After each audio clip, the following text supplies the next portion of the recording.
set, go.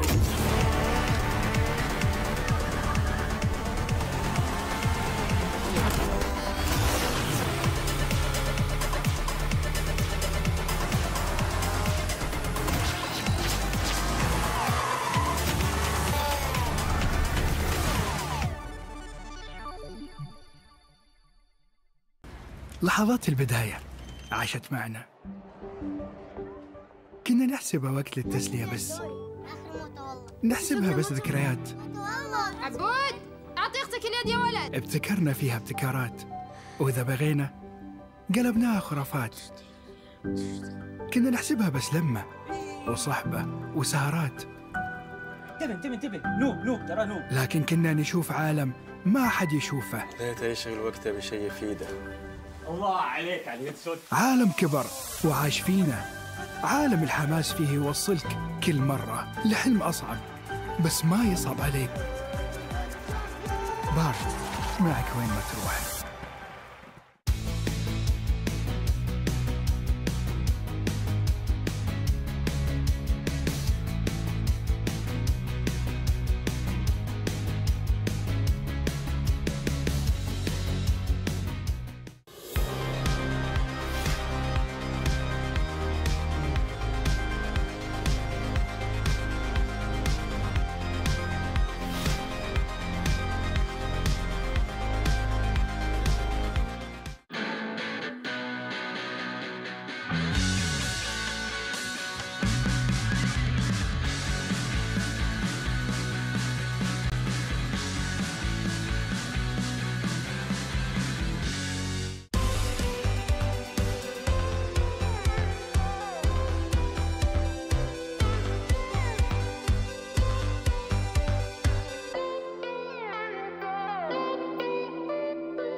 Honor 200 series, the best portrait phone AI-empowered. Studio level, AI portrait camera, 3 hardcore portrait modes. Color, vibrant and classic to capture portraits that truly stand out. AI-empowered magic portal. Snapdragon 8S Gen 3 AI chipset. 5,200 milliampere per hour's silicon carbon battery, 100 watt, Honor Supercharge. This is Honor 200 series. You ever wondered how a Hollywood movie is shot? On a Sony. You review it on a Sony. And how do you make that sound epic? You record it on a Sony. Lunch break on a Sony. So why wouldn't you watch it on a Bravia by Sony? Have you got what it takes to get to the top? It doesn't matter how high you climb. To reach the top, even the biggest champ needs a break. So you can recharge, dive back in, and dominate.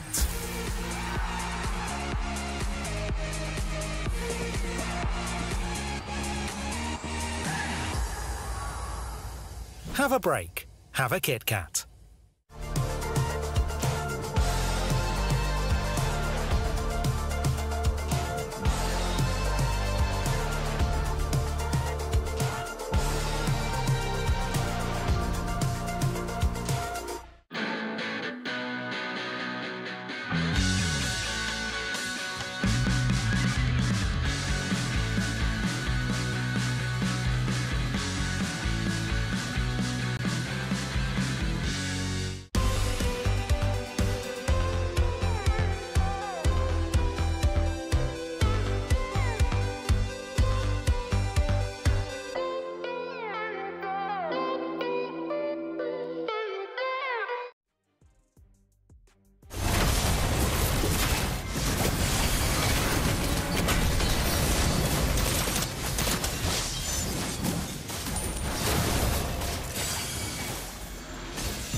Hey everyone, what's up? My name is Afel and we are at the round table. And for this one, it's going to be for MWI at the Esports World Cup here in Riyadh. Alongside with me is Mirko as well as Eterna. So first question, how you guys feel here in Riyadh? Do you guys enjoy yourself so far? Have you guys ever been here before?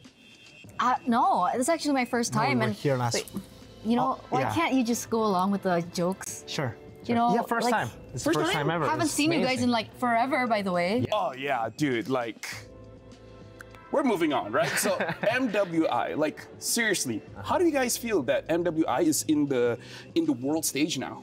I think it's great. I think I mean, you know, the guys have been getting so much attention, especially with the crazy prize pool. It's only fair that MWI gets its fair share of like the prize pool increase of the world's attention as well. I think it's amazing. I agree.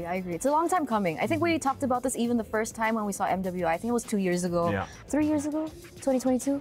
Who knows? I can't math right now. But anyway, like even then I was mentioning, like you mentioned, right, there hasn't really been a media for the women's scene to kind of develop, and the fact that now we're coming into EWC, one of the largest events that we've ever seen, by the way, in MLBB history, and now the women's are here. It's crazy. It's insane. It's something that I believe that even the players did not even dream of having. I mean, like, I guess we all can agree here that it has been great, right? Honestly, a lot of international tournaments for the female league as well, but now I gotta ask you guys, because in Malaysia, honestly, the female scene is growing. It's looking pretty good, but in Indonesia, it's even more intense because now the teams are even in MDL. So can you guys give us a little bit of insight how the female scene is in Indonesia?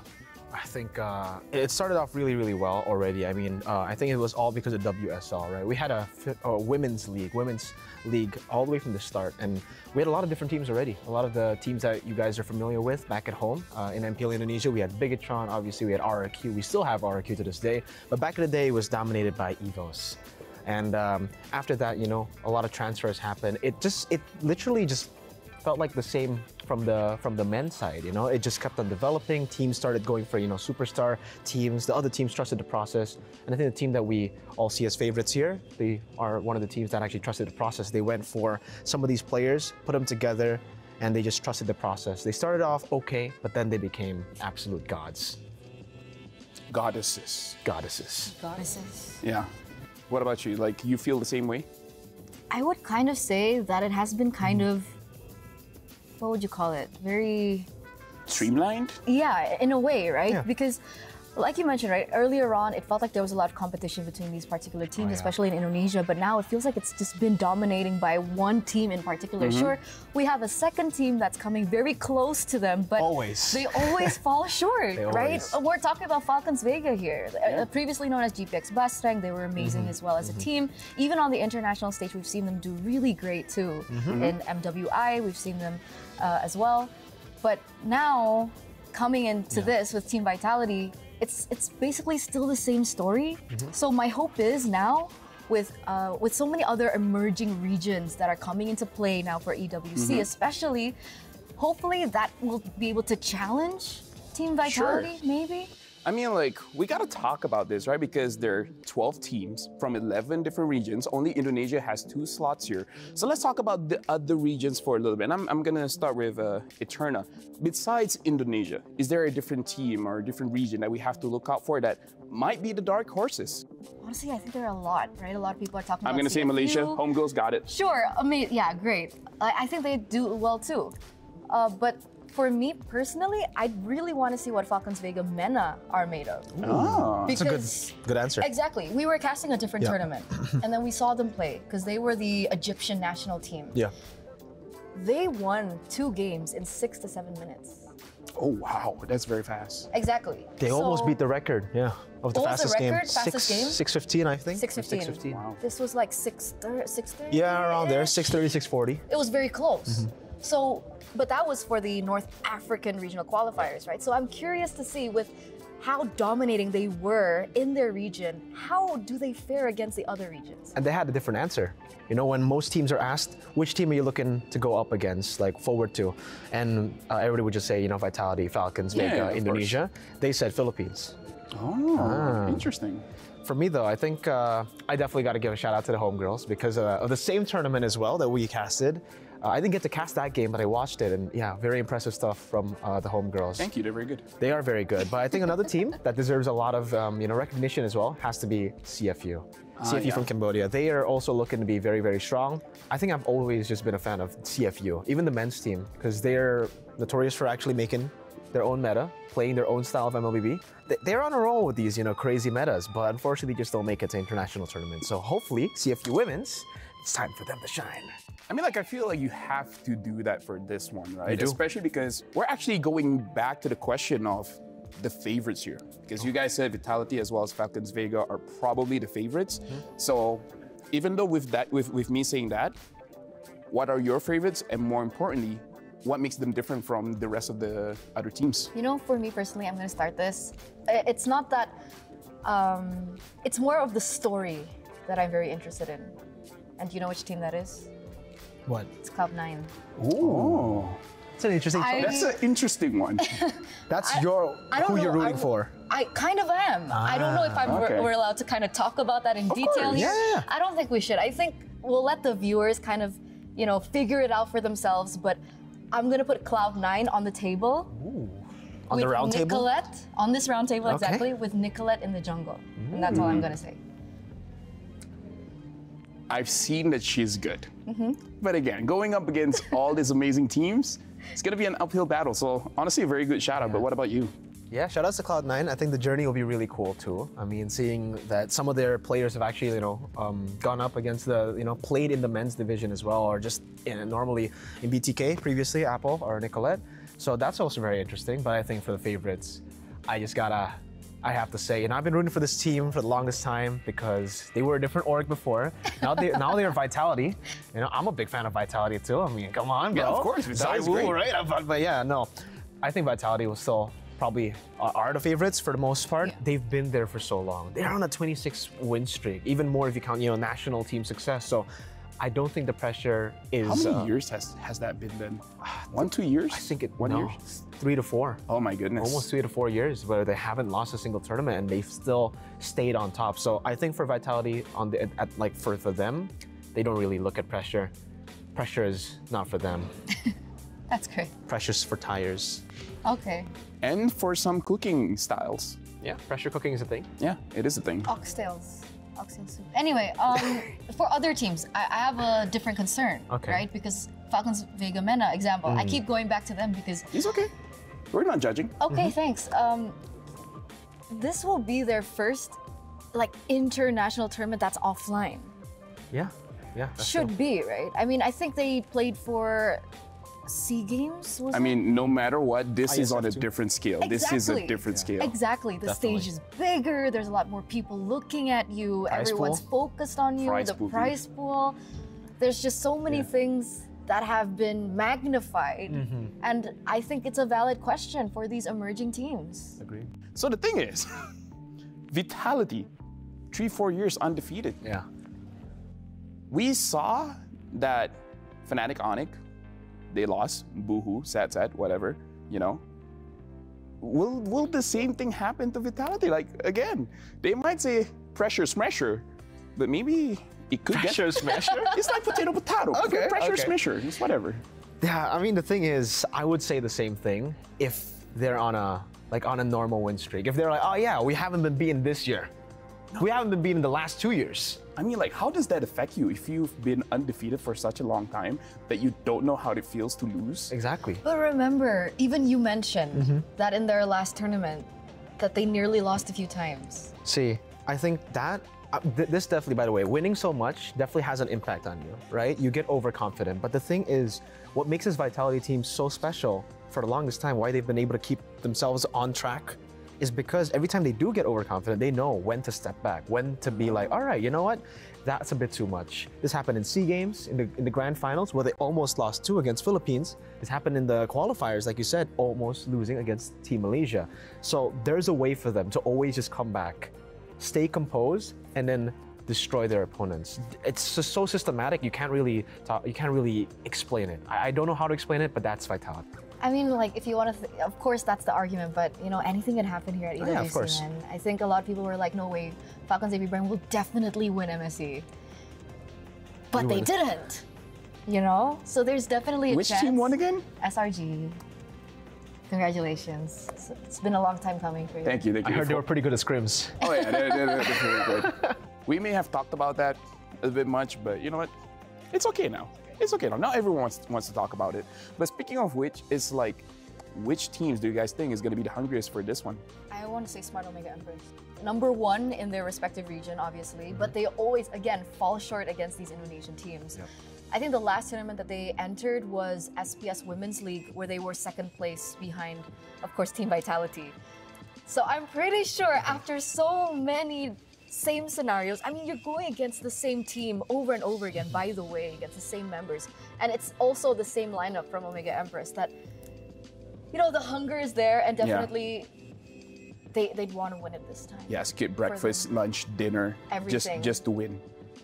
But I think it's a bit different for homegirls. I honestly think, for me, it's homegirls. I think that's the team that's hungriest. Why? Because Malaysia's, come on. Malaysia's pretty hungry, you're not gonna lie. Malaysia's very hungry. The esports ecosystem in Malaysia right now, it's growing. And it's time for these girls, for the homegirls, to show the world that it's not just the men's, but it's also the female division too that has gotten this boost. Now, honestly, for me, like, as a Malaysian, I kind of feel like if Homegirls wins this one, then it will grow the scene in Malaysia, which I feel like is true for every single team here.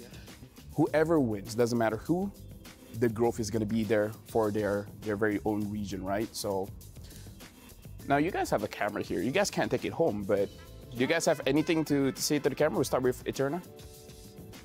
Okay, never mind. We'll start with Mirko. I need time to think. All right, don't you know. put me on the spot like that. I'm sorry. I don't know, for you guys and girls. Guys and girls, you know, When he says guys, he means guys and I know. girls. Just because I call you guys, Yeah. kinda, but guys and girls, there you go. Guys are gender neutral. I feel like that's the case. That's true. For you guys back at home watching, you know, the Round Table and MWI, thank you so much for watching and supporting. You know, again, for the women's scene, it needs a whole lot of support to continue developing, and for all these teams, it means a lot to them because I think, especially now, considering it's getting so much more attention, even if they don't win, some of these regions, the fact that they make it top 3, top 4 without a coach, without an analyst, it will push the region more to like push for these coaches, push for the analysts, push for them to have better facilities as a team, as players, and it'll be great for the scene.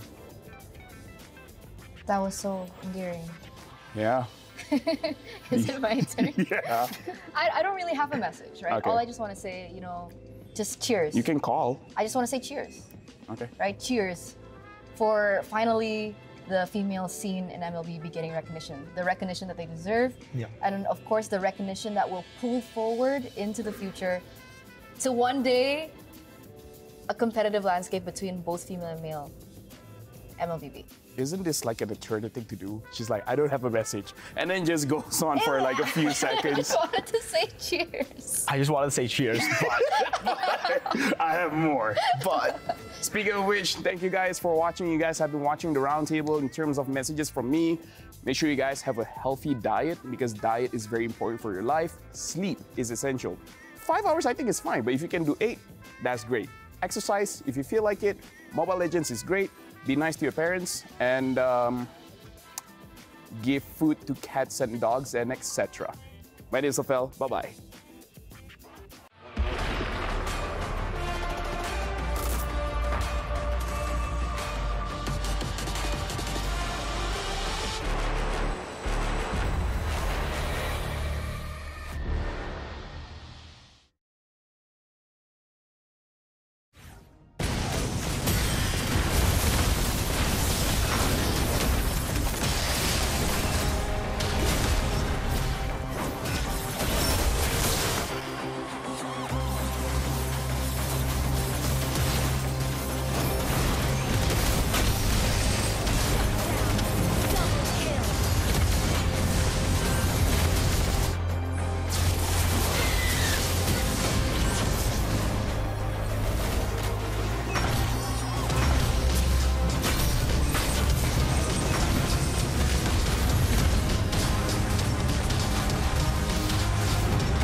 Hi there, Renmar here, currently at the STC Gaming Hall, where it's one of the many attractions at the Esports World Cup.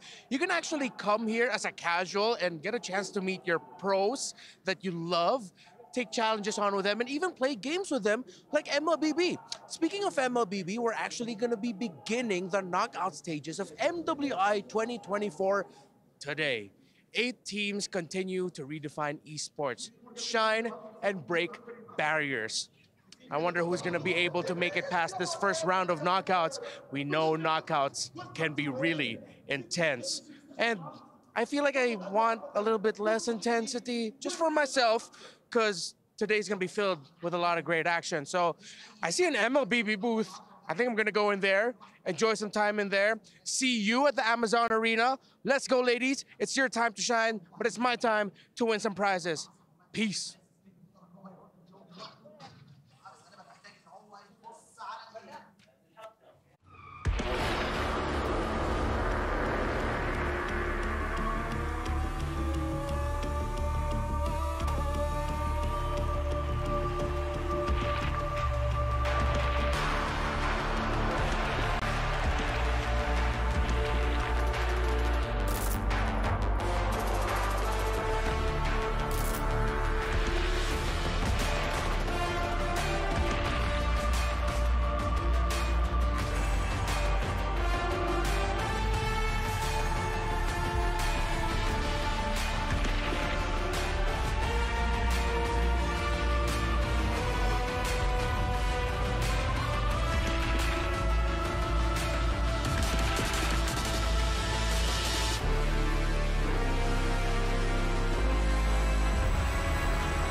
Okay, should be hearing time now, man.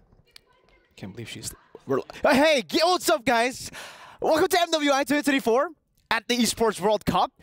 I'm Mirko. I shouldn't be alone right now, in case you're wondering. There should be some. You know what? I'm just gonna call her. Gee, unbelievable! I can't believe she's late, man.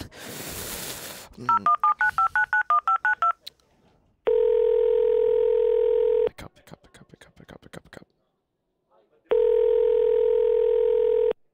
Hello? Hello? Eterna? Where are you? What are you doing? Yeah, I know. It's just, I need a coffee, okay? We didn't make it to MSC, and now there's no possibility of an Indo-Indo finals, and I'm scared one of them will have to say goodbye, and then they go home, and then I can't. I can't even think right now. Dude, we know what happened with the Filipino casters. You know, they said they wanted the PHPH Grand Finals at MSC. They lost in the Grand Finals. Do you want that the same thing to happen? No. Yeah, no. I know that, but yeah, okay, you're right. Yeah. Fine. I'll just okay. Quick. I'll run now. Is it too late for me to go? Yeah, of course it's too late, but just run. Come on. Yeah, okay. I'm on my way. All right, we're gonna throw it to replay just so that she can get here. Onward, but now it's in the Crimson. Blast into the back. Haley also with his Fury straight into the damage once again. A whole lot of punishment now. Minus Fury knocking him out. Names gonna be caught in the back. Haley gets the solo on Names, and everybody tries to dive. But victory song gamers, they take names and they sing songs.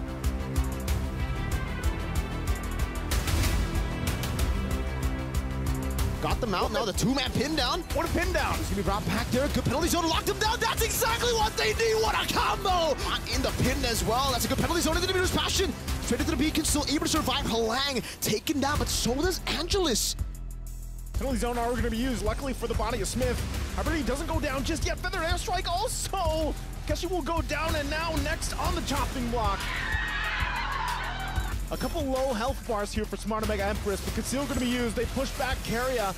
Lord gets pulled down to the bottom side. They try to keep it there at bay, but Angelus will go down, and Last Insanity once again finds the mark, and Smart Omega Empress will take the game.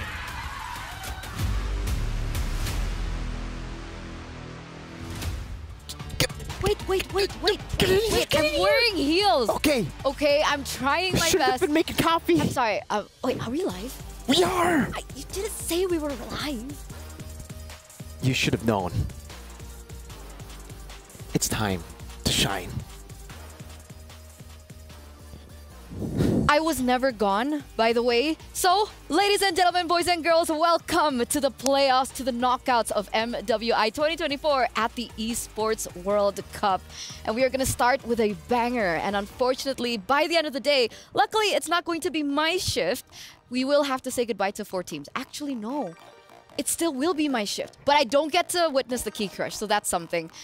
Back here again in the studio with Mirko, as well as me, Eterna, for the next 2 matches of the day. And I think one of the other things that we need to highlight today is now that we're moving forward from the group stage to the knockouts, we are going to go forward in a best of 3. I was testing you. Oh. Nice. What's the format? Double or? Single elimination. I was testing you. Thank you. So we're going to start with the quarterfinals today, and we're going to get through all these 8 teams. And unfortunately, only 4 teams out of the 8 will be able to move forward to the semifinals.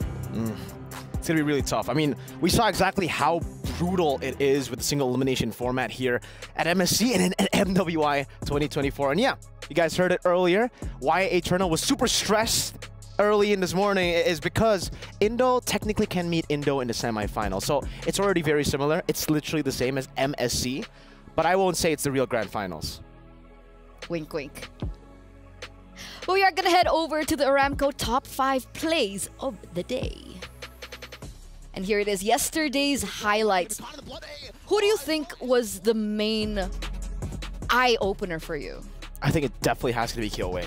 Right? The performances that she had in every single one of her games was amazing, but here as well, I mean, some of the other games as well, coming in with these big plays. We saw Rumichi on the Martis. This was the maniac moment. She dove under tier 2 to go for it, and this is what you do on the Martis, especially when you get a lead in the early game. It's a very high-risk, high-reward hero. Rumichi makes it a very low-risk, but high-reward hero. 7 minutes maniac. 7 minutes maniac. That has to be the fastest one, right? And if you take a look at like some of the other clips here, I believe this is the one where it was just a beautiful engage under the turret, but then it looked kind of dicey for VSG. But you can always trust on the all-reliable Kyoei to make a way for the team. Picking up a Maniac as well on the Julian, understanding how to... That was super impressive, by the way. She put a chain on the right. She went in with the enhanced sword to chase the other. The calculation was crisp, clean. And that was just the group stage, right? Imagine coming out into the knockouts. It was. And this was also an incredible play, right? Melissa debut pick. A lot of people were wondering whether or not that this could actually work against the composition of the opponent. And it did for the moment. And this was like the big play that Mio and Leo were reacting behind the scenes. Or like, wow, we did not expect that Julian to pop off that way. There's so many maniacs, I think. I mean, the group stages alone, yeah, I think we've been talking about it off cam as well. These girls, they're braver when it comes to taking these fights. They actually want to take more fights compared to, you know, what we saw at MSC. It's a bit more objective-based, but the women, they want to clash, especially for the neutral objectives. Even when they're 5,000 gold behind, you can always count on these teams to say, nah, I'd win. And I really love the reactions that they make when they make these plays happen. So we're going to take to the Doritos reactions to see what happened yesterday, because there were so many emotions. There was sadness, there was happiness, there was relief as well. Do any of the reactions stand out to you the most? I think there was, most of the reactions that I have in mind aren't the celebration, or like, those are the reactions that's my standout. When they make a play and it doesn't turn out the way they expected, when ultimately they also kind of like understand, okay, you know, the enemy team outplayed us. That's cool. You know, those faces of like, you got us that time. That's what I really like to see, because it always feels like when I'm playing, that's the reaction I have. Among others though, what you don't usually react to is that bond. That bond. Right? The high fives, the hugs. For sure. I think especially yesterday, we got a lot of very, I mean, high-stakes situation. One team from every group will get eliminated, and definitely for a lot of these teams, they were fighting for their lives, their tournament lives, on their very first day that they're playing.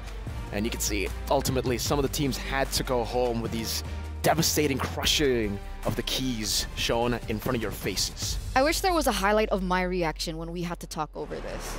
I was on the floor bawling my eyes out. Were you actually on the floor, or is that like a... I was. a phrase? I was. Okay. Yeah, on the floor. I can see that, definitely. You're a very emotional caster. I think I work with Trex a lot, too. He's a very emotional caster. When Cloud9 won the tiebreaker, he wasn't even casting, but I could hear him from all the way from the talent room. Are you serious? Yeah. I mean, if Gideon was here, he would also be bawling. Well, technically not yet. Not yet. Not now, because obviously GGHG are still on the run to make it all the way to the grand finals here in the knockout stage. But let's say GGHG makes it all the way, then that would be one of the reactions that I would love to see on broadcast. Gideon? Yeah, he cried. He full cried when SRG won. Yeah, I know. I mean, have you ever seen the man cry? I haven't seen the man express emotions. Exactly. The man is a robot. And yeah, I mean, in that moment, it caught me off guard as well. And just goes to show you that technically anything can happen. A lot of people at MSC, they were expecting one team, two teams to shine and everybody else to really not do anything. MWI as well, but now I feel like any team can be beaten. For sure. So we're going to take a look at today's schedule first and foremost, ladies and gentlemen, because we do have 4 insane matches ahead of us. We do have a highlight over in match number 4. If I'm not mistaken, yeah. Match number 4, Omega Empress versus GGHG. The Jamil Motorsport match of the day. But we're going to be here for the first 2 matches with Team Vitality protecting their throne, protecting their reign, and protecting their dominance throughout the entire world here at MWI against, of course, Xeno Lilies, which I gotta say, I'm nervous. I've been nervous through the knockouts and through the group stage, and now I'm nervous through the knockouts. Absolutely. I saw your nervousness while you're making copy. You even forgot your copy, by the way, because it's not here with you. Guys, I was not late. Yeah, I mean, Please don't cut my paycheck. We don't talk about that. We don't talk. It's okay. She was not late. She's been here the whole time, you know? You're a great gaslighter. Anyways, no, the match of the day was amazing too. I mean, that is definitely a match that I am very, very excited for too. Homegirls were able to take a game off of Vitality. Team Vitality, they're known as the favorites. I think a lot of people even from Indonesia would expect that Team Vitality wouldn't even lose a single game, wouldn't drop a single game. So the fact that Homegirls were able to do it, even though they had to rely on a little bit of cheese with the Zosk and Bane, that means they can pull off a lot of upsets. And technically, they're up against the second favorites in Smart Omega Empress. And they did look kind of vulnerable yesterday, taking a game loss in their first game in the series up against DreamHack Girls. You mentioned cheese picks earlier on. Do you think that maybe Sylvana can pop up? It's possible, right? I mean, at this stage, anything is possible, and especially she has a new skin that you guys can actually get for free with the Youth Fair. Don't forget, the Youth Fair is here with incredible bonuses and, of course, exciting events. So don't forget to grab multiple permanent skins for free, just like the Sylvana's Classroom Charm, and it is also given with the Painted Skin Classroom Glam. Whoa! Right? More exciting events will be revealed, so don't forget to stay tuned and look out for it. I'm looking out for the Sylvana picks because I personally feel like that's a good sales pitch, but I don't think we'll see it in the Land of Dawn today, at least for the Sylvana. Maybe towards the end. I don't know. Best of 3, though, for the single elimination is already kind of different because from what we are used to seeing in single elimination brackets is we get best of 5s all the way. They have to go all out, and the best of 5s, it's way riskier to pull off these cheese picks because once it doesn't work, it's going to be really tough. Now that it's a best of 3, I feel like some of these teams can actually make it work. Some of these teams can go for even more cheese. It's still kind of like a moment where you could go with a lot of the experimental picks and throw a curveball at your opponents and make it work. So let's welcome now our Dr. Slime and Al Habib upcoming showdown between Team Vitality and, of course, Xeno Lilies. Now, this is, again, one of my favorites, I gotta say. Not Team Vitality, but actually Xeno Lilies. Oh! They have shown us a different color and a different flavor. And like Raptar put it, right, they're breaking barriers. The fact that they're so versatile, putting the Selena in, they had the Bane in their best of 1 tiebreaker, the Mardis in the jungle, that's something that we haven't seen quite so much. And remember, the last time that Team Vitality was caught off guard by a new pick, that was when they unfortunately had to lose that game. Absolutely. The Bane, the Zosk, the cheese pick. So knowing that, see, this is the thing for Xeno Lilies. I feel like it's more of pocket picks than it is cheese picks for Xeno Lilies. So I'm not too sure if they can actually utilize the cheese. Wait. I'm hearing something. What are you hearing? Wait. Uh-huh. Wait, I'll just whisper it to you. Okay. So, like, they don't know. there's a roster swap. For Xeno? Lilies. For Xeno Lilies? Okay, so you guys didn't hear anything. I think there's a roster swap for Vitality. That's what she said, right? Why did you? I'm bad at listening, man. I said don't say anything. Unlucky, man. Sorry. I mean, no changes at all. This is going to be very interesting to see. Both these teams, we saw their lineups just yesterday. You know, Xeno Lily is playing with Taro in the gold lane, Kao in the XP. I don't expect any changes today. Nope. And with that being said, who do you guys think will win this match? Do you think it'll be Team Vitality, the defending champions, or our dark horses here with Xeno Lilies coming through? Head on over to the stcplay.gg right now and lock in what you guys think. Your predictions matter to us. You matter. We love you. We do. You guys are amazing. You guys haven't been too amazing on the predictions, though. You guys have gotten a lot of things wrong. Yeah, what's been going on? So, yeah. Guys, don't be a miracle. Oh, they're pulling it out. It's an audience curse now. Oh. You're contagious, Mirko. You know, I'm sorry if you feel that way. I did predict Falcons Mena, and they got eliminated in the groups. That was horrible. I am very sorry. I was testing things out. You know, Apparently Velvet, it's still I'm sorry. here. I'm very sorry, Velvet. I'm very sorry, Names. Yeah, just want to sincerely apologize. But to all you guys, you need to apologize to all the teams that lost yesterday, because what the heck, man? You guys also... Oh, I guess it's my fault. You said it's contagious. I guess I can apologize now. As we welcome the players onto the stage and into the Amazon Arena. So let's see the Jamil Motorsport player arrivals. And it looks like we are going to start off. We're going to take a look. Teams right now. At Xeno Lilies first. Okay.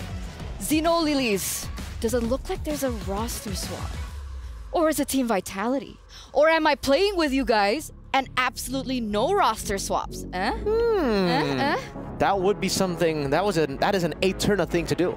You know, just lie. That's... Anyway, Team Vitality now rocking into the Amazon Arena as well. And I think one of the big things that we do need to highlight about these two matchups between both of these teams is versatility versus consistency. Sure, Vitality were unfortunately dropped a game against GGHG, but for the most part, the way that they have been playing, the way that they have been implementing the coaches draft into the game has been very consistent.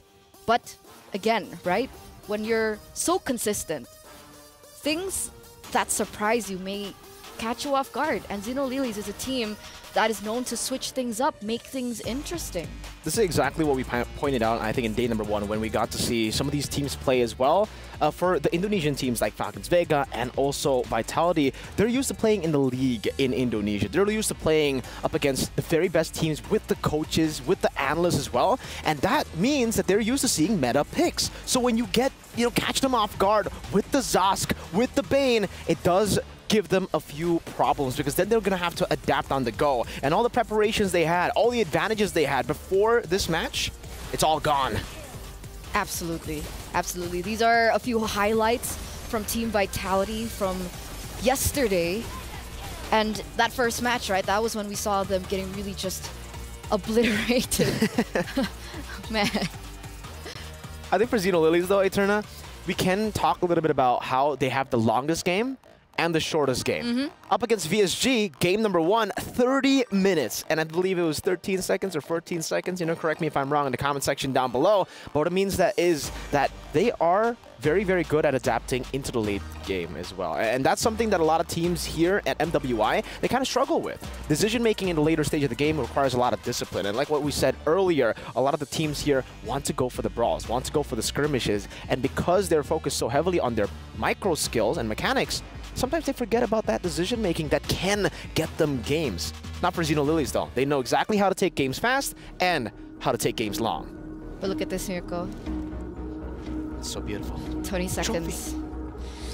Oh, man. It's a mixed feeling here. It's time. Right? Because remember, ladies and gentlemen, coming into the knockout stage, a single elimination, which means that after this best of 3, one team will be going home. Will it be Team Vitality or will it be Xeno Lilies? Let's head over to the stage.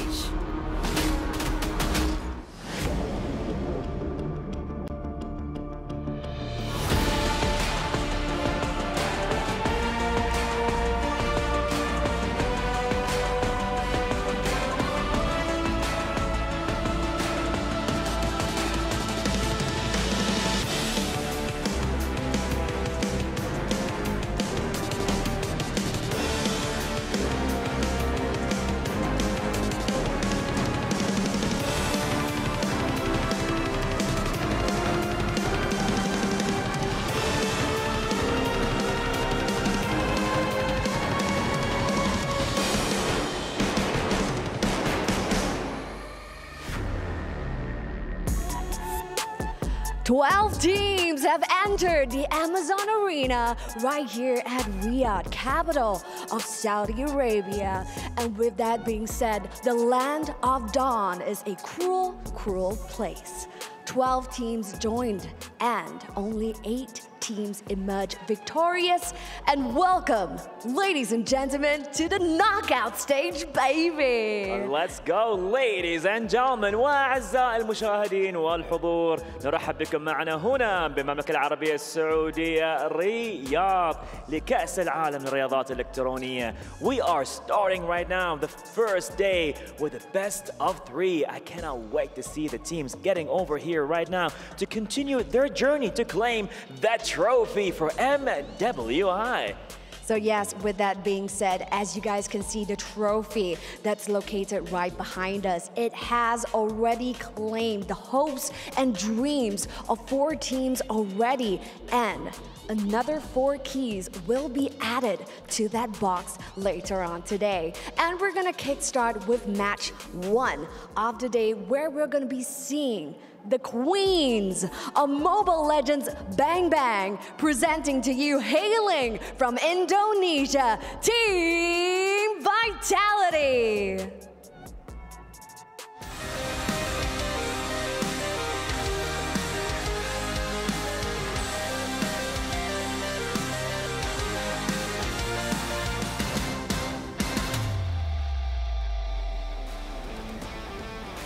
Now, the reigning queens, the back-to-back champions of MWI, have finished their group stage campaign as Group D's top seed. This Indonesian team has reigned over 24 tournaments and is looking to extend their streak as they open their journey to the knockout stages. Well, let's see what's gonna happen here, ladies and gentlemen. وأعزائي الحضور, and to challenge that claim, here comes their opponent. Let's hear it for Xeno Lilies.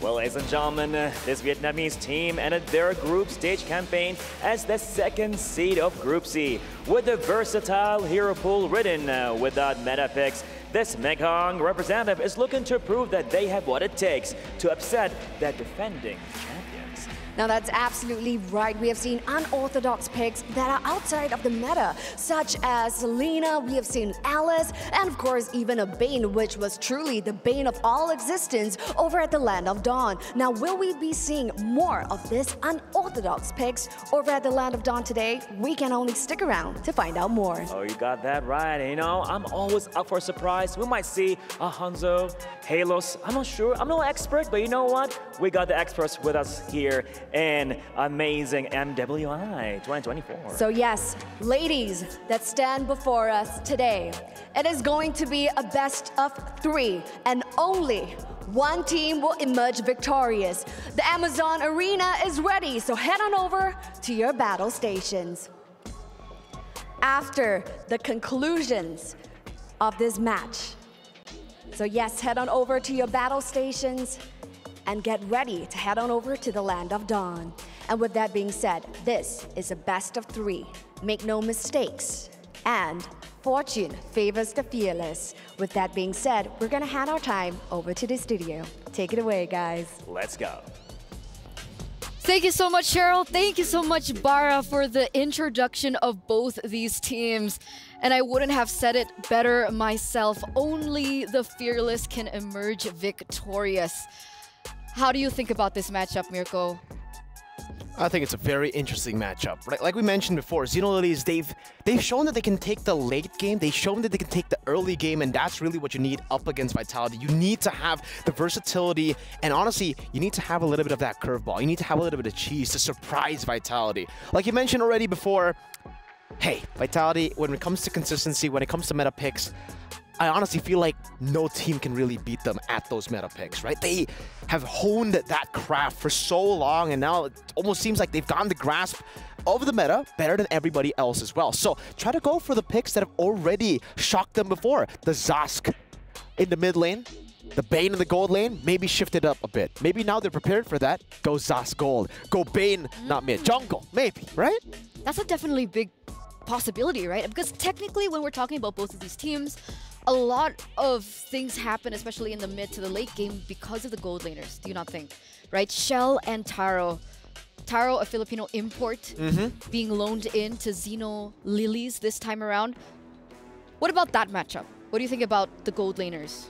It's a great matchup. Both of the gold laners understand how to lane very, very well. I think Taro has been able to play the weak side so well on the Claudes as well. But I think that's a big weakness for Xenolilies too. Their strength can also be utilized as a weakness. And Vitality, they're a team to actually try to do that. Taro has been utilizing a lot of the weak side gold laners, but not a lot of the opponents from that have met up against Xenolilies have gone to punish that weak side, have gone to play strong side gold. Vitality, they understand how to do that. If Chell gets a good matchup, you can expect Vitality to rotate into the gold lane more often than even the Turtle. They might sacrifice that to trade with a turret, full turret shield with the gold, and you can really see here, Vitality got blue side. We know how massive blue side is. You're already forcing the chip and the Lo Yi to be banned out by Xeno. Now, so far, Taro has only been picking up the Claude in the gold lane. How do you think this will affect the drafting phase? It's going to be tough. I mean, for Vitality, I think they're completely fine by letting go the Claude. They've played the Harris, they can play the Roger as well. So many different picks that can bully the Claude in lane. And like I said before, Vitality, they know how to play the strong side. So if Taro still sticks with just her comfort, which has been left completely open, by the way, here, it's a Valentina, Arlet, and a Ruby. Xeno, at this point, they're going to have to be forced to ban out the Lo Yi. Lo Yi, Ling, Roger would definitely be, you know, the prio when it comes to the bans here for Xenolilies. I think they still have to go for Lo Yi, knowing that Vitality can utilize the Lo Yi to just make it super fast. Wait. Am I seeing this correctly? Xenolilies, Cow, Roamer? Oh, you're right. Wait. So we're missing Shay Romy here. Shay Romy is no longer their roamer. Cow is stepping in her place, and Cow, previously the EXP laner, has now been swapped in by Daisy. Oh, Talk about unexpected, right? Hey, I guess we were talking about throwing a curveball at Team Vitality. Maybe this is the curveball. Maybe they're saying, in terms of picks, we don't really have that cheese. We are used to playing the pocket picks, what's comfortable for us. So maybe we shift up the rosters a bit. The Angela is going to be first pick, so leaving the Ling open, leaving the Roger open, this will definitely force Xenolilies to pick up 1 or 2. Roger and Ling, there you go. Both of them picked up. You asked if the Claude is still going to be, you know, Taro's pick. I guess not. I don't think the Roger is going to go jungle. I don't think the Ling's going to go gold, right? So, yeah, we're seeing a Roger in the gold lane, something different for Taro. Hiding strats. So technically they were showing a little bit, but they were also saving some picks to themselves, right? Because Taro has picked up the Roger before, if I'm not mistaken, during their qualifiers for MWI when she was with Onyx Soul. So that pick finally comes through, and we see the Claude for Shell, as well as Edith. So Edith's going to be roaming the Angela flex pick. Won't really be utilized as a flex pick as we enter the second phase. Mirko, technically Angela could still be in the mid lane. Oh yeah, technically. We can have the Edith in the XP, so we can still have that flex Yeah, you know what? They're a double flex. Now that I am looking at it, Vitality, Edith, they can be flexed into the XP. We don't really see a lot of XP, though, for Fumi Echo. Now that Terizla has been picked up by Xeno, Lilies, they actually have a very, very scary early game composition. I'm very surprised that Terizla didn't get denied away from them by Team Vitality, knowing how successful Terizla has been all around and just you know, enabling the neutral objective takes for the junglers. And for Xeno Lilies, I think at this point, they're going to have to ban out some of these assassins away from Vival. I'm thinking maybe the Hayabusa ban comes through, maybe the Nolan, because, you know, Angela, Edith is still flex. They can use that. Or But Julian, remember, too. Bane has also been utilized by Vival in the jungle. Do you think it's a viable pick here? I think it can work. Again, these members from Xeno Lilies are melee range, technically, and very short range for the Roger, even in the notorious gun form, right? But Minotaur gets banned here by Team Vitality. That's a good ban coming out from them, knowing that they already have a reactionary roam in the Edith. They want to take away any sort of reactability from the side of Xeno Lilies, kind of force Xeno Lilies to make the proactive move and are forced to not really be able to react as good. And the Hayabusa ban, as predicted, will come through. So it's going to be Hayabusa and Julian that they're more afraid of here. The Faramis comes out too from Vitality, knowing that Faramis is a good hero up against the Angela. You want to get that AoE hard guard, technically, right, with the Netherrealm. So now, ladies and gentlemen, we are entering the second phase of the picks. Xeno Lilies. What do you think they're going to prioritize here? I think at this point they can last pick their roam. They don't really need to go for the Tigreal, but Tigreal definitely is a good option to go for if Vitality go for the Nolan. They're really trying to force Vitality to pick up an assassin like a Nolan that's way more vulnerable compared to the Julian, the Hayabusa. So the safe choice would definitely just be a mid laner. Yeah, no Faramis, no Valentina. I think if they want to go for mid-pressure, Lilia would be a great option to go for, or you could go crazy. Sask in the mid lane. This was the first time, if correct, that Sask has been picked up for Sa. Last time it was Salina, right? Sask. Salina, Sask. No, Sask. Okay, we'll see how she performs on the Zas, because so far we've seen that the Zas is definitely a great option in a very assassin-centric meta. Very versatile, independent as well as a mid laner. Good clear. But now Vitality, they have to close things out. They need to fix the flex. I think it's really scary. I'm struggling to find choices to go for now for Vitality, and I think it's the same for the players and the coaching staff. They're really taking their time with the picks. They go for an X-Borg here and a Guinevere. Wait. Guinevere. Roam? It's Gwyn still jungle? super flexible, Eterna. The X-Borg jungle? Exactly, right? X-Borg can go jungle, can go XP. We can still see the Edith go roam, XP, Guinevere go roam, jungle, and then Angela mid or roam. So it's a very, very flexible composition. But this will mean that it's going to be very hard for Xeno Lilies if they wanted to go for the Tigreal. We kind of expected a Tigreal if Vitality go for an Assassin. So Xeno Lilies, they're forced on a different pick. I think getting mobility might be a good way, something to react. Matilda? Yeah, something like Matilda could be good for them, or they can go for a healer too. What about Minotaur? Banned. Oh, they want to go Initiator. So, It should be X-Borg in the EXP, right? It should be. Wait. Vival's on it. It's a jungle. Sydney is Guinevere on mid? Vitality. You said they were consistent. You said the other team were, you know, versatile. Vitality shows that, hey, we can be versatile too. You want to play fire with fire? You want to play versatility with versatility? We got you. No problem. You think we've been playing safe? We've just been hiding strats to surprise you in the knockouts. Ladies and gentlemen, game number 1 between both of these teams already opening up with these picks. I am flabbergasted. Let's hope Xeno Lilies are prepared as we welcome the casters. I mean, sure. Hey guys, what's up? It's Phil as well as Trex. We're gonna be casting for this game, and let's talk about the draft, man. Not gonna lie, I'm okay with it. Gwyn in the mid, I'm okay with it. It's definitely very theoretical in a sense. There are lots of possibilities here. I mean, we were just talking like, how do some of these mechanics work? Does the Dominator's Ascent, is it still able to attack while it's getting knocked up? There's just a lot to unpack here for Team Vitality. And my question on my mind is, was this planned, or is this just running by the, the seat of the pants? I would say this is one of those things where you're coming in with the right mindset, right? I feel like if you want to go with this draft, it has the right mindset. But honestly, looking at what Team Vitality has, the damage numbers are now okay. Because I feel like if it's the X-Borg in the jungle and the Guinevere, the Guinevere in the jungle and X-Borg in the EXP lane, I kind of feel like it will take a little bit of time, which I feel like is not a good risk to take going up against Xenolilith, where honestly looking at the draft, having this Roger, if the rotation is heavy towards him, which looking at the map right now it is, it's going to give the Roger quite a good time. And just because Taro has not used Roger so far, only using the Claude, I'm pretty sure she can use it well. For sure, and I think to mention as well, early on in this game, throughout the first few turtles and everything, having Vival on this X-Borg, using that last Insanity, they have good ways to secure objectives. And then as the game moves forward in the late game, I think it all just kind of comes down to Shell on the Claude, right? And those Heart Guards, we're going to see him on the Claude a lot. I think there's a lot of possibilities with that. But the real kicker here is going to be that that Guinevere. Since it's going to be mid Guinevere, will it be damage Guinevere?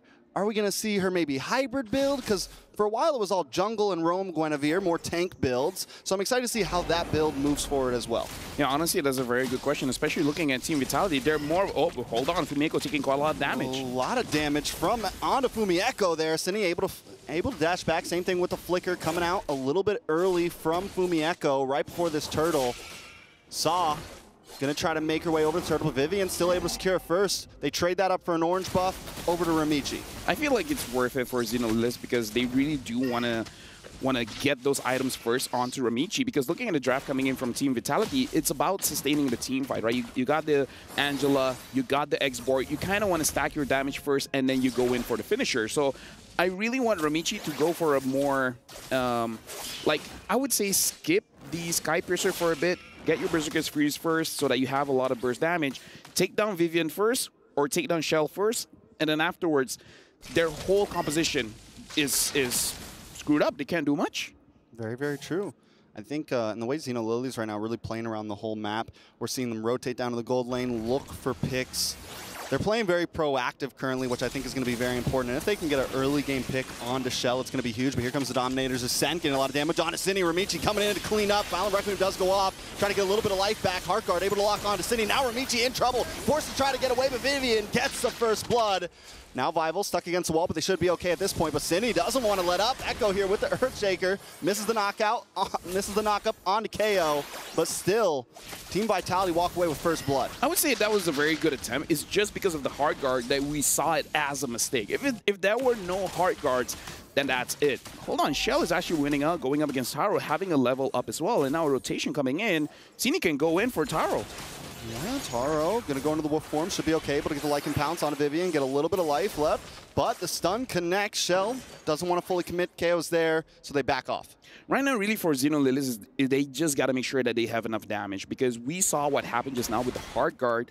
And again, talking about the draft coming in from Team Vitality, if you shut down Shell or you shut down Vivian, most of what they want to do is not really applicable. The X-Borg is going to be a bit of a problem, but again, I feel like as long as Shell or Vivian are taken care of, Xenolilith, they have a good time. The only thing is, do they realize this winning condition coming in from Team Vitality? If they do, and they execute them first, I'm actually looking forward for Xenolilith to take game number 1.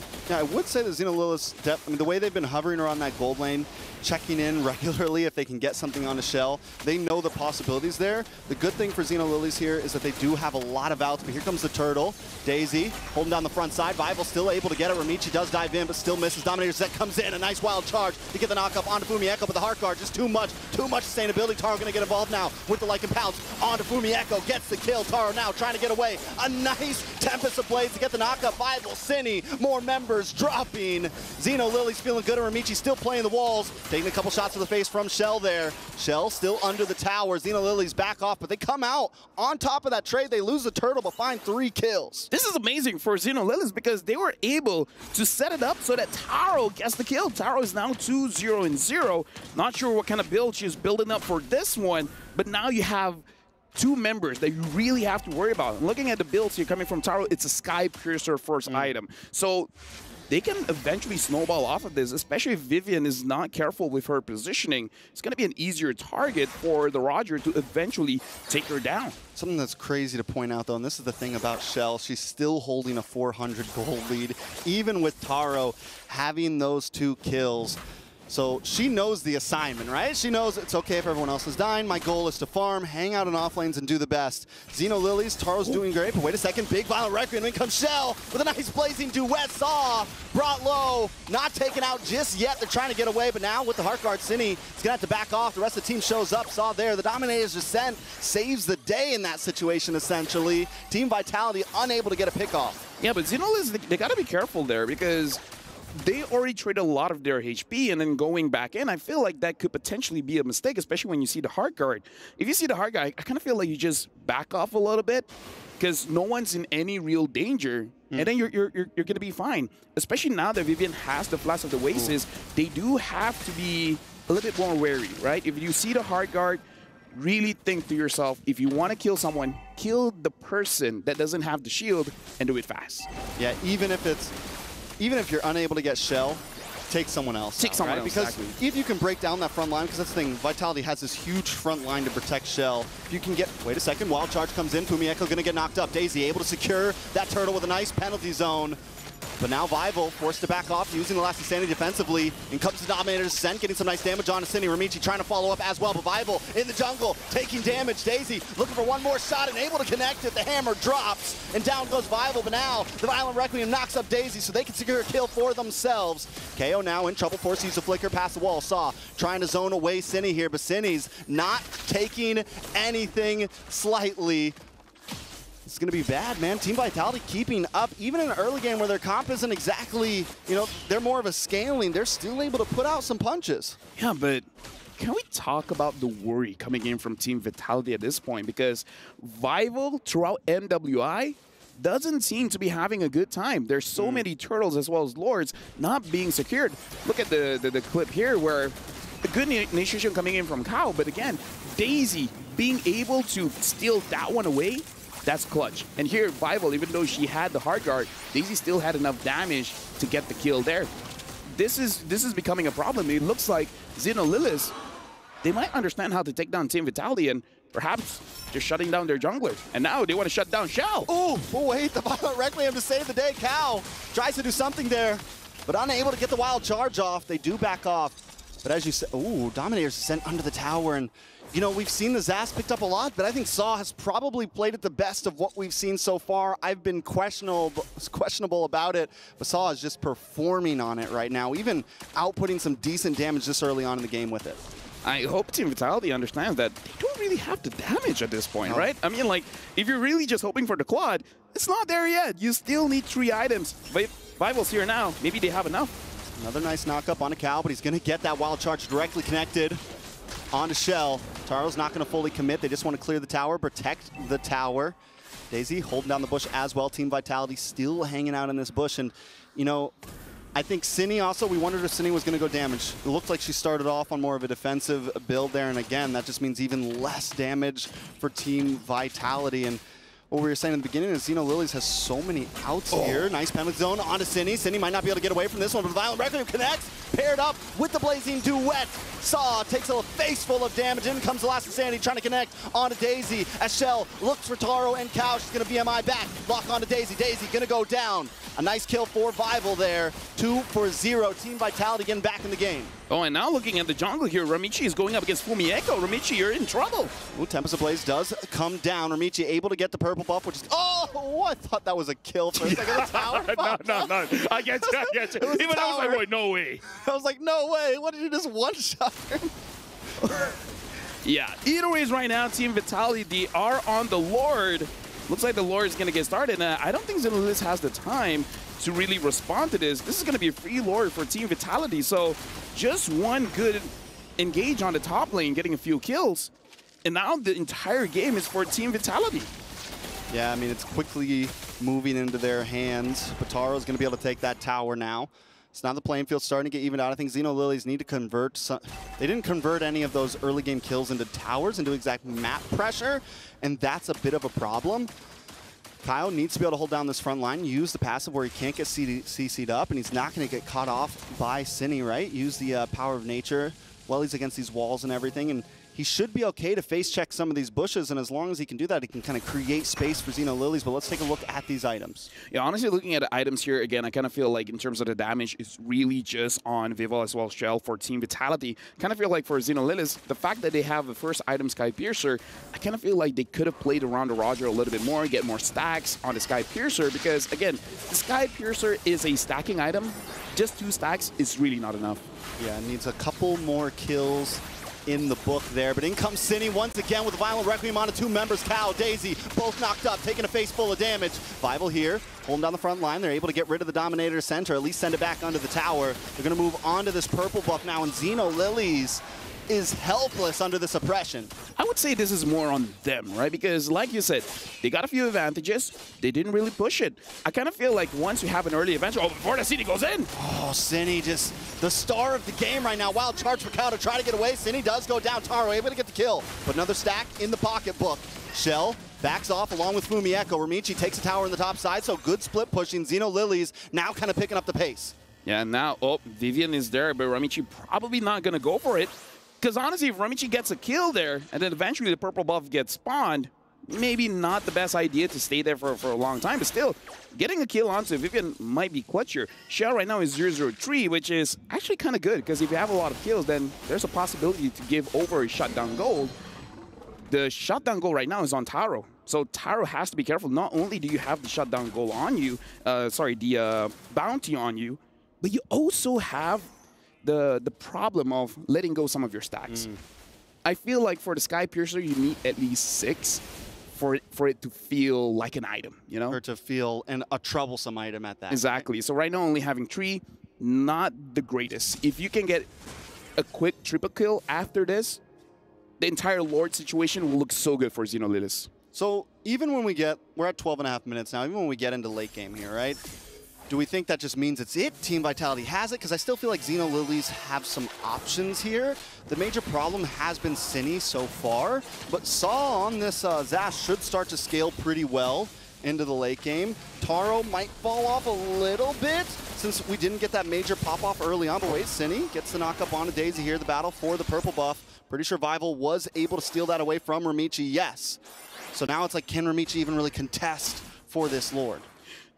Actually, yes, just because Ramichi, she didn't use her Retribution. So in terms of can she do it, she can. But it's really on Daisy as well as Cal. And Cal already taking quite a lot of damage. So Daisy, if Daisy can have a beautiful ult onto Vival, then yes, she can do it. Especially because Vival has to stay relatively close to Lord. It's definitely possible. And again, we got to remember, Vival hasn't been winning a lot of Retribution battles. It's true. Vival has had some issues overall. I think you mentioned Kao. I'm going to mention Cine here. I think these two need whoever gets the better set here, right? Whoever gets the better knockup, whoever can set up for the team. Those are the 2 players that we really need to keep our eyes on. Fumieko, we haven't seen too many crazy onwards yet, you know, Earthshakers or anything. But if any big set happens for one of these teams, it could be a game changer. Ramichi. Finch poise on the wall, comes in, Vival still able to get it. Exactly when it counts in comes a penalty zone, but Chaos pursues as Vival pops the last insanity and takes out Kyle, takes out Ramichi. Next on the chopping block, Daisy's gonna go down. Saw just trying to get away, just trying to have a good time, but not today. That is it, a 4-man wipe on Xeno Lilies. Team Vitality got the wave coming down the mid along with the Lord. They could try to push this, maybe even end this. 20 seconds on the clock. Yeah, I don't know what the Roger can do. You're 1v5 at this point. 1v6, the Lord is here. Looks like this is going to be game. Team Vitality takes game number 1. That is a great start for Team Vitality in this best of 3.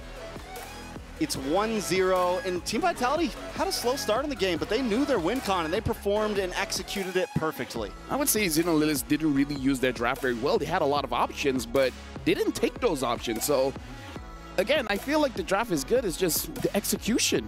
But I don't know. That's just me. I don't know what the experts think about it. Thank you guys for that cast for game number 1 in a brutally unorthodox way we begin that, what did you think about how things panned down? Oh, I think we'll have to talk about the drafts first, right? Because I feel like in terms of prio, Xeno Lilies really got all of the prio. They got the Terizla, Ling, and Roger.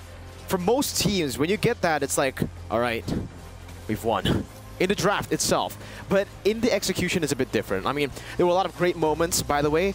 Lafel pointed it out as well. In the game itself, the fact that Daisy was able to punish Vival's performances here, here as well on the X-Borg, not able to finish off that turtle with a retribution. It's great timing by Daisy, but also for Vival, she should be able to space out. And if they didn't end so instantaneously, I would have actually taken the Lord Fight moment to go and, draw around with the Telestrator, because I think it was just a classic example of how they utilize the Lord Dance, which is something that's already not as common. It's very rare to see that kind of Lord Dance where they just stood their ground and took the fight. I was even saying, oh, they should don't take it. Don't take it. Don't take it. But in the end, it's really all about, for Team Vitality, baiting out some of these big ultimates coming in from Xeno Lilies. And the biggest ultimate has got to be the Zask ult. So another way to do that is if the fight is just spread out. And in that final fight, you can see the Grok go in, Daisy go in, way too aggressively, and it just leaves the Zask so far behind. And when the Zask ultimately does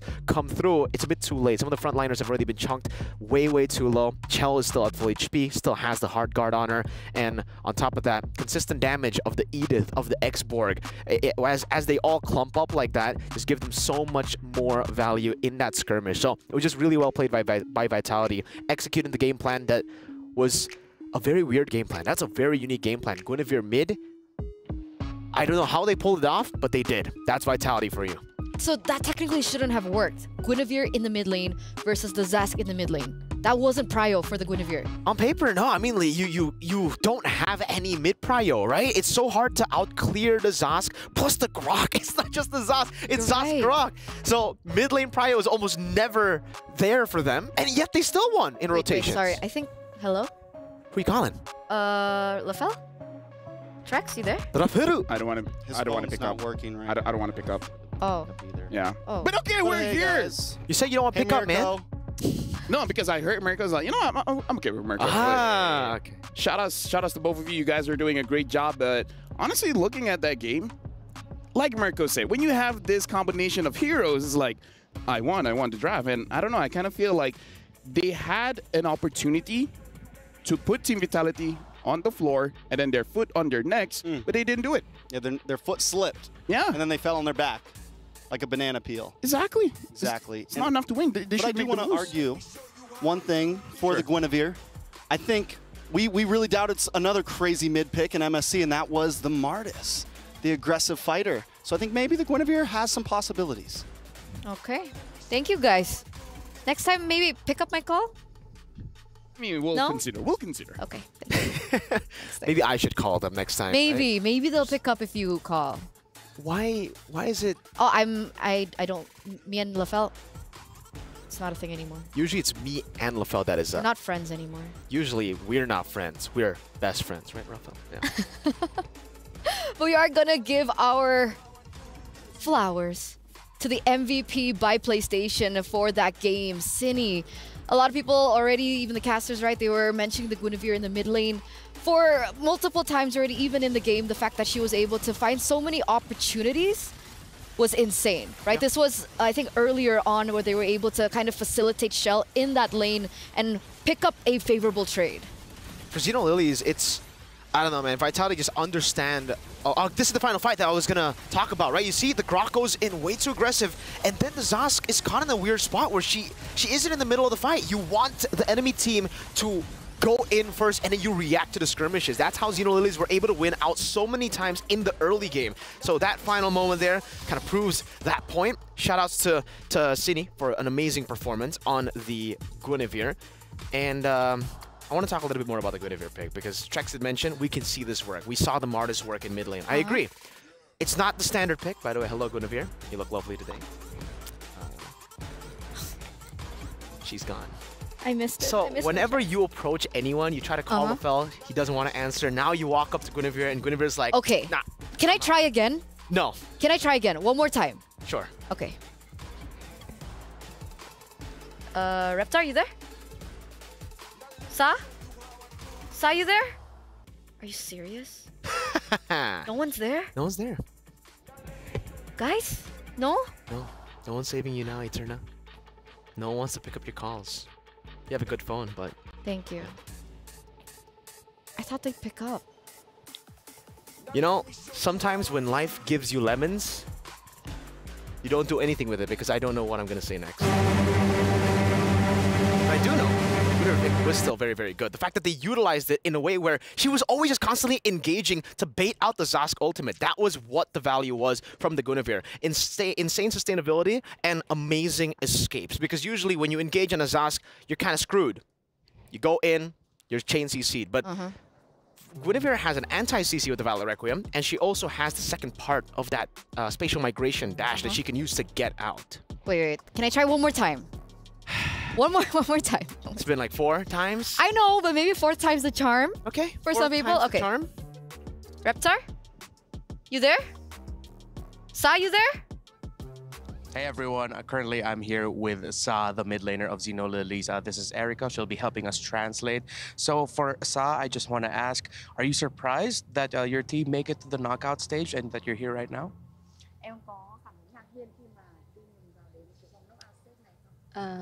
Actually, not really very surprised because we already know and we have 100% that we will in playoff. Yeah.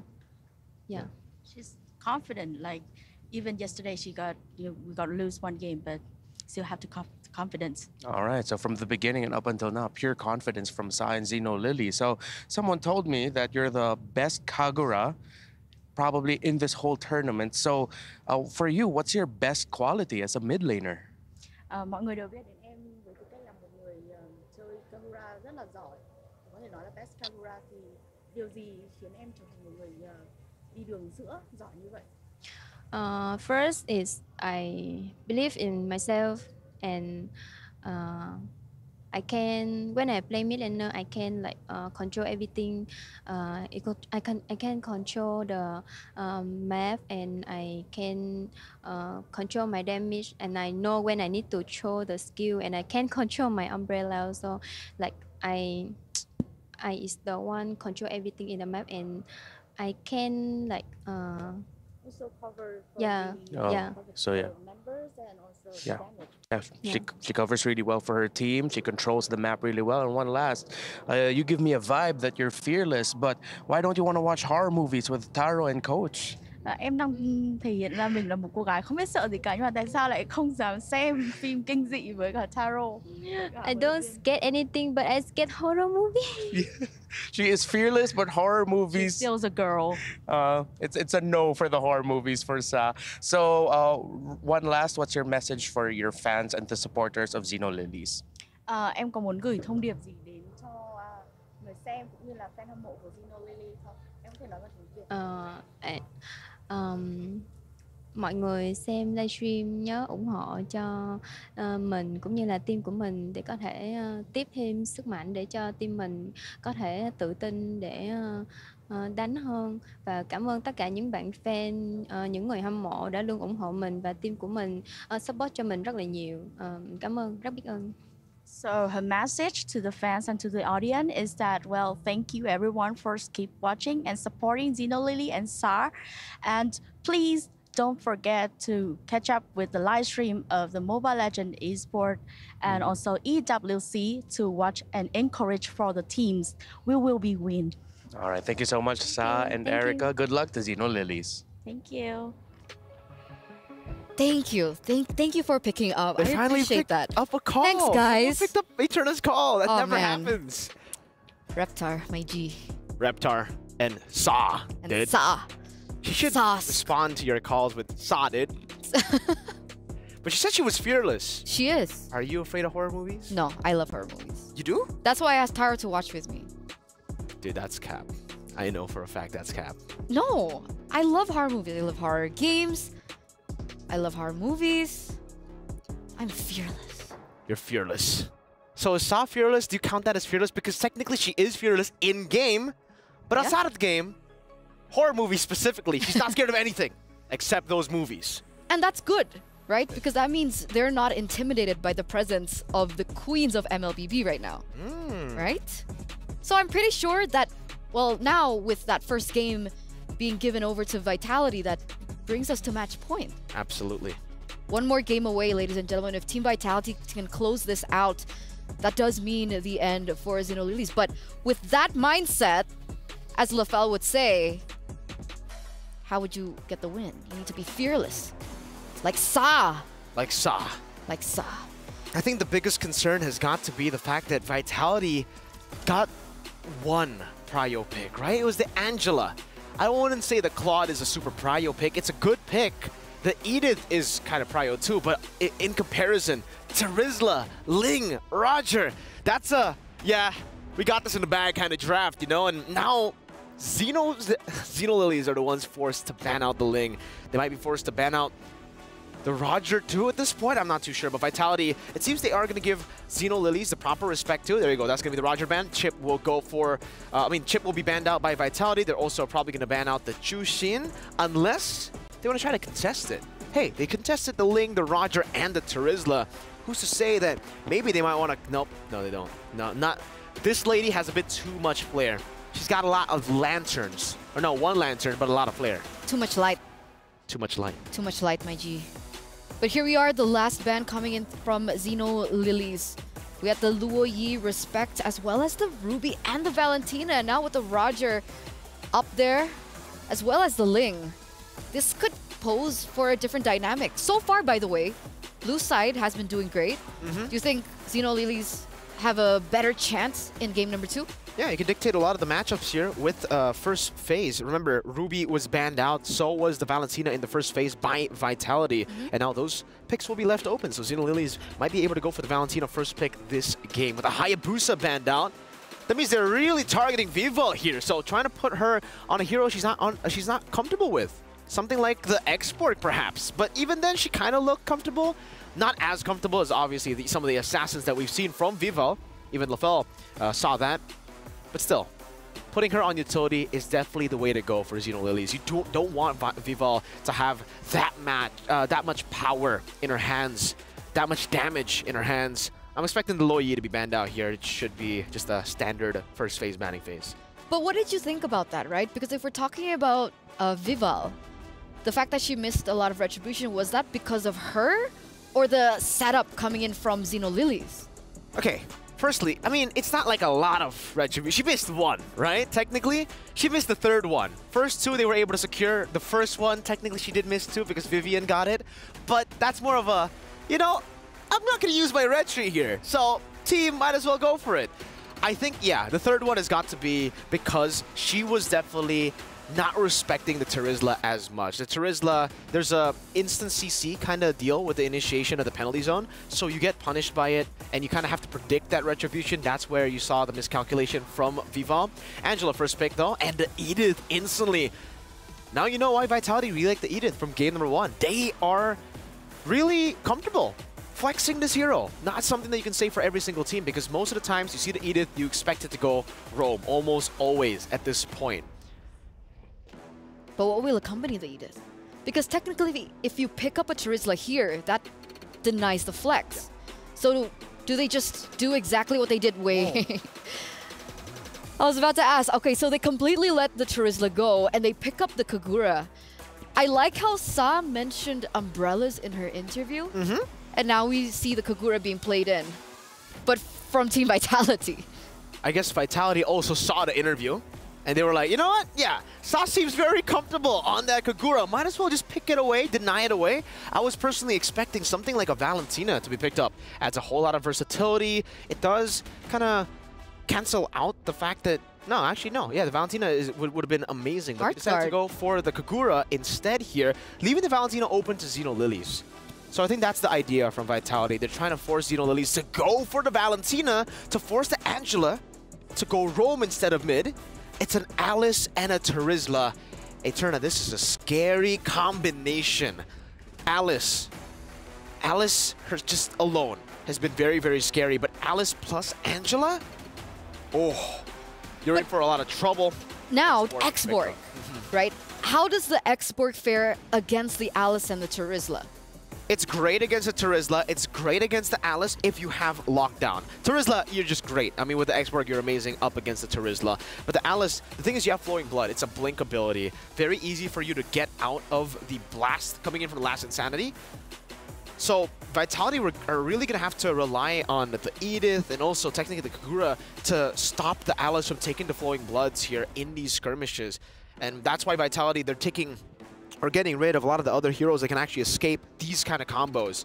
Edith, Kagura, and X-Borg. It's going to be hard to land these abilities, these big abilities, these skill shots technically, on someone with a blink. So getting rid of the Claude, that's Julian as well from Xeno Lilies. But at this point, Vitality could just say, hey, X-Borg's going to the jungle. So your bans are really not saying anything. But who knows? Maybe they're gonna throw another curveball, pick up Guinevere and play it in the jungle. That's what I was about to say, right? I mean, technically X-Borg and the Edith are still flex. Yeah. So if they're lacking the setup that you mentioned, they could still bring in something with that in the roam position for Vivian. Yeah.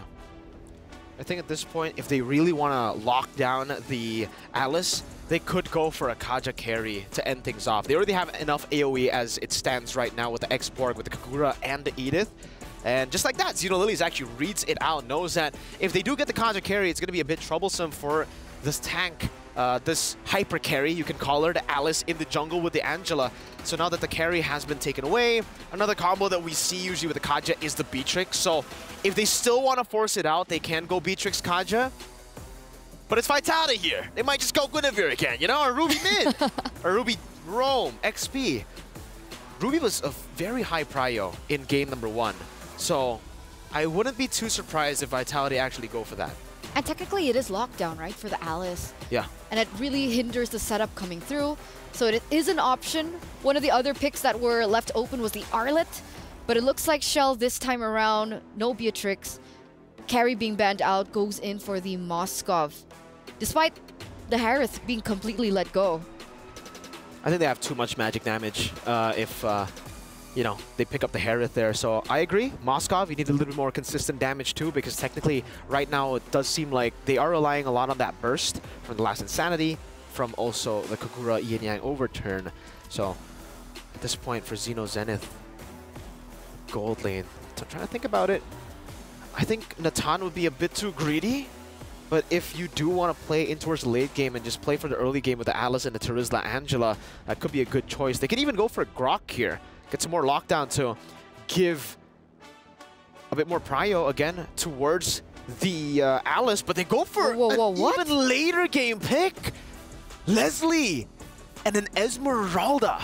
This is Leslie's debut. This is Taro's signature pick from MWI last year. Yeah. Leslie. That's Leslie.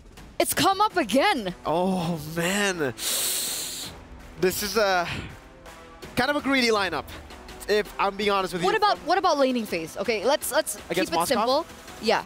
Oh, you win. Leslie and Moskov. Yeah, you win as the Leslie. Leslie is a very good pick against the Moskov if it's an individual lane. But the thing is, when you're up against Vitality, it's almost never a solo lane, right?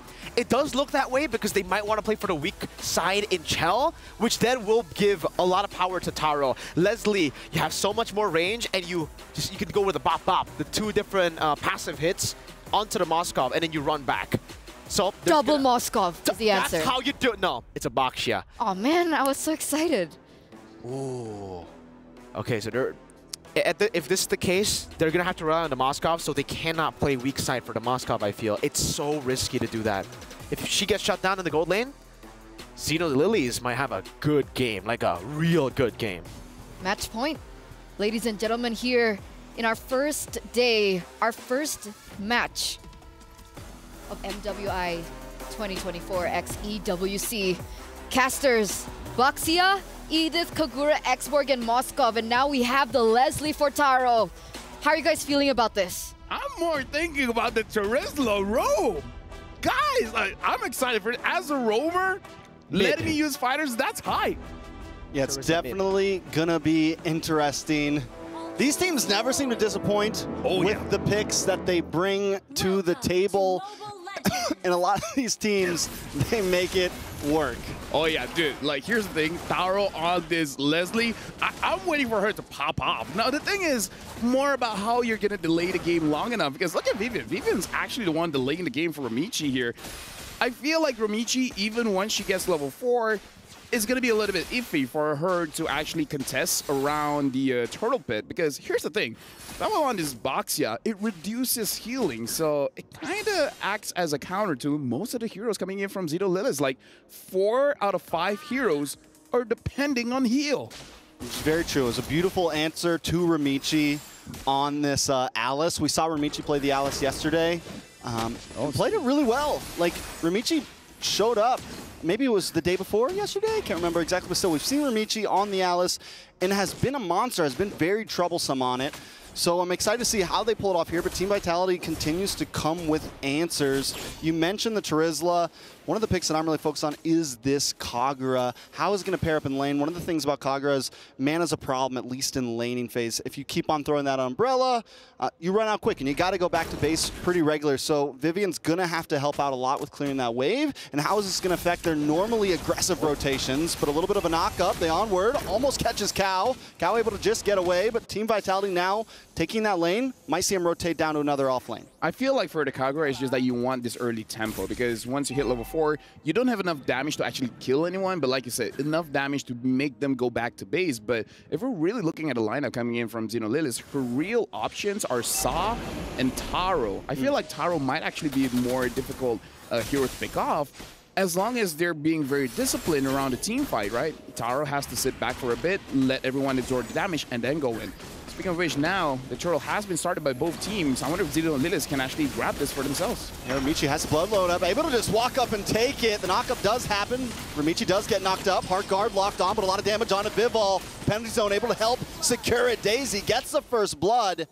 Now, putting that in the pocket of an Esmeralda could be kind of helpful here. Most of Xeno Lily's, I mean, it's a late game investment here. You have the Alice, you have the Esmeralda, you have this Leslie. You are hunkering down at this point, and getting a first blood, first turtle, it's huge for their composition. And this shows the strength of their composition here. Look at how they're moving around as a unit, as 4 very beefy individuals, and as we're talking about, Taro got taken down by Sini as well as Vivian and Shell. But going back to the team fight, it shows that they can brute force anything, right?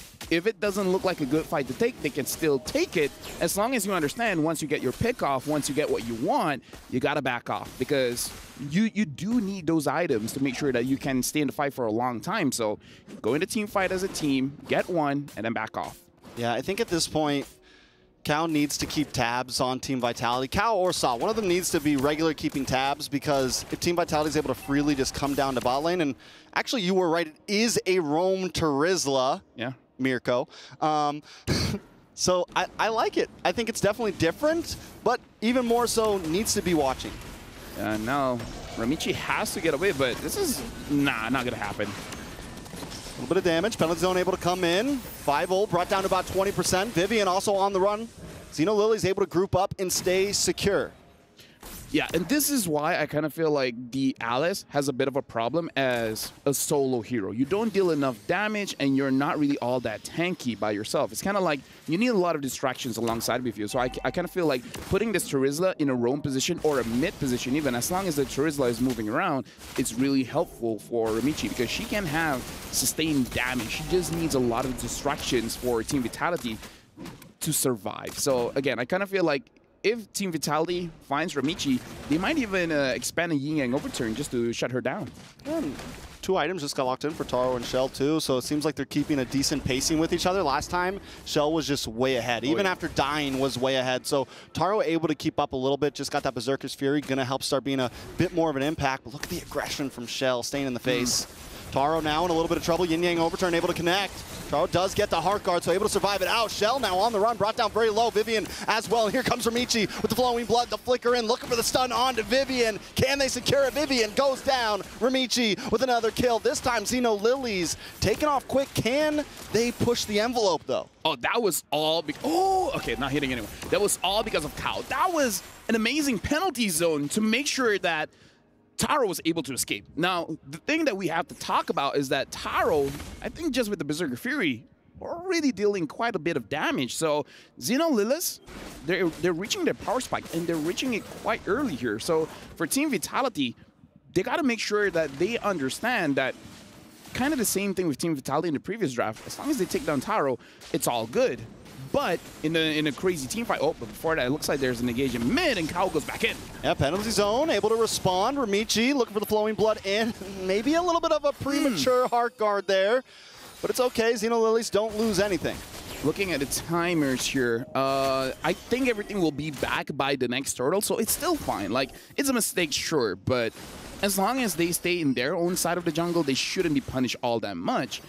But yeah, as I was saying, Team Vitality, either focus on Taro or take down Ramichi as fast as you can, and their comp doesn't do all that great. So Zini has to be the one to have that initial burst and then let everyone else clean up. Very true, and I love the way the Team Vitality take that tower right before Turtle, give themselves a little bit of a pressure advantage down in that bottom lane. Turtle's going to be up in about 10 seconds. It looks like everyone is rotating down for this one. Could be a big 5v5. Turtle might stay up on top side. Shell gets a couple spears off here, and Turtle is now up.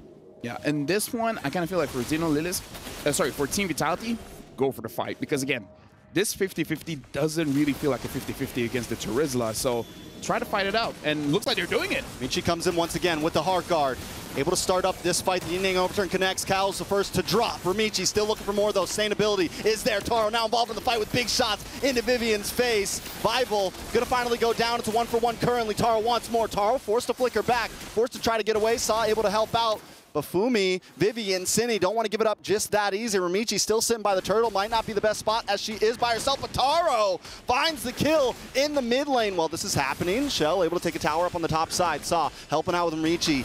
Ramichi finally able to secure that turtle. Vivian now on the run. Saw gonna back off along with Ramichi. How does that trade pan out? 1-for-1, tower for turtle. I would say it's good for Xeno Lilith because, again, they want to scale up, and they're able to scale up. They're able to give kills over to Taro, even though Saw taking a bit of damage, but should be fine here. Again, I kind of feel like this is good for Xeno Lilith. Team Vitality had the right idea. Go for the fight. Don't really try to force out this turtle. But again, they're not able to take down Ramichi or Taro, which is both win conditions for Xeno Lilith. So that's the only reason why Team Vitality didn't really look good in the final fight. You know, that umbrella range, man, is sometimes we wonder about the Kagura and how well it's really going to work, but right now Cine's using it so well, just kind of zoning them away. The range, the umbrella is always there, and it is a threat. Yeah, again, it's deceptively long, and now looking at the items, having that Lightning Truncheon early kind of does make it so that you have quite a bit of burst.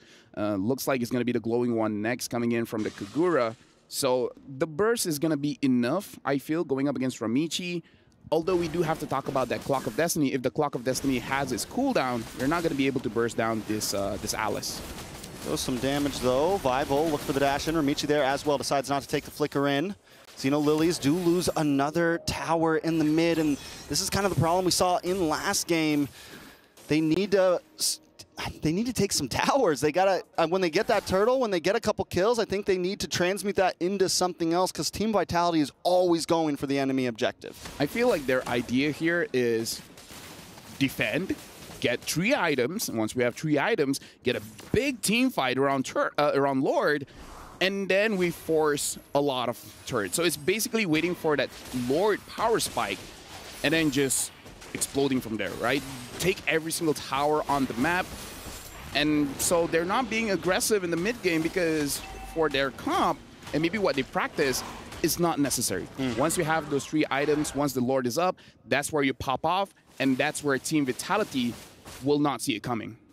It's okay if your left hand gets cut off if you still got your right one to fight with, right? It's okay to lose a couple towers as long as they're able to hang on, but First Lord is now up. Is this going to be the one? Do they feel comfortable yet? Do they push it a little bit farther? Because there's some risk in that, right? It's like, are we really ready yet? Do we maybe let this Lord crash in one more time, or is this our power spike? We got to look at the items for Taro. I kind of feel like she has 2 items, and she even has a Sky Piercer. So this is a bit greedy coming in from Taro, but she needs the endless battle before really committing for this turtle. Uh-oh, the onward, the knock-up. A lot of damage, locks on. Esmeralda about to go down. Daisy taking out Cine, able to get the kill, which is huge for Cine. 104, just got that the wand locked in, the glowing wand. So that's going to be a bit more damage. Paired up with the lethal ignition, you got a lot of burden coming in. Oh, they got it going quick. Ramichi wants to contest. Oh! And she doesn't get it. It was a good try, but now Ramichi on the run. Heart guard should be able to get her away. Just needs a flowing blood, but the knockup's not letting her get any skills off. Taken out. Fumieko able to get it. Kyle comes in with a penalty zone on 4 members, but still not enough. Shell, get a spear of destruction in. Start getting some free shots. 3 people down for Xeno Lilies. A double kill over to Fumieko. And now Vitality smell blood in the water. They're closing in. They take out the mid-tier 2, and the Lord's not even here yet. Big mistake, the fact that Daisy was caught out. And then once your EXP laner is no longer there, it's easier for Team Vitality to actually go for the Lord.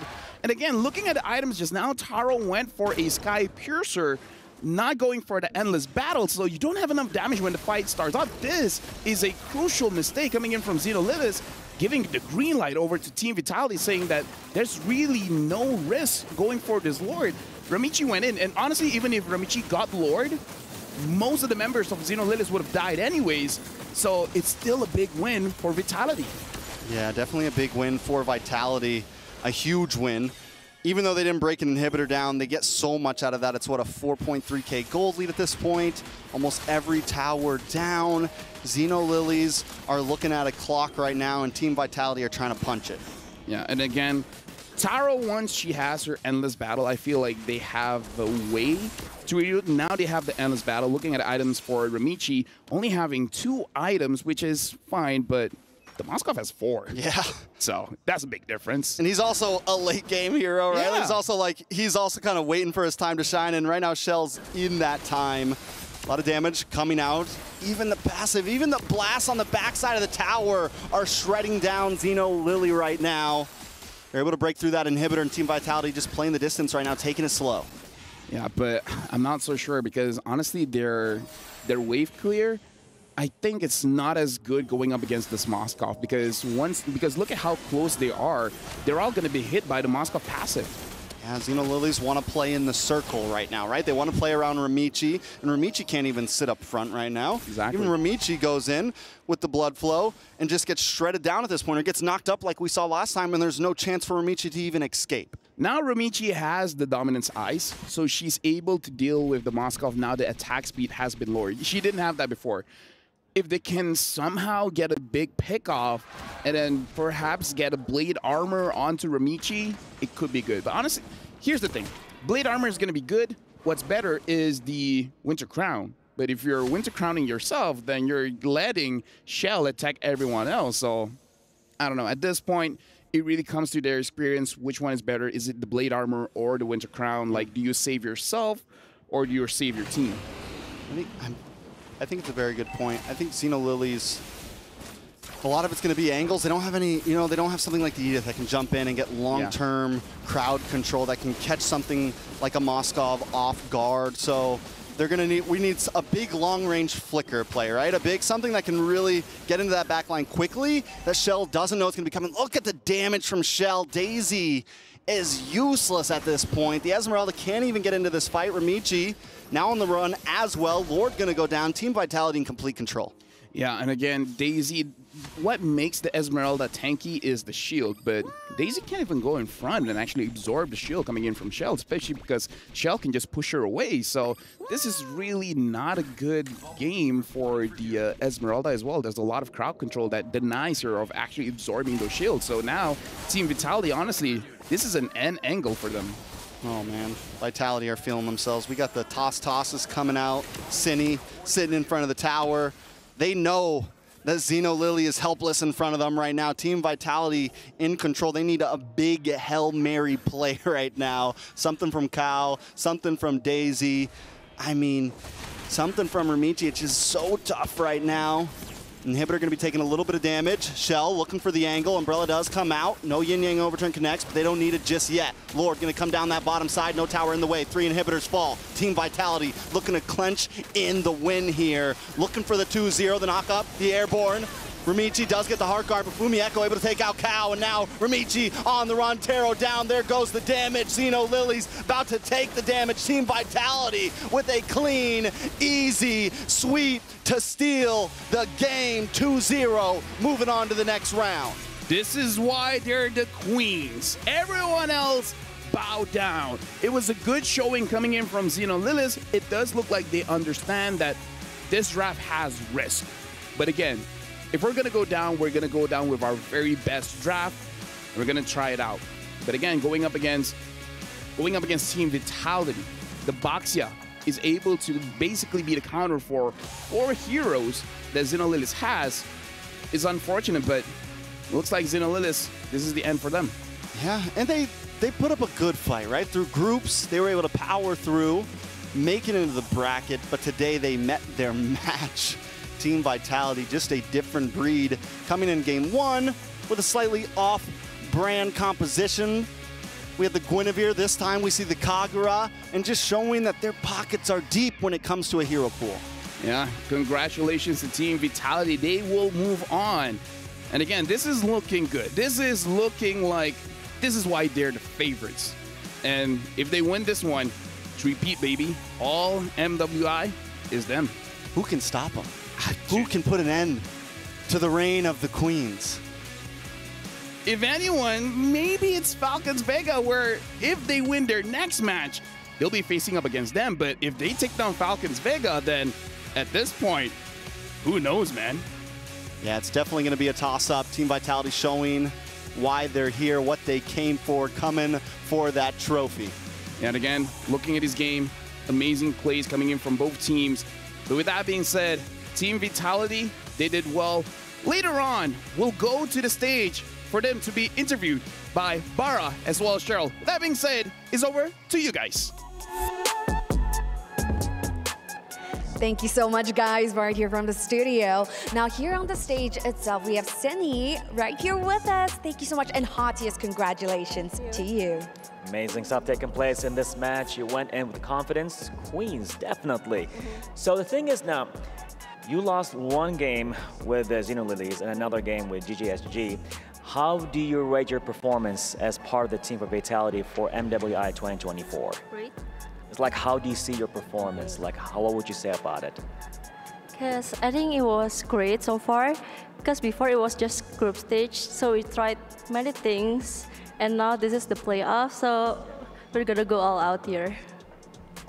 Go all out, let's go. That's right, and of course, you know, speaking of the level of competition, you know, you guys have been reigning champions so far. So what do you think of the landscape of the current MWI? You know, do you think the level is stepping up, or do you think that, you know, you guys still got this in the bag? I think so far the other teams are improving, because like they can't be the dark horse, but I'm still confident with us.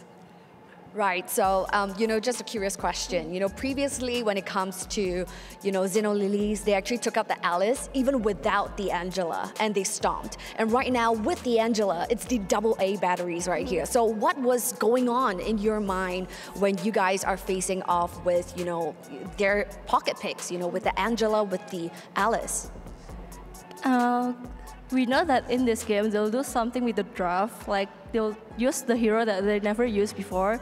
So we kind of expected that. So we put Baxia in the last pick to counter their heroes.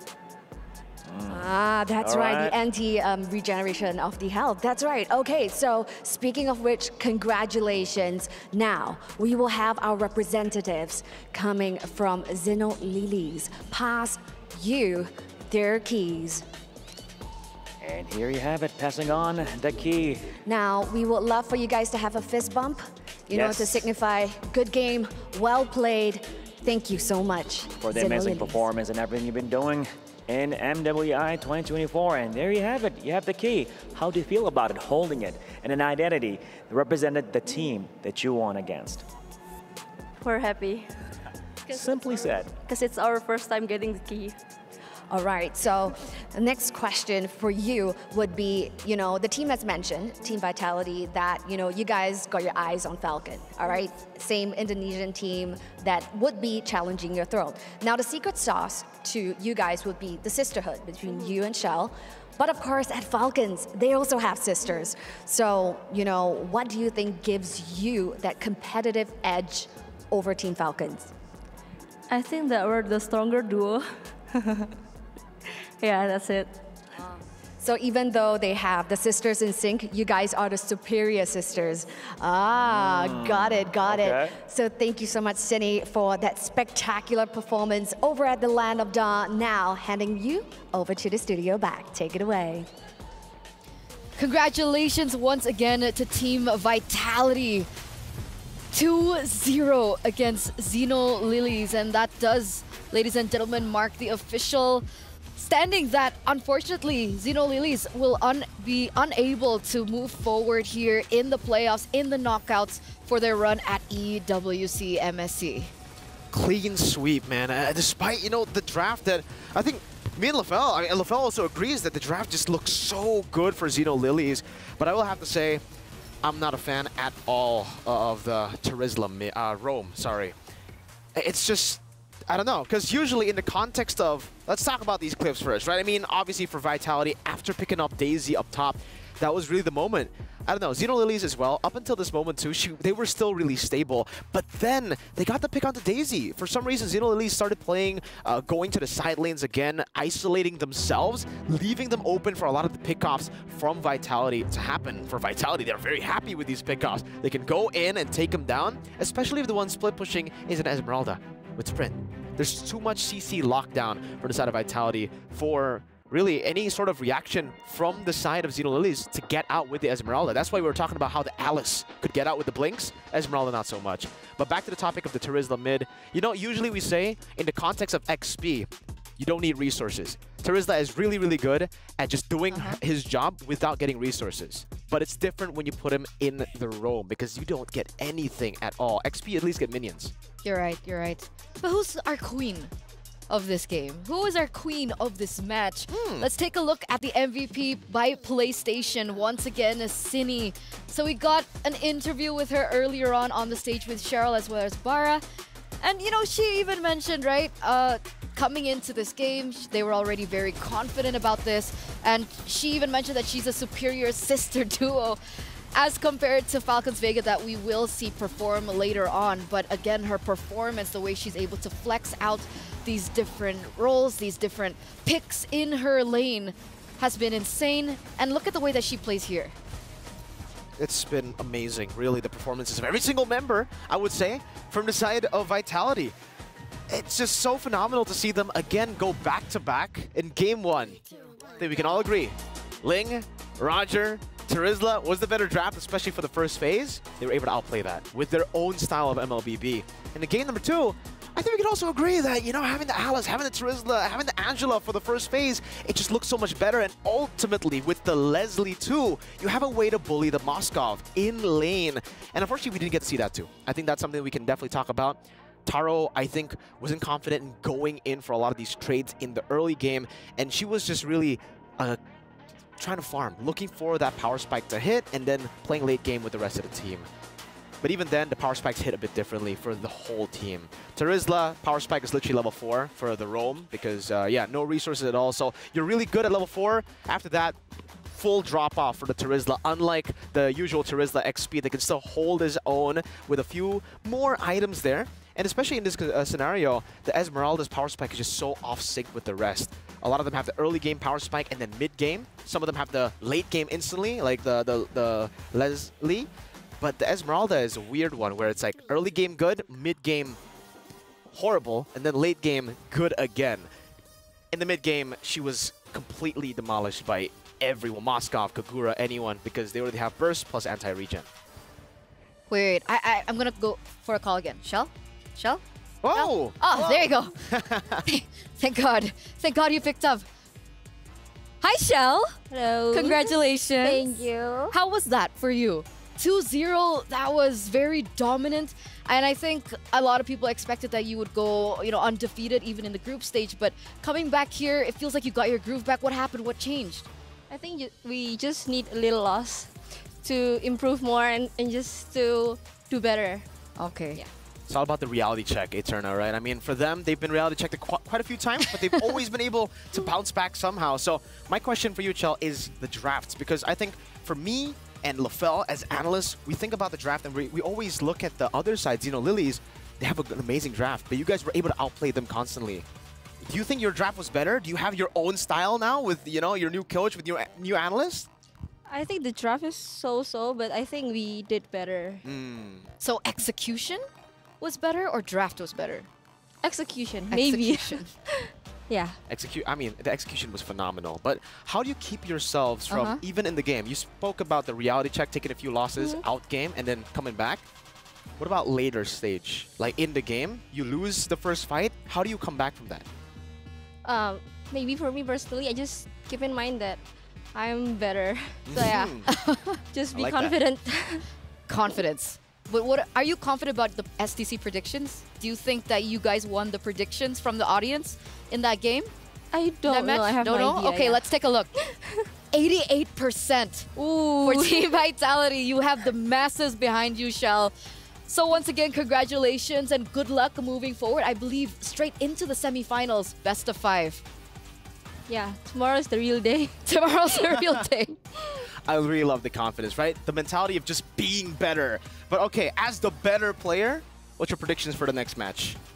For the next match, Falcons Vega, of course. Falcons Vega. The pride. 2-0? All right. 2-0. Yeah. We'll see how they do in their next match of the day. But of course, we do have to toss to a short break before we get into that. So once again, thank you, Shell, and we'll see you after the break.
Welcome back, ladies and gentlemen, boys and girls, from that short break, that short quick break, you know, as we all restart for the next match of the day, Falcons Vega. But we are going to have a look at it with the Dr. Sulaiman Al Habib showdown. So let's get into it. Another Indonesian representative after we saw their first Team Vitality 2-0 moving forward. Now we're going to see Falcons Vega against Net Angels. They had an outstanding performance from the group stage, not losing a single game. So coming against Net Angels, how are we feeling about this? And we also want to know what the viewers think about this, right? What do you guys think? Our first game, first match, you guys got it. You guys got the predictions down, but what about this? Do you think Falcons Vega will win it all, or do you think Net Angels have the chance to bag this? Well, tell us now. I mean, we'll see the predictions later. We'll see the result of the predictions later. But yeah, I mean, me personally, I'm not going to give predictions out, but I will talk about how I think it will play out. Net Angels, phenomenal performances in the group stage, but obviously we're going to have to give it over to the favorites here, which is Falcons Vega. The way that they performed in the group stages, it was dominant for the most part in the early game. There are a few weakness points, though, that Net Angels could capitalize on, which is their late game decision making and just Falcons Vega's very classic, you know, very this is a characteristic that they have, which is the discipline not being there as we get into the mid to late game stage. Sometimes they like to overheat when they get early game power spikes and when they win in the early game. So that's definitely something that I'm looking at Net Angels to try to decipher, to try to punish, but also for the side of Falcons Vega, I'm expecting them to fix those things because it's been a while. And let's hope they don't overheat on the way to the venue. Oh, that could definitely happen. Okay. Let's take a look as they walk into the Amazon Arena, ladies and gentlemen, as we take a look at the Jamil Motorsport arrivals. And there you have it. Falcons Vega. Earlier on, you know, we had a little bit of spice between these Indonesian teams, claiming that they were the better sister duo, but it looks like the sister duos from Falcons Vega are also rolling in. Do you think that this might mean that we're going to see a different roster from the side of Falcons Vega? Because in the group stage, we saw two different lineups, right? We had Caramel and Agatha, and we also had Maylene and Funi. From your feeling, who do you think will be playing today? I mean, personally, I think it should be Agatha and Caramel. You know, the more experienced bunch. Technically, experience is also a weird term to use because Funi is also very, very experienced. But obviously, with the lineup, they have been starting Agatha and Caramel way more compared to Funi and Maylene. So that's what I'm expecting. Hopefully, we get to see that. But hey, even if they deploy Funi and Maylene, I'm expecting kind of the same for Falcons Vega. Early game dominance. We're also kind of getting that, right? That's the same kind of feeling of match number 1 where it was like a powerhouse against a dark horse. And it's a similar story here, right? Net Angels, I think a lot of people were surprised with how dominant they were able to perform in the group stages. And now coming into the knockouts, they're also considered one of the dark horses.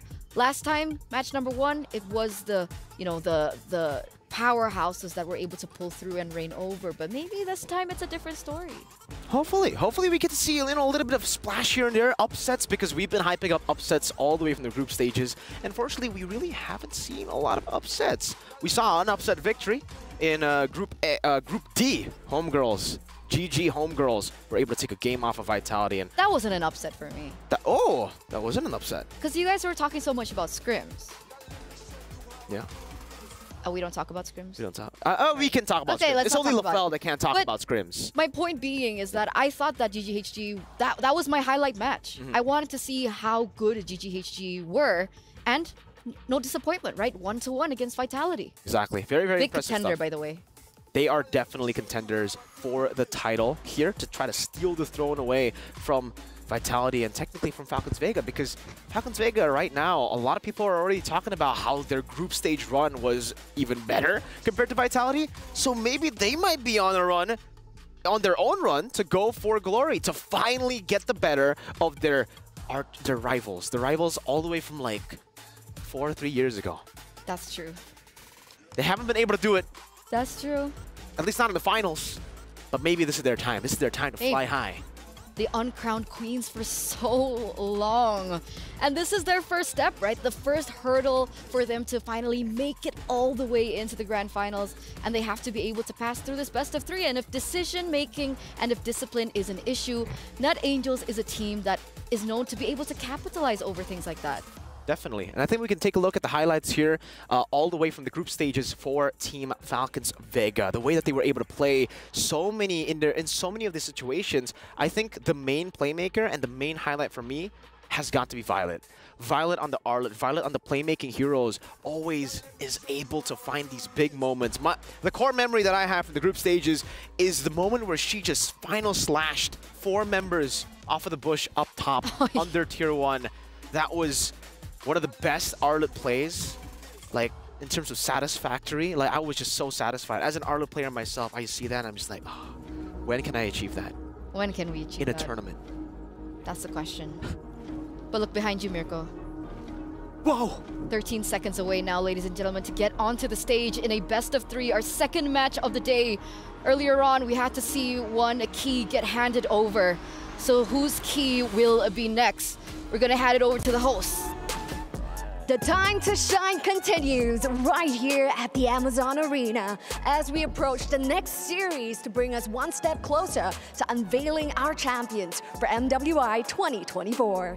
Well, ladies and gentlemen, as we have it right now, competing to pretty much secure a slot at the semifinals with the powerful powerhouse. All that taking place right here, ladies and gentlemen, and an Indonesian powerhouse may go against a potential dark horse, all right here at MWI 2024. So speaking of which, let's jump straight in and let's take a look at the wonderful faces of the Indonesian powerhouse. Presenting to you, Team Falcons Vega.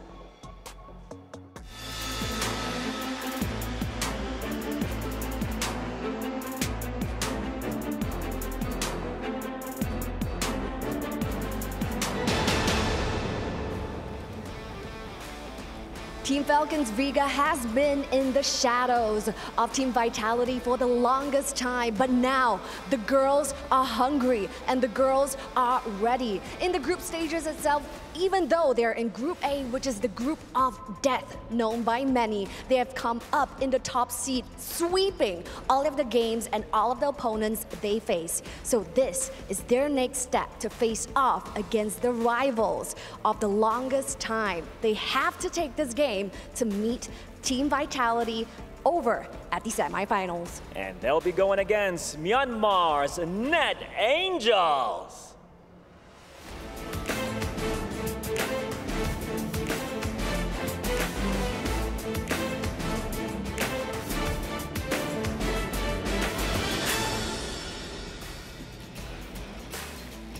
Well, there you have it.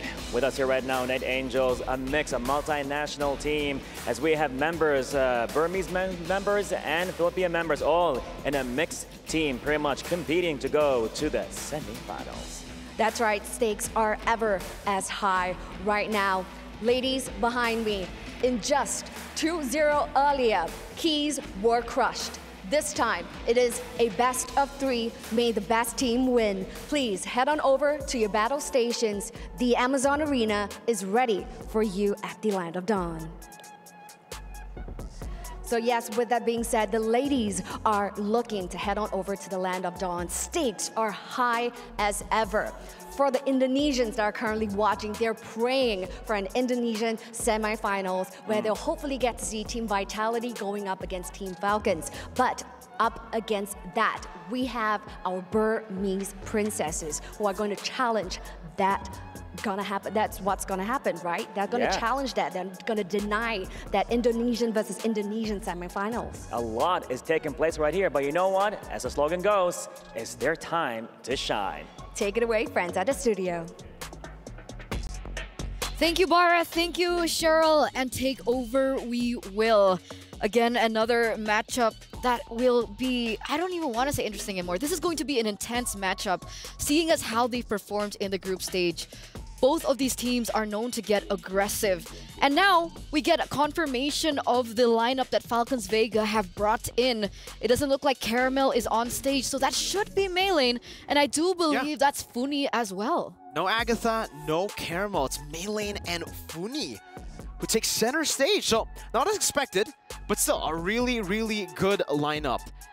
I don't know, it almost feels like even in the group stages, we were expecting a bit of difference from Agatha, the way that she usually plays from the way that usually Funi plays. But no, we saw the exact same. They played the exact same hero too. Funi played the Vixana, Agatha played the Vixana. She didn't really go towards, the carry picks that we would like to see. But maybe Funi does it here. Maybe she does it with that synergy. Oh, I know why they deployed Funi. Why? I mean, earlier, Chell mentioned they're the better sister duo. Well, now it's time for Chin Chao and Funi, I guess, to try to show the world that they're the better duo. Maybe, who knows? Well, that's great. Net Angels now. So, like, despite Caramel not being in the jungle position, right? Okay. Despite it being Maylane, we're still gonna have an ID versus ID jungler battle. What do you think about the playstyles, the difference in playstyles, and maybe the difference in picks, maybe? I would actually say it's kind of similar. Vanilla and Maylane. If we were to compare Vanilla and Caramel, then it'll be completely different because obviously they're different flavors. But also, they also play different picks in the jungle. We are used to seeing more of the Hayabusas from Caramel, the Alpha. Martis as well, the Alphas of some fighters too.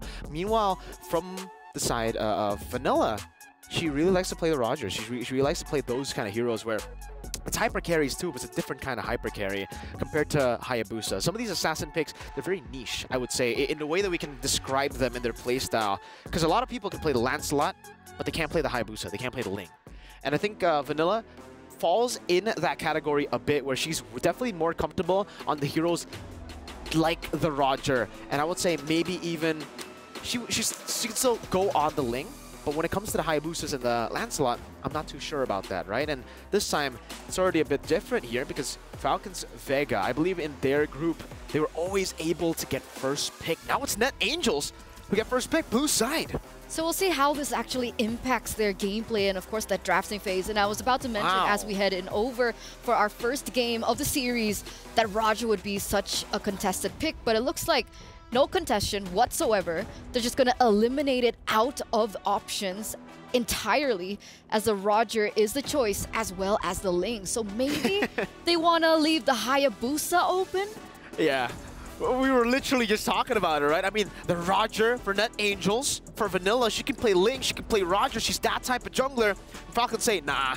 Let's not give her the Ling. And same for Net Angels, seeing how Maylane performed on the Roger. I believe that was game number 1 on the Roger. Their first game at MWI in Falcons Vega, where Maylane got, was it a Mania? I don't know, but it was a really amazing performance. Crazy KDA. Minotaur ban coming from Falcons Vega. This is already very interesting because usually we see the Chip banned out by red side. We see the Lo Yi banned out by red side. And this is already kind of scary for Net Angels because usually on blue side, you want to try to force those bans upon the red side opponents so that you can actually go for a lot more respect and you can leave a lot of the other heroes that you're comfortable on, that are your personal prio picks, open for first pick. So if they can't play the Chip and the Lo Yi, it'll definitely be concerning when Falcons Vega get the blue side. But we'll see their game plan. Maybe Terizla is that much prio for them. They want to just first pick it. Edith, man. Talking about Edith, before we continue on in this drafting phase, I just want to point out that Net Angels, they also have a variety when it comes down to their EXP lane, right? We've seen Line and we've seen Namira, and they get interchangeably swapped out. This time, we are going to be seeing Namira step in that EXP lane.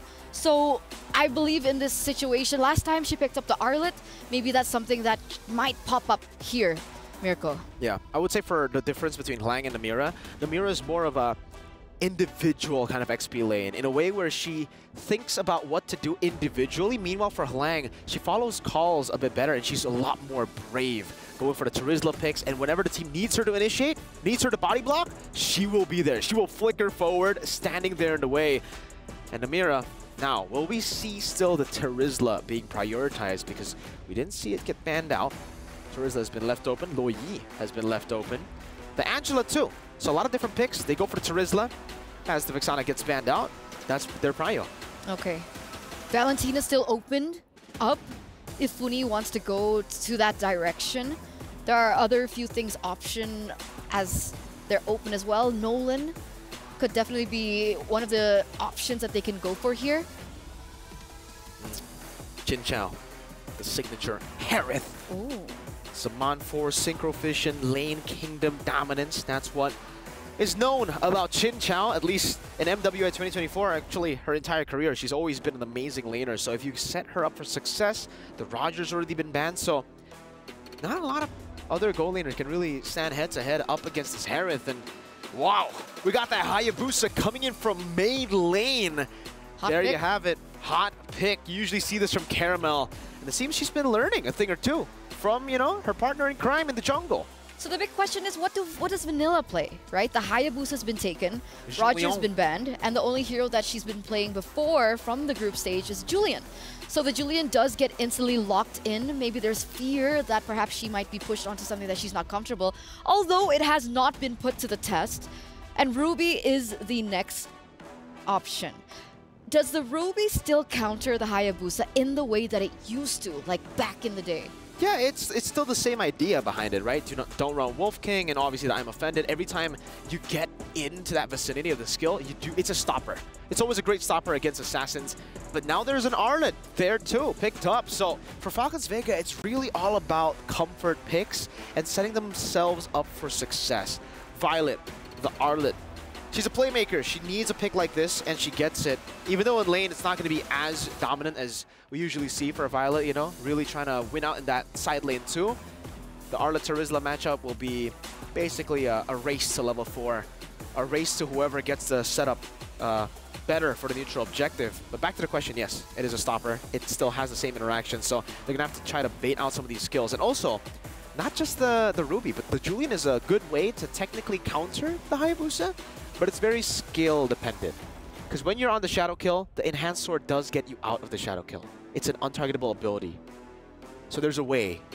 So there are 2 ways, essentially. Yeah. Okay. Coming to the second phase, the Claude does get banned out. What else would be a good laner against the Harith? Do you need to continue to give Chinchao that better lane? Understanding that the Arlet, like you mentioned, is not in the best of matchups. Yeah, I think setting up for Chinchao is amazing. Good Claude ban. The Claude can blink out away from the Synchro Visions. Carry has been a very good choice as well up against the Harith. Not in the way that you bully the Harith, but in the way where you can actually just dodge away from the Synchro Vision and just farm up. I think for Carry, we've been talking about how she's basically a non-laner.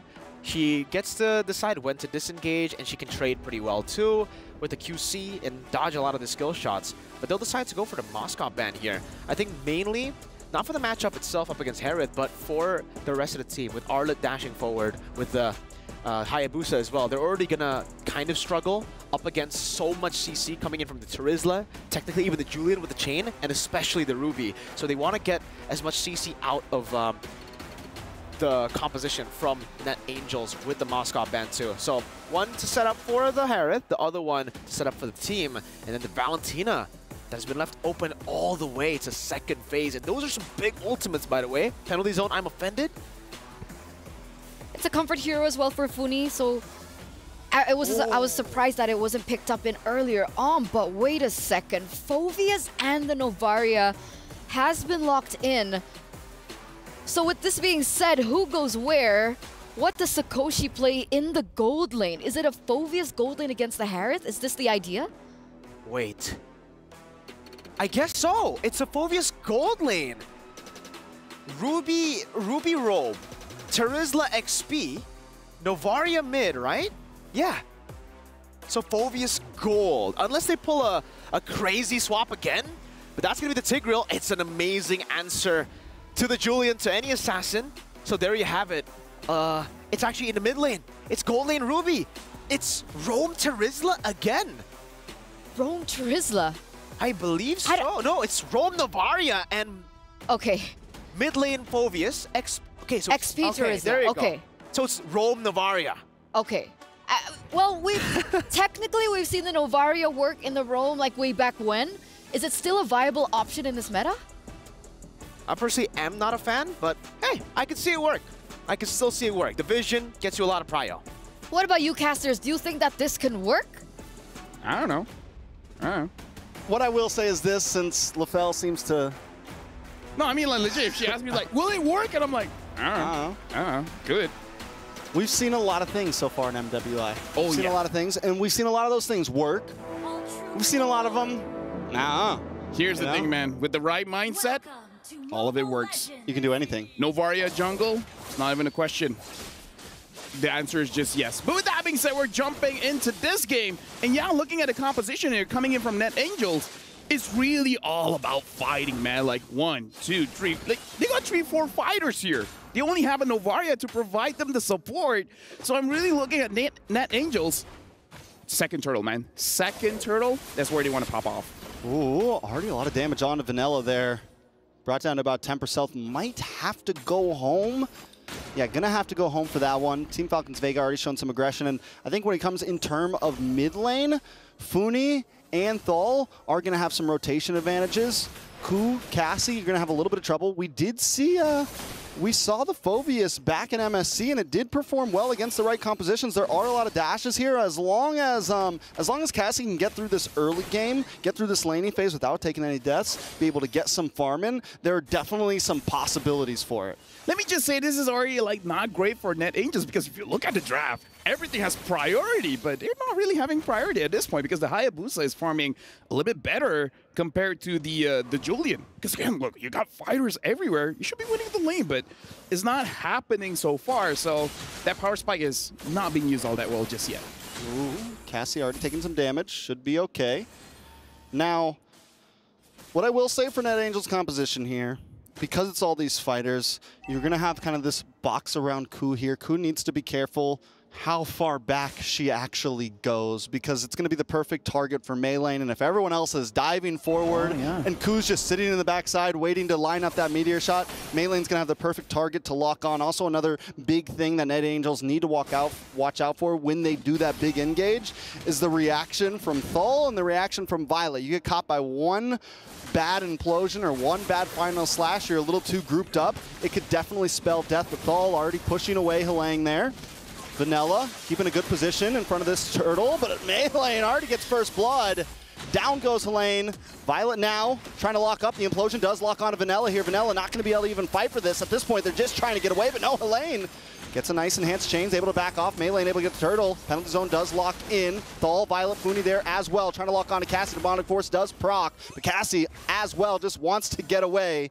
Ku looks for the meteor, isn't able to get the final hit on. Hey, good job on play by playing that one, because a lot was going on around the map. Like, it was very messy coming in, especially for NetAngels, where honestly, this is the kind of draft where you almost just shut your brain off. You see someone and then you go for a fight. But looks like Team Falcons Vega, they roughly understand how to play with this kind of composition, because they just focus on one target, let possibly Mei Lane to just get an advantage, get the kill, and now she has, honestly, like the Hayabusa having more farm and one kill here, it's not going to look good for NetAngels.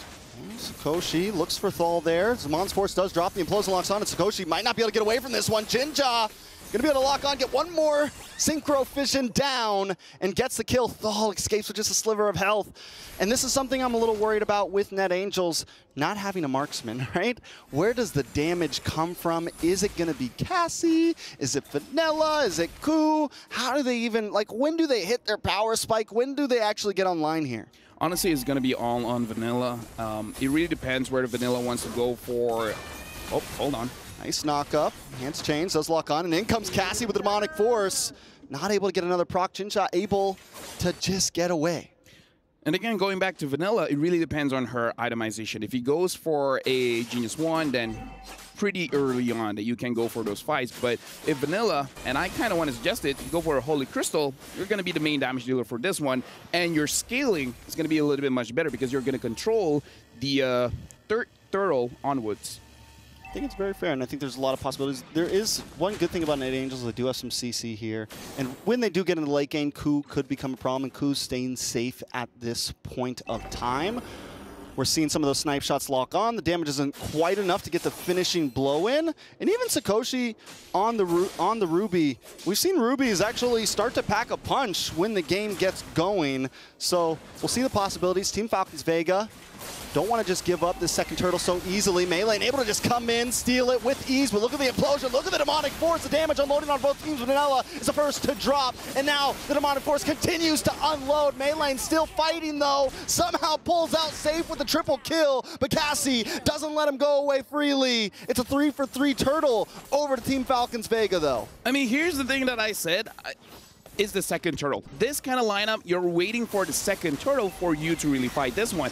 If they were able to secure it, then it would have been much, much better. You can see how Thal, honestly, should have turned things around with that amazing implosion, but because this is a lineup that has a lot of ways to defend themselves, they don't really rely on someone else to give them the protection, makes it so that even if they get caught, it's still fine, as long as you have at least one item, which we saw Cassie got a little bit later. But again, now Cassie having that Clock of Destiny makes it so that Team Falcons Vega now will have a difficult time taking down Cassie. Looks like Vanilla is going for that Genius Wand route, so the damage is going to be there a little bit earlier. It's just that the burst isn't going to be there when you're starting to fight around the Lord.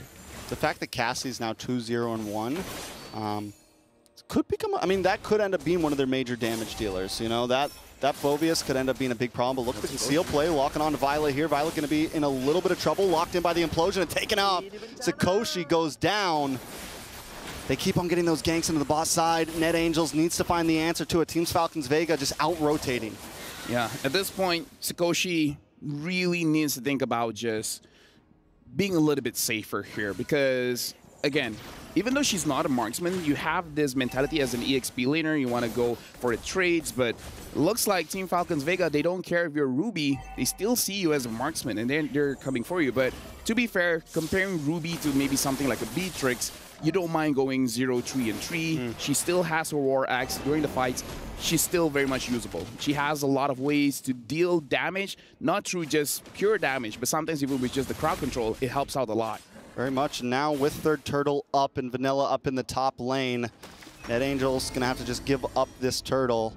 Up on the top side, though, Vanilla might be in a little bit of trouble. Final Slash able to connect. Zamon's Force drops, and there goes the damage. Enhanced Change able to help him get away. Helene comes in with a penalty zone, but Maylane doesn't want to let anyone escape freely. Shadow Kill does go off. The Ku able to flicker away. Implosion locks on. The Demonic Force locks on as well. Coming down. Bang, bang, bang. Looking for more targets, but gets the shutdown. That's 2 for 1. Cassie doing everything she can right now, but it's still not enough. Can we talk about how fast Team Falcons Vega is moving around the map? They do look like Falcons, just going here, going there, finding these pickoffs, and is making that NetAngels. I was saying they're pretty tanky, but 1v3, when you're not moving, when all this crowd control is on you, looks like nothing much can be done. Looking at items here, looking like Terizla is going for the more tankier route, not going for that War Axe early. Kind of feel like he should have gone for that so that they have a little bit more damage in this kind of composition, because even the Phoveus, the Clock of Destiny is the only magic item. Afterwards is going for that dominant ice. So yeah, the damage looks like it's going to only come from Vanilla unless they go for a War Axe soon. Yeah, Vanilla, I mean, the gold deficit's starting to get there. Same thing on the rest of the map. It's 5,000 for Team Falcons Vega. Cassie did pick up Clock of Destiny. Picks up half of the Dominance Ice. So there's some possibilities there. But I think at this point, NetAngels might just need to start grouping up a bit more. We're seeing Vanilla kind of run these off lanes, trying to macro a little bit, but it's not going to be enough. And kind of like what we saw in the last series, even though it didn't work well from Xeno Lilies, you might just need to bide yourself a little time and look for that 5v5. I think their composition will work much better if everyone's together. Yeah, Trix, my friend, do you agree that for today, looks like one of the major problems looking at most drafts is that they don't have enough damage, right? And it's an aggressive meta right now. It is an aggressive meta. And it looks like Team Falcons Vega, they're actually pulling around NetAngels because they're showing Hayabusa up top. It's like, hey, I'm here. You guys want to group up? You guys want to take me out? And then Chincha just starts getting turrets everywhere. So Team Falcons Vega, they're pulling NetAngels around. It looks like NetAngels are the one getting netted. Yeah, they're the ones definitely getting controlled right now, being a bit more reactionary to just what Team Falcons Vega want them to do. And now with the Lord up, Team Falcons Vega with a strong box controlling this pit. So the Echo does come out, so nice vision over to the NetAngels. Maybe they can get a position on this Lord. I feel like they got to go for the pickoff as well, because if they try to fight for this Lord, Paul has a flicker, right? If the Tigreal has a flicker, it can go lights out very, very fast. So NetAngels, they got to take this calculatively. Like, they have to prepare to sacrifice one. Who's going to be the one sacrificed? I don't know, but right now, Cassie tries to come in, but look at the damage coming out. Lang able to take out Funi Maylane, finds Sakoshi. Cassie still on the chase with the Demonic Force, but it does not lock in. The Meteor does miss, but now Thal might be in a little bit of trouble. Echo comes out, looking for one more shot. Helene trying to lock on, and Cassie gets the final blow. Vanilla now drops to Zamon's Force does drop out from Chincha.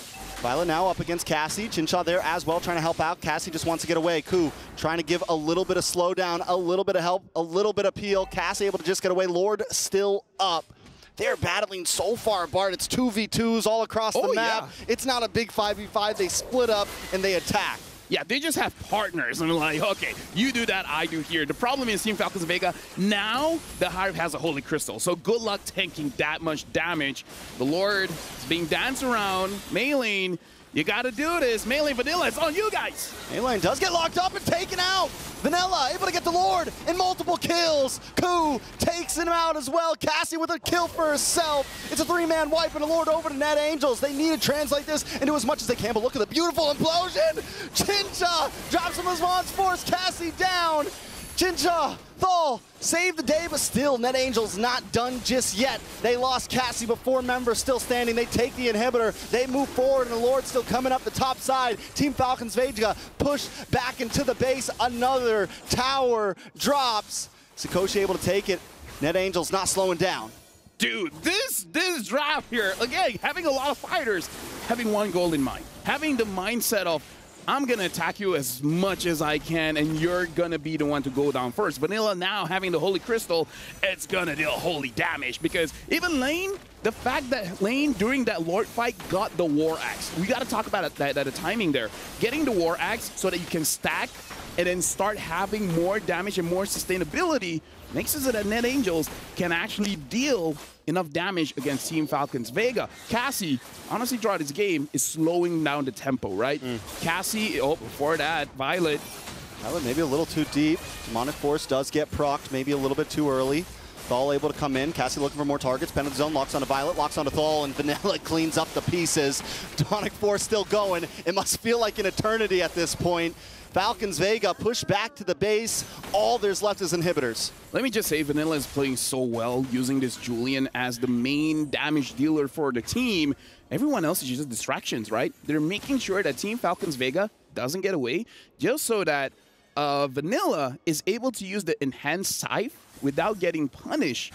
But still, with that being said, still able to hold on to that enhanced sword, just in case if those crowd control doesn't actually hit on the right targets. And Maylane, you know, what we saw in that last big Lord fight, right? This has been kind of the answer to a lot of Hayabusas. You wait for the quad shadow to proc, and then right when the Hayabusa comes in, if you can just catch him for that split second, it's GG's. We saw it happen to Nicolette a whole lot. She was having problems every time she'd quad shadow in before she could even hit the shadow kill, because the deal is normally you want to get the shurikens off and then shadow kill, but if you're able to stop Maylane for just a second, you can get enough damage to get the kill. Oh, look at Maylane now. Probably going to be able to run away because the quad shadow is still there. Looking at itemization here.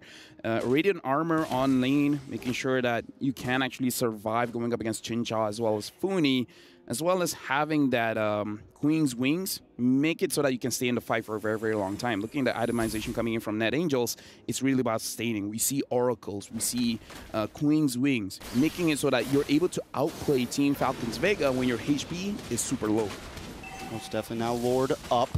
Does Net Angels have the advantage on this Lord at this point? It has the game completely turned into their hands. As an assassin, it's going to be hard for you to really contest for the Lord just because you can't tank the damage that the Lord deals. And Net Angels, we got to remember that War Axe has a stack. They can hold on to their stack for a very, very long time. So they actually do quite a lot of damage at this point during the Lord dance. Very fair. And another person that we've kind of failed to mention, but Vanilla's been doing great. But look at Ku, 2-0-7. We're 15 minutes in. Those meteors are going to start hurting a lot more. The vision also getting applied gives Net Angels this great advantage when it comes to especially objectives like this. Thal, though, looking for the play, looking for the lock-in. Yeah, again, just be careful of Thal. Having that flicker, you kind of don't want to risk this. And now we see the concealed play being used, and then you reset the Lord. So that's one thing out of the way. Now you got to force the flicker out, and then Net Angels have a good time going for this. Oh, but Maylane finds Vanilla. Vanilla able to get out of there. Yeah, Funi also takes a bit of damage, though.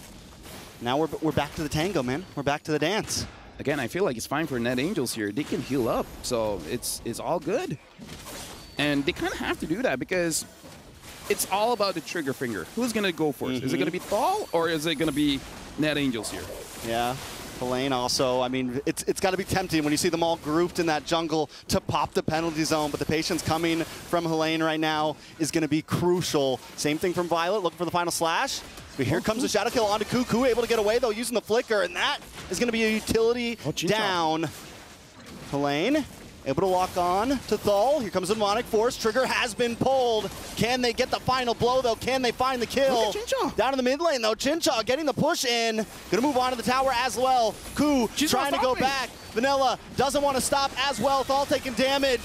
Thal goes down, but Chincha's on the base. Chincha's on the base, and Ku can't defend. Team Falcons Vega with a cheeky mid lane steal. Not like this. That was 2 towers. There's the tier 2 There's the base towers, and then she went and ended in one wave. Not like this, man. Damn you, Tinsha. Dude, this is... That's what Leo would say. Maybe this is the answer. You want a Lord dance? I'll just end the game.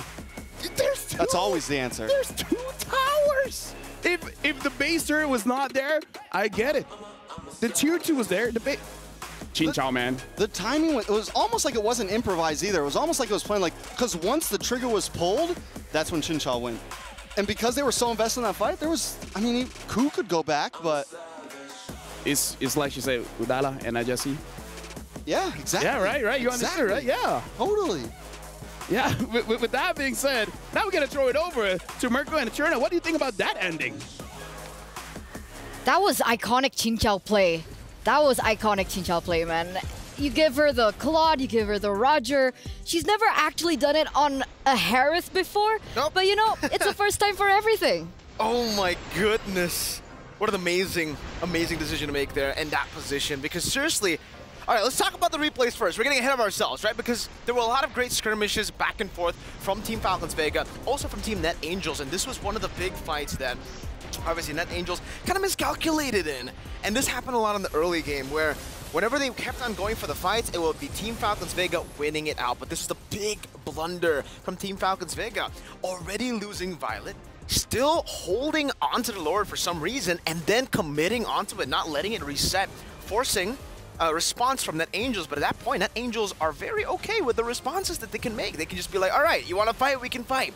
And again, a lot of the fights here, it just feels like for Falcons Vega, they're very amazing mechanically, right? But when it comes to a lot of the baiting out, the feinting, that's when they get beat out. Because in that particular moment, the bottom side of the map as well, they wanted to bait out the demonic force. They baited out, but then they were kind of confused. They were like, wait, do we continue fighting when the demonic force is up, or do we just back away? Because the real answer would have been 100% back away, wait a bit, and then jump back in. With no demonic force, Funi saving her own IMU demonic force would have been so much more value to actually go for the fight after those cooldowns and those frames have been already used up. But what did you think about the possibility of that split push from Chinchao? Was that a miscalculation on Net Angels' part? What went wrong for them there? I think for me, I'm definitely, you know, I'll be waiting for the telestrator later on to really draw things. But even while we were watching that, we were talking about, well, I was mentioning, you know, Hayabusa should be the one going bot, not the Harith. Harith, yeah, I mean, throughout the game, by the way, let's talk a little bit about how they have set up and how they made that decision. Because throughout the game, it was the Ruby in the gold lane who can't really stay in the gold lane, always wants to look for fights. And it makes sense, right? So let's crown our PlayStation MVP right now. And I mean, everybody was like high-fiving, hugging Chinchao. So is it Chinchao? Ladies and gentlemen, let's have a look. Okay, there you go. Team Falcons Vega, Chinchao on the Harith, on her signature Harith, pulling her signature iconic move. I think at this point, right, a lot of the teams, a lot of the players out there should just be very wary of this play. The fact that you will always be unable to count Chinchao out no matter the hero that is given to her. Because that shouldn't have happened, right? Okay, let's say it was an inhibitor turret. That makes a little bit more sense, but there were 2 turrets left. That's why you have to respect the magic damage gold laners in their ability to siege, because I think if this was the old MLBB, you wouldn't be able to see the split push happen all the way from the tier 2 like we mentioned. But I forgot which patch exactly this happened, but you deal extra damage as a mage now. You have a lot of damage to actually siege. So heroes that go for Feather of Heaven, that go for base damage plus attack speed on you know, the mages, you can still go for a lot of the big sieges. And again, we'll get through it later on. We'll get through how exactly they played around it, because it's going to be really, really cool. I think it's amazing how they decided to go for that. Let's go back to the fundamentals. Let's continue. Hello, Harith.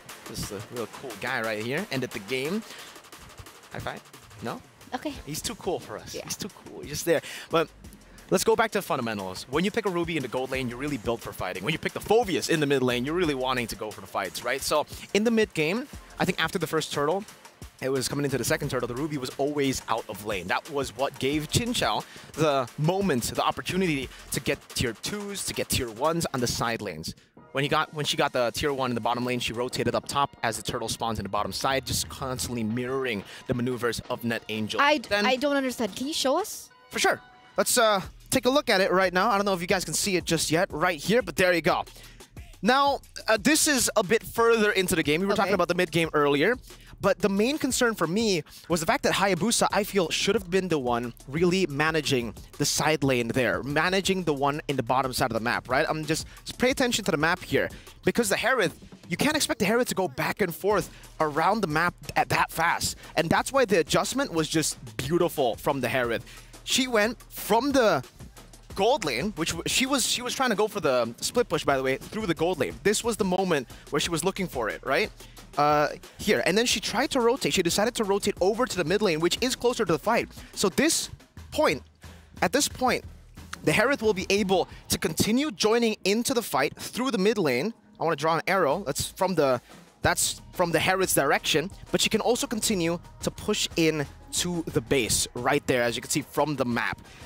The moment that we have here is the moment where Tal kind of got picked off all alone. She used this to kind of make a moment for herself to force a lot of the fights to happen here. And as we play through the clip here, we'll see how they were able to actually stop all of the members from recalling. Tal gets picked off right there. You can see it, right? And then they decide, you know what? Let's start poking them down. Harith gets rid of the tier 2. Like we mentioned, with the changes of the mage, you can actually now deal so much damage to the turret, and I believe here, she does pop the Zaman Force as well. And then the rest of the team, the fact that they sent the Novaria instead of, you know, all the other members, just goes to show you that technically, none of them can really get out. None of them can really back away.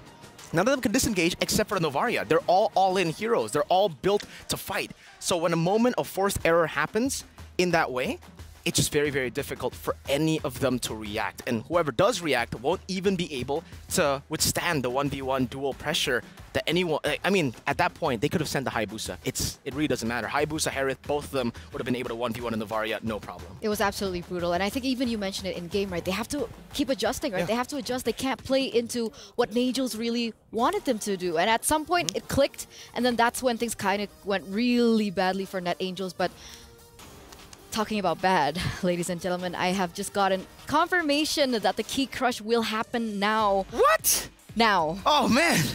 It's not ready. So we'll take to that. Right now with Team Vitality. Congratulations to all of you for winning your first knockout match. Now, I gotta ask you, though, how does it feel to get to crush the key of your opponent? Where's the key at? Where's the key at? There it is. How does it feel to be able to crush that? This system is very interesting. We had never experienced a system like this before, and getting to be able to crush the opponent's key is, of course, very heartbreaking for them. And the thing in my mind is like, I hope our key don't get crushed like this. Yeah, it's very interesting. Well, I hope that your key doesn't get crushed too. So there could be another key you'll be crushing in the next round. Team Falcons Vega or NetAngels, who would you rather face and why? We would actually like to face NetAngels because we have faced Falcons Vega a lot of times in the past, but we are fine in going against both teams, and we are fine in crushing any of their keys. All right, that's a great way to end it, so we'll wrap it up there. Congratulations to Team Vitality. Thank you, Vitality. Thank you, Reptar. She said it was interesting. Imagine this. Imagine if Falcons Vega, I mean, they are at match point right now, right? They are. If they take another game off NetAngels, and then they would be the one, well, either or, right? Either Falcons Vega have to crush Vitality's key, or Vitality would have to crush Falcons Vega's key. And both being regions from Indonesia. Absolutely. Is that considered, like, bad? I mean, it's good and bad in a way, right? Because at MSC, we saw the same. Falcons AP brand, you know, crushing TLP HSP oh, that's too. True. It's good and bad. I think in a good way, we get to see who deserves to represent Indonesia more, right? Is it going to be Vitality or is it going to be Falcons Vega? But first, Falcons Vega have to beat Net Angels. And even in that game, they were kind of struggling. The fact that they had to rely on a split push instead of going for the team fights, the adjustment, like you mentioned, was amazing. By the way, just savage Vival there saying, yeah, we would rather go for Net Angels, but we don't really care. We'll smash anyone. Okay. Just casually saying we're the best without saying it, you know, indirectly saying we're better. Let's hope it's okay for them, though. Because the last time a team got confident like that. Yeah. Anyways. By the way, I just wanted to let the viewers know that earlier on when we went into the drafting phase, we saw that it was Namira. Yeah. But maybe there was like a really, really sudden swap in roster that Helene was actually the one in the EXP lane for Net Angels instead of Namira. And it actually kind of makes sense, right? Because we were talking about, Helene, she likes to play with the Terizla. She likes to go and initiate. And we saw the Terizla and I'm like, that looks like Hling, and it was Hling. So hey, glad that was right. Unless Namira, obviously, I think everybody can play Terizla, but it's a different way that she tackles it. So coming into the second game, what do you think the adjustments need to be made? Because definitely Net Angels, they want to stay in this game. They want to stay in this tournament. Because don't forget that prize pool, ladies and gentlemen. We haven't been talking about it quite so much, but 500k USD is on the line right now. And so that brings us back to that question, right? How do they come back? How do they take this off Falcons Vega? I think number one has got to be, I think in game number one, it was a great idea for them. The fact that they went for, I would say it's a cheese draft, right? They went to go for team fights. It's very one-dimensional, and that was the reason Falcons Vega was able to punish it. In game number two, go back to the normal meta. Go back to what is meta. Try to play for the gold lane as well. Just get a marksman here. Try to play for a balanced composition, because even in the group stages, we saw impressive stuff from Net Angels. And again, considering the cheese didn't work out, maybe it's better to go for the safe route. Wait. If this is correct, there's another swap. What? In the EXP lane. Am I seeing this right? Okay. That should be Namira. Yeah, Namira is playing officially now for Net Angels. There has been a swap, ladies and gentlemen, from game one to game number two. How does this change our drafting phase now? Well, I don't know. I still think Terizla should be prioed for them. They started off the draft really well. I don't think they should change too much here in the draft, at least for the first phase. They're also still on blue side. They're going to ban out the chip. It's going to be the Ruby ban this time around. So it's actually Falcons Vega having a bit more trouble against the Ruby. They think, hey, we're a team fighting team. If you need to force us to go for side, like split pushes, we don't like that. We'll do it, but we don't like that. We'll still stick to team fights, so banning out the Ruby there is amazing. Chushin gonna be banned out this time from Net Angels. Interesting that they don't leave it open for themselves as first pick. It's Falcons Vega now. They decide Ling, Ruby ban. Do they want to take away the Julian? Do they want to take that power away from Vanilla? What about the Hayabusa? Contest it? Valentina's the option? Yeah. All right. So essentially, Luo Yi is up for grabs. Angela is up for grabs. Terizla is up for grabs. What would you prioritize in this scenario? I think for me, it's either Terizla or Angela that you would want to go for as first pick. I don't think you want to go for the Hayabusa first pick, but we have seen that before. I think we saw that from Falcons Vega when Caramel was playing Hayabusa first pick. They still go for the Terizla here. Falcons Vega, they can go with this same exact answer with the Harith and then the Hayabusa, and then later on the Arlet. But knowing that they banned out the Valentina, is it possible that we want to go for, the Fermis, or perhaps an Angela? So maybe Harith Angela or Harith Fermis, or another hero with a big ultimate that I did not mention, Mr. Tor, Mr. Minotaur. Yeah, he was banned in that first game, right? In the first phase, but they left it open this time around. So insta-lock here from Falcons Vega to pick that up for themselves. And wait, what would you think about this, right? Faramis and the Terizla. Do you think Terizla is like a deny pick for the Faramis to be picked up? No, I still think Faramis is... I understand. You clump up, not good against Terizla. But either way, looking how Falcons Vega play, they just really like to clump up, right? So having another additional HP bar would be so okay for them. But looking at the fact that they got a Minotaur, maybe they might just want to go for the Arlet there as their last pick in the first phases. Net Angels go for the Terizla and the Julian again. Is that now they go for the Phoveus early. And this is good for them because The Valentina was already banned out. That was the real answer by Falcons Vega with the Valentina towards the Phoveus. My question is wait, this Phoveus is going mid again, I assume, right? It should. Okay. Either, unless we see a gold lane Phoveus. Yeah. No, I don't think so. The Phoveus gets bullied hard by Harith before level 4. You need level 4 before you can actually do anything. They decided to go for Luo Yi. I was thinking, if they want to go crazy too, they go Esmeralda mid, bully the Phoveus. But it's a bit too crazy.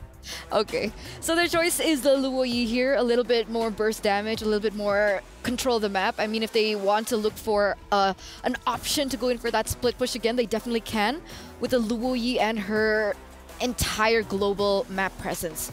Second phase though, Arlet was not prioritized here. Arlet was not picked up. They picked up the Luo Yi instead. So that does give Net Angels a chance to ban that out if they want. Yeah, but I think Net Angels kind of want the Arlet to be picked up. They want someone that will be constantly dashing. Now, the fact that Falcons Vega went for the Luo Yi means that technically only the Harith will be proccing that Demonic Force, right? We'll be giving that Demonic Force proc. So now, they actually ban out the Fredrin. So yeah, they don't really care about the Arlet because they want the Arlet coming in from Violet. That's Angela. peculiar, is it not? Fredrin ban? It is. It is very peculiar, especially in this meta. Especially considering me personally, you know, all of us, we haven't seen Mei Lane on a utility jungle, right? We've seen her on Assassins, on Roger jungle too. But knowing how, technically now, there's not a lot of Assassins up. The Hayabusa is still there, but I believe for Net Angels, they kind of want to go up against Assassins. They don't want to go up against utility because the same reason as why they want to go up against Arlet. They want the Phoveus to have as many procs as possible with the Demonic Force. He needs to be air Phoveus, just jumping in the air. So the two heroes that Mei Lane has utilized so far is the Roger, Julian, which is banned, and the Nolan, right? And because of the dash. Yeah. So no Nolan?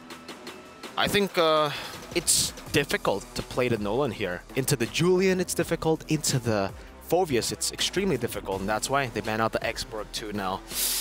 Really pushing the buttons. I mean, basically, in the XP, they're forcing the Arlet. In the jungle, they're forcing a non-utility. They're forcing an Assassin so that they can get as many dashes as possible. For Falcons Vega, they still need a physical damage dealer. They go for the Edith. That is going to be XP. But who's going to be the physical damage dealer at this point in the jungle? I'm trying to think about it. I don't know, man. It's really tough because when you think physical, you think Assassins, but Assassins are what Net Angels want with that Phoveus. So they're leaving it for the last pick. Yeah. They're keeping it secret. Meanwhile, Net Angels, they pick up the Claude to deal with the Harith in that gold lane. Martis doesn't work. I think the Martis can Alpha? work. Oh, the Alpha is a great answer. Yeah. I think it's a great answer. They just need a bit more physical damage at this point. Because if they go Baxia, that's so easy for Net Angels to atomize against, right? They go for the last pick. Oh, and it's a Masha. Speak of physical damage. Net Angels, I'm so confused. They're full damage. I'm so confused. Okay, why are you confused? Because in game number 1, it was Namira. And then she picked up Terizla, and it turns out it was Line. Absolutely. And now it's Namira, but Masha's Line's hero. So, guys. Hey, I think the Masha should be going Roam. I think this is Roam Masha and mid Phoveus. I think. But it obviously can rotate to the XP2. We saw Terizla roam just earlier. Yeah, we don't know at this point. Not a big fan of it. Oh, they still go for the Hayabusa. I guess they're still trusting that Shadow Kill to be a way for, you know, Mei Lane to get out of the Demonic Force, even if she dashes forward. But yeah, this is it is an interesting draft from both these teams. Interesting draft, and it's match point right now for Falcons Vega. One more game away for them to move forward and crush the hopes and dreams of their opponents here. It's a high-stakes match. Can Net Angels come back from this and force a game number 3 in this best of 3? Casters, take it away. Thank you very much. An interesting draft indeed. I actually do agree. Honestly, me and Trex were talking about it, and the Alpha kind of looked pretty solid for Falcons Vega, but they still want the Hayabusa. I'm just worried if the Hayabusa is able to chunk down a lot of these very high HP, very high armor heroes as we jump into the Land of Dawn, where this game might be scrappy again. Will we see another split push? You know, I think the Hayabusa could definitely have a few problems chunking people down, but one thing the Hayabusa will be great at is securing some of these early objectives to make sure that Jincha and Funi get to a point where they can start outputting damage. Even if Meilane isn't exactly the one to reap all the kills, they have other options. I think Meilane's major job here is going to be objectives, right? You shadow kill in, you steal a turtle. You're always kind of comfortable with that. On the other hand, NetAngel, the composition is definitely interesting, a great way to put it from Mirko. My question to you is, do we think they're thinking too far outside the box here? I feel like based on what happened in game number 1, what they felt was the concept was there. Their draft was good. They just didn't have an answer for the split push. So this time, incorporating the Claude into this idea of a fighter in the mid, as well as having a roamer that can actually deal damage, maybe they're like, we just needed a Claude. When we have the Claude, we should have taken the game. Oh, Sakoshi's going to go down in this one, though. Shadow kill comes in. It's going to be a lot of gold plating over the side of Team Falcons Vega. And as you just said, this time they have a Claude. But right now they do not, and Team Falcon Vega knows it. They know, all right, Claude's your answer.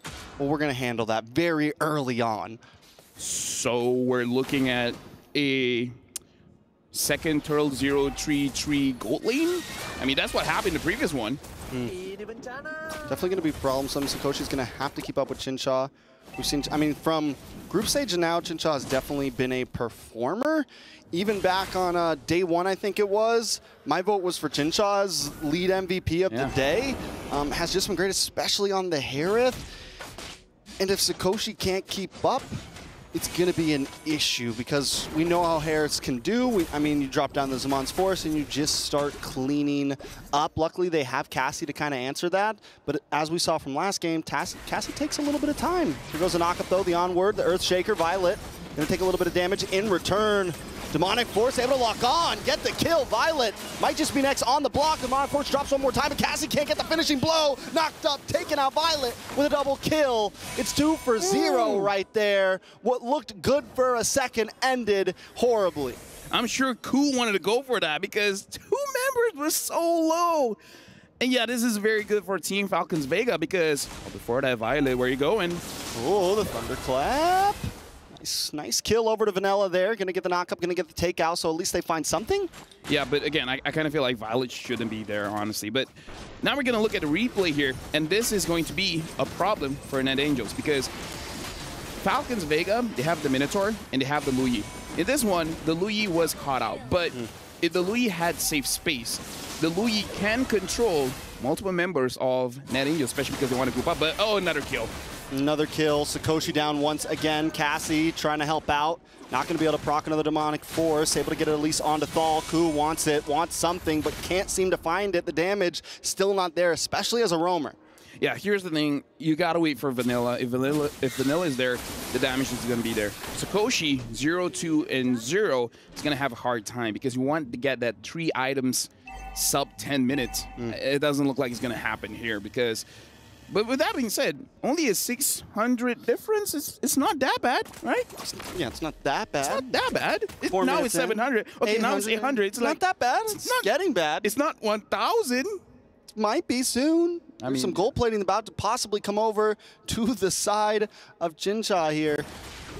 All right, so where do we take it from here? Turtle going to be back up. Second Turtle. NetAngels were able to secure the first one, which at least kind of staunches the bleeding here. It's only 1,000 gold lead over to Team Falcons. All of that seems to be in Chincha's pocket.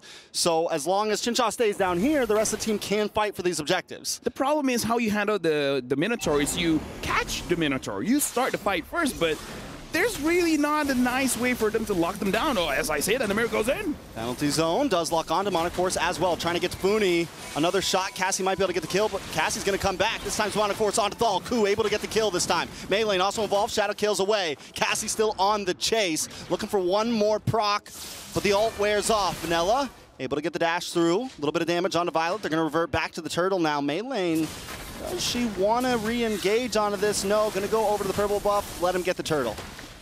So I was right and wrong, right? You have to deal with the Minotaur first, kill him off. In my head, I was like, I don't know how they're going to engage and lock down the Minotaur, but Thal stayed for a little bit longer than she really should. It's like once you deal your ult, you just hover around just to give the heal, not really stay there and take the damage. Koshi just getting denied so much right now. That's a tough lane, man. This is not a gold lane experience. This is not a gold lane experience. This is not a gold lane experience, let me tell you. This is not a good experience at all. I'm not having fun right now, guys. It's like, do you guys want to play gold lane next? Let me be roaming. Let me be mid. Let me be mid, you know? At this point, look at this setup. They want to catch someone, but I'm guessing Namira is not the one they want to catch. And now, this time, Namira, a little bit different, going for the War Axe first item. So the next fight, they don't have to wait for the Lord Dance for the Terizla to deal damage. Now even the third turtle, they're going to be doing quite well. And Cassie keeping up. We did just have the Blade of Hepates as well, lock onto Ku, so there goes a nice little burst of damage. Ku was already able to secure a kill earlier. Violet, though, going to get tossed up. Going to toss up Cassie, that is, but still, NetAngel's taking it slow, and I think that's kind of in their favor here, right? I mean, as long as they don't fall behind too much, as long as they're able to keep this gold to 500 here and there, they should be okay. I mean, here's the thing. What are you fighting for, right? Turtle's not there. Even if you get a kill, you can't really get a turret, so there's really no real reason for you to pick a fight other than just to flex. And being as everyone is so far apart, you're not gonna be having a confirmed kill anyway. So I feel like this is good coming in from NetAngels. They understand there's nothing really for you to fight for. Now this top turret though, if they can get it, it's gonna be pretty good. Ooh, they're gonna try to rush down onto this bot turret though. Team Falcons Vega always have a read for themselves. A lot of damage, no escape for this one. Namira gonna go down. Funi gets the kill up in the top side though. NetAngels also, oh! Melee finds one. All on her own, up against 3. Can she escape from this, though? The Retribution does pop for Vanilla. Try to make sure they get it. Yes, Ku gets the shutdown. A kill into the pocket of the Roamer. Don't know if that's primary, but it does still work out. Falcons Vega, though, still always finding something on the map in return. Well, Ku is still up top. If Ku can get that, well, she's not gonna. I mean, just to answer your question, I feel like it's fine for Ku to get the kill here because you want to get your items a little bit faster. So it's fine, right? This is a niche situation that she's in. It's okay. Now she still needs to do damage. She still needs to do damage. And now, NetAngels, you gotta choose. Do you want to go for this turtle or do you want to go for the fight? Looks like, looking at how they're spacing around, even they're not entirely sure. Maybe they just want to wait for the Lord to come out. Very true.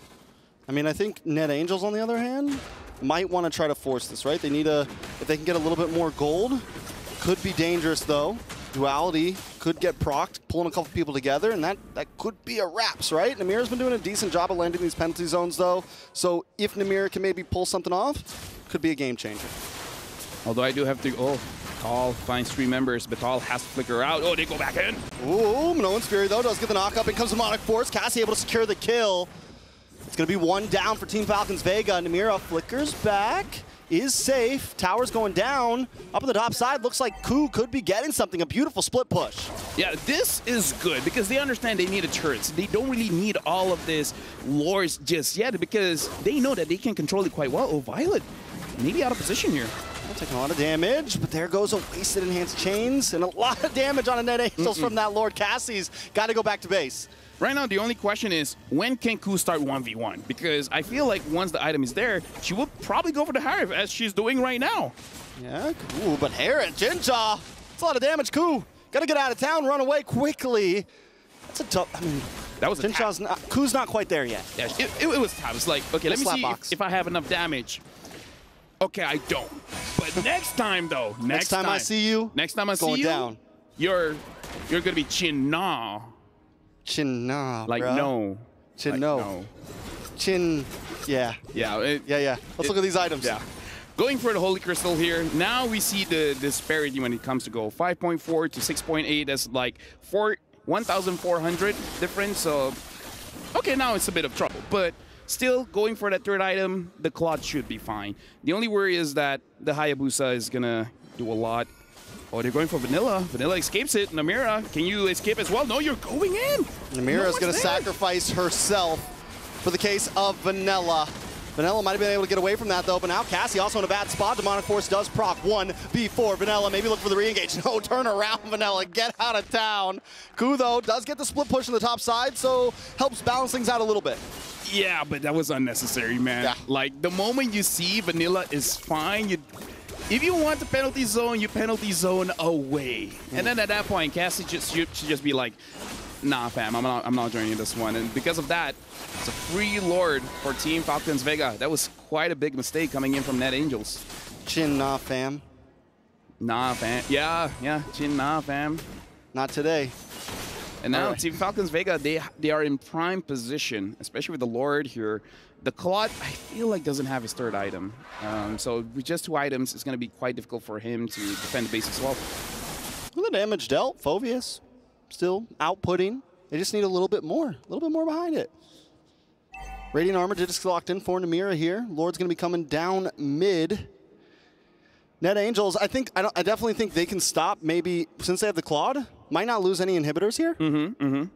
No, I feel like it's, okay, now Ku has quite a bit of items. I still feel like it's not going to be enough to handle Chincha, but, oh, looks like someone got picked off. Namira taking quite a bit of damage. Zaman Force already used by Chincha just to secure that tier 2. Yeah, good try with the diversion. Not quite able to secure the full kill, though, and that's 2 ultimates down for the side of Team Falcons Vega. Net Angels might just be able to defend this, but there goes Sikoshi. Taken out quickly. Ku still with the split pushing, letting the rest of the team defend this Lord. Chincha looking for the angle as well. Cassie does not proc the Demonic Force, just play it safe, because Ku's handling business on the other side of the map. The wave's still crashing in. Ku now back onto the map. Looking for Chincha, gets tossed up, knocked up, almost taken out, down to the last health bar, but in comes Cassie with the Demonic Force. Will it be enough? Looking for the kill. The all finally goes down. They want some more, but Cassie taking way too much damage. Chincha reaping the benefits. Violet now also low. Ku looks for another target. Got the health bars back. Wants to re-engage onto the fight. Ku able to find Melee with a quick tap. No, Melee actually gets a kill onto Ku. Chincha now with his Demon's Force. Can they end it here? It's nothing but Vanilla and Sikoshi on the field. Minions still coming. Melee is low. Blazing Duet does come out. Violet low as well, but Chincha's getting the free shots, and that's the final one. Team Falcons Vega with a clean 2-0 sweep. Falcons Vega drafted beautifully, having the Minotaur, having the Luyi, having the Edith.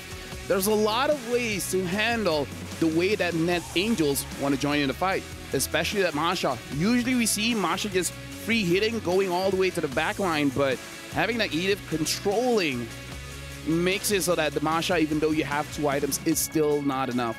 Sikoshi didn't exactly have a good game here, but with that being said, congratulations, I guess, to the Angels for making it this far. But Falcons Vega, they're moving forward. They're going to face Vitality tomorrow. And the thing is, this usually is the grand finals. I think for the previous 2 MWIs, it was ID versus ID. This is going to be the first MWI. We don't have a full ID in the grand finals.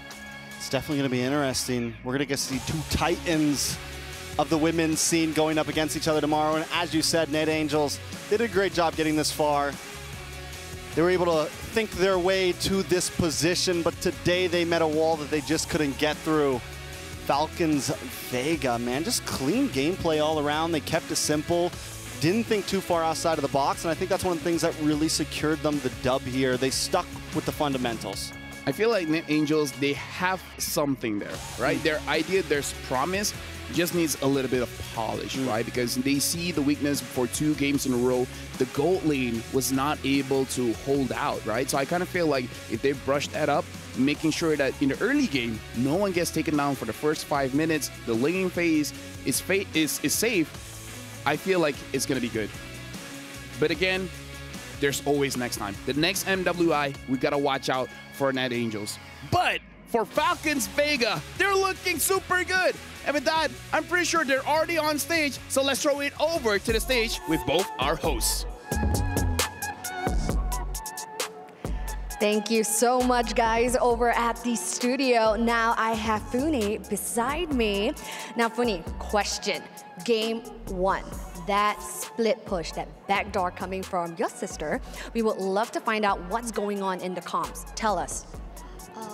We already know that we cannot push into the fight, so we think we just go with the lane. But there was a Novaria there, right? But our jungler, Maylin, already made the Novaria, used her flicker. So, right. yeah.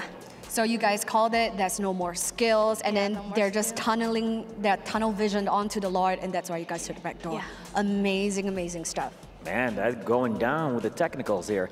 But at the same time is that, how do you feel knowing that only one Indonesian team will be gracing their grand finals, unlike the past years, right? This is different. How do you feel about that? As long as Indonesia can win the MWI, then it's okay. Then it's okay. No. No? It's not okay. It's not okay. It's not okay. Tell me. I'm rooting for Team Falcons because they have been in the shadows of Team Vitality for the longest time. All right. It is their time to shine, hashtag time to shine. Hey, let's go. But, question, okay, can you put your fiercest face on because for me you look too cute.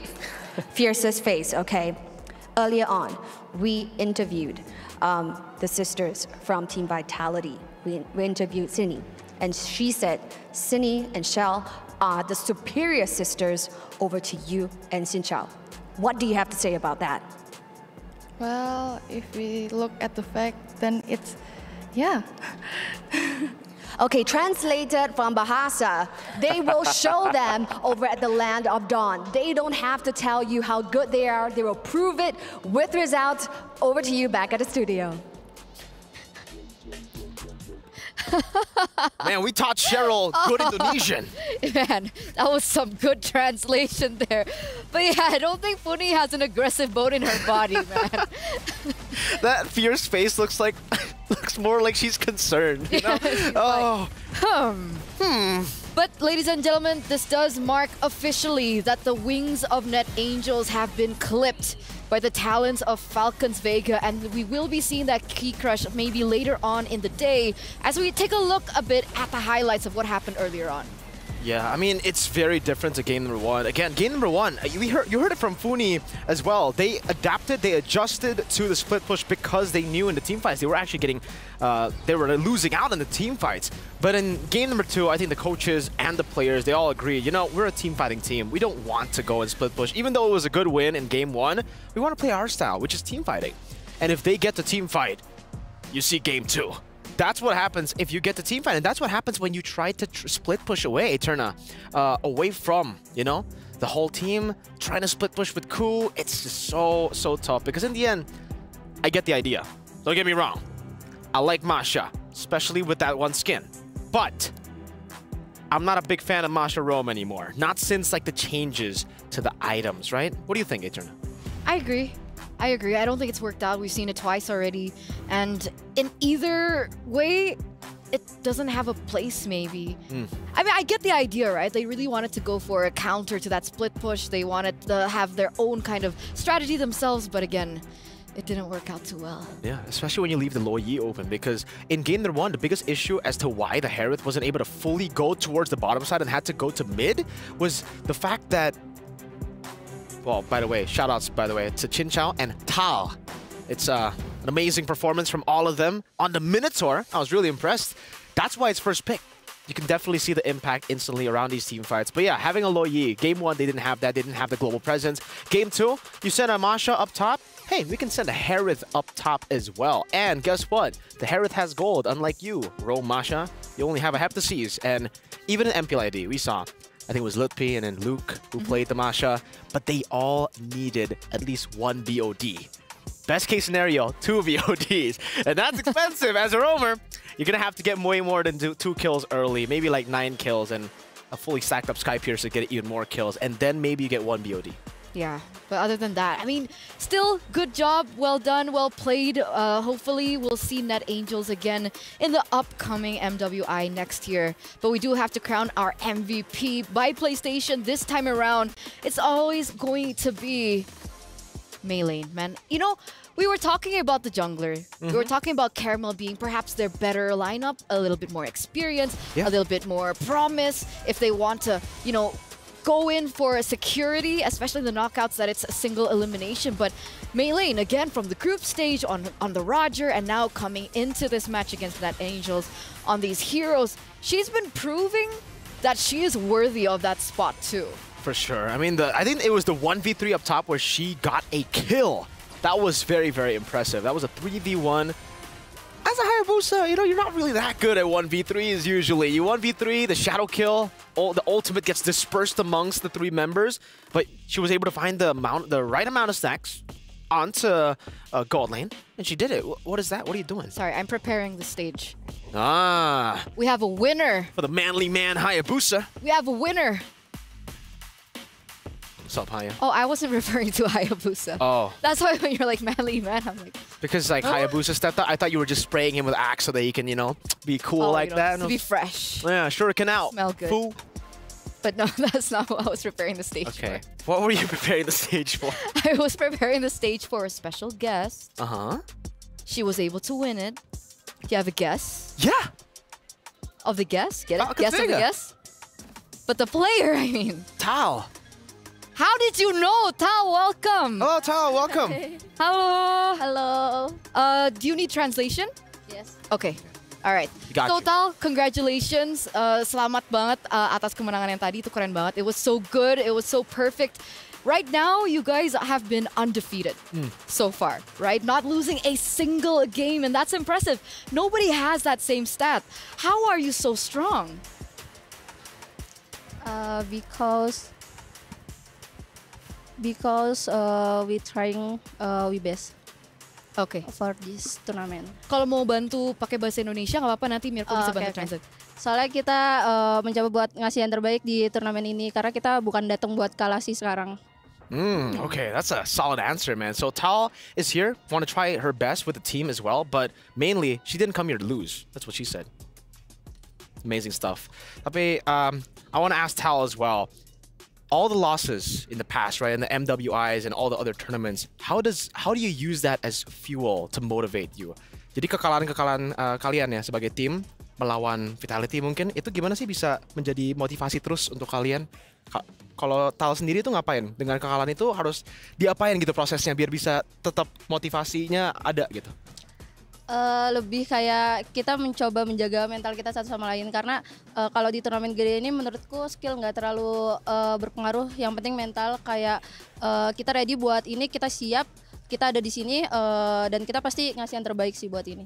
Yeah, okay. So she said that they're always trying their best. They think that the #1 factor to be able to win these games is, sure, skill has a factor in it, but of course the mentality is #1. So every time they come into this, despite the results that they've always been given, they're still staying motivated, they're still staying strong, and with that mentality, you know, the mindset.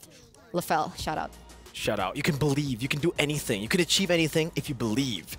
Last but not least, I got a final question here for Tao. Obviously, you know, looking at tomorrow, you're going to be facing off against Vitality.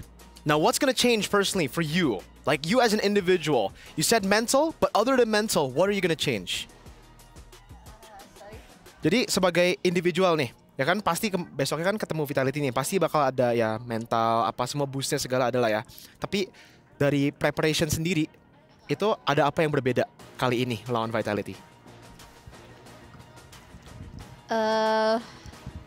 Gak tau sih, mungkin aku lebih nggak deg-degan aja sekarang karena setiap kita keluar atau kita jalan semua orang say let's go Falcon, dan itu membuat kita semua happy di sini. Jadi pastinya kita kayak kebus lah mental ya. Oh, I like that. I like crowd that. advantage. Yeah, so what she's saying is, so what Mirko asked earlier on was about them meeting up with Vitality tomorrow, and then she's like, you know what, this time around, we're not nervous. The reason why? We're hearing the crowd chant, Team Falcon, and that really pushes them mentally, and it really boosts their confidence. So that's great. So shout out to the audience right now. You a G. You a G. And I'm wondering if the audience back at home and even the audience at the Amazon Arena are also a G with the predictions, right? Let's take a look at that. Dal, look at that. 93% for your team. Is this also helping you boost your confidence? Yes. Yes. Oh. That's amazing. Did you expect that? Yeah, okay. Okay.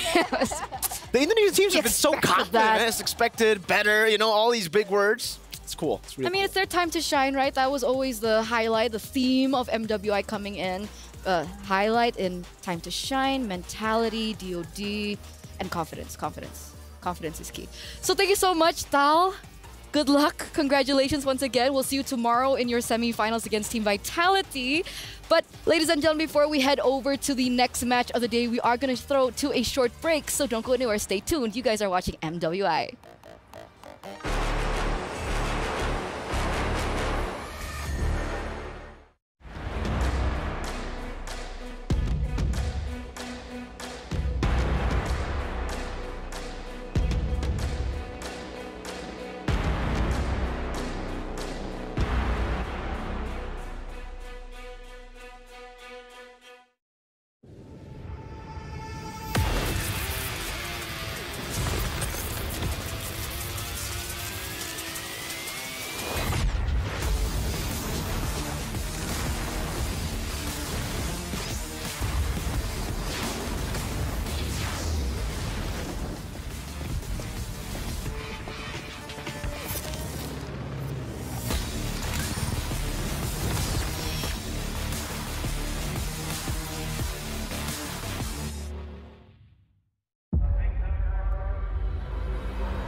Honor 200 series, the best portrait phone AI-empowered.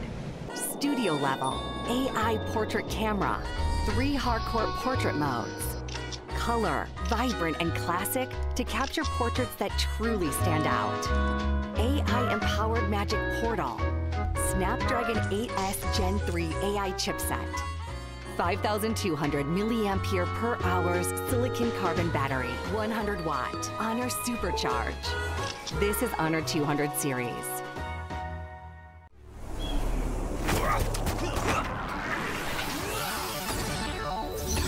Ready, set, go.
Our team is actually a pretty new team.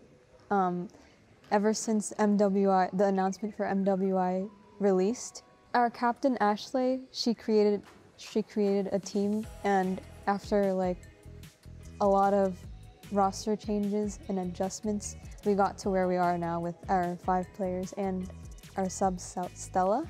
And for me personally, I think I just got out of NACT playing a different role, mid lane, which is my main role, and I had 2 months to adapt to jungle. And I guess it was an interesting opportunity for me because I've never played jungle before, and this is my first time playing jungle, so we'll see what happens. So we have me, Nicolette, jungle, and Ashley mid, Panda for gold, Jewel for XP, and Emily for roam. And then we have our sub Stella along with our coach Midnight, and we also have an additional like intern coach who is Rex, and our manager G the Ico. I used to play mid lane for BTK in the NACT Spring 2024 season, and I'm not there anymore because I don't think they had anything personally against me. I think they just wanted a different player. Like, they just preferred Mar Cutie over me. Like, there's nothing else to it. I don't think there's like personal hate. But even if I was playing with them and if we qualify for MSC, I was still gonna play in this women's tournament because me and Ashley have been talking for 6 months about creating a team, and I'm glad I have this opportunity to play internationally, whether it's with MSC or MWI. I'm very grateful to be able to represent Cloud9 in MWI because I feel like you don't get these opportunities very frequently. Like when you grow older, you're not going to be playing these games and playing competitively. I feel like you have to be young, and that's where you shine the most.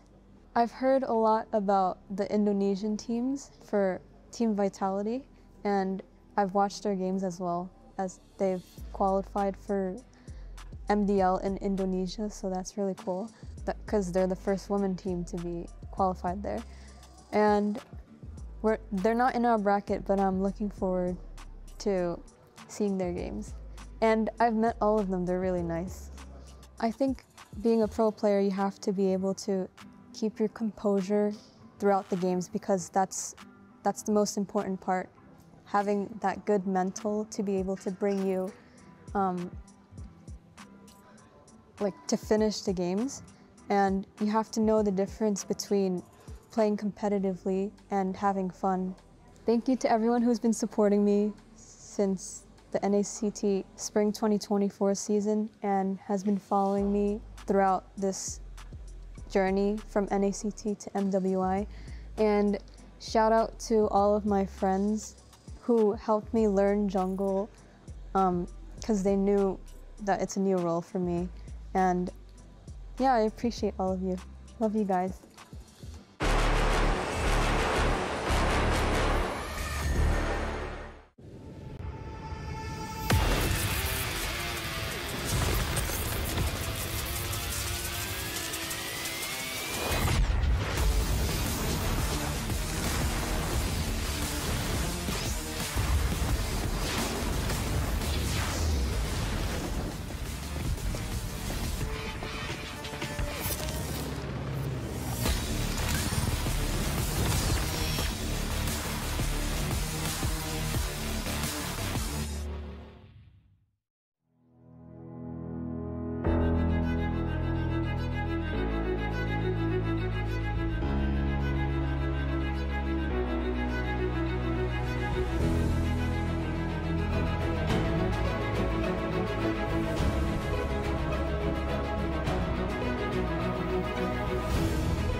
adventures bring new challenges. Even as the heat rises, dandruff and grease won't stand a chance. With new Clear Men, powered by triple formula technology.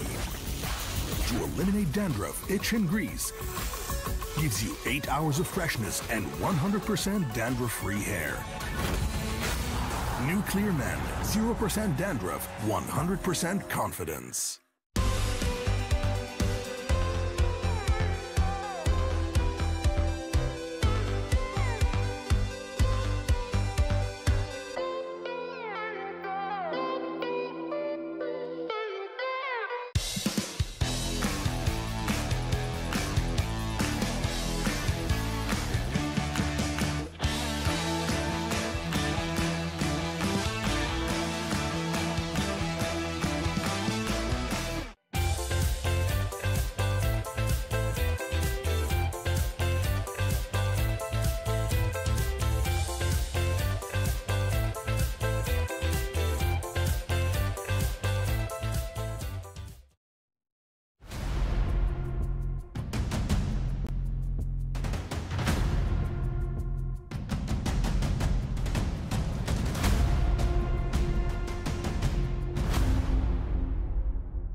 Welcome back, ladies and gentlemen, to MWI 2024 x EWC. And right now, we do still have 2 more amazing matches ahead of us as we circle from, you know, the East, the Asian regions, over to the West. We have Cloud9 up next alongside with VSG. And that's not the only thing that has actually changed. We actually have Leo coming in now as the panelist to help us with the analysis. I am stepping in and delivering you guys analysis for the upcoming 2 best-of-3s. Sadly, we're going to have to say goodbye to more. GG well played to Xeno Lilies and to Net Angels, and a heartbreak that we have to say goodbye to one of these 2 teams coming up now, Cloud9 and VSG. Yeah, it's insane. It's uncanny, and it doesn't get any easier, ladies and gentlemen, as we welcome our Dr. Sulaiman Al Habib upcoming showdown. Remember, this is going to be another best-of-3 between these queens, these ladies, as we head over once again, West versus West. These are 2 teams from emerging regions that we haven't seen so much of, but they are coming in with a vengeance and they are ready to take the stage. VSG is a franchise that is well known around the MCC, and they have qualified and created this team in the past few months and have also deployed a few imports, right? You also then have C9, who cobbled together this squad just in the past months as well. And so far, I have to say, I'm very proud of them, given that they have gone much further than their male counterparts. For sure, and I'm pretty sure Drex is really happy about that as well. But ladies and gentlemen, your predictions have been so on point, but will it continue to be on point? Don't forget to let us know what you guys think about this next matchup. Who will win this match? Do you think it's going to be Victory, Song, Gamers, or VSG? What's wrong with me? Or Cloud9? Head over to sccplay.gg right now and lock in your predictions. So, Leo, you know, just to update you, they have been insane. The audience, phenomenal. Yeah. No curse today, nothing like that whatsoever. So on point with their predictions. But why is it when you come, usually things change? I don't know. We'll see this time. Is that a good thing or a bad thing? Again, what I notice is whenever I'm on, at least for the past few days of MWI, is things get shaken up.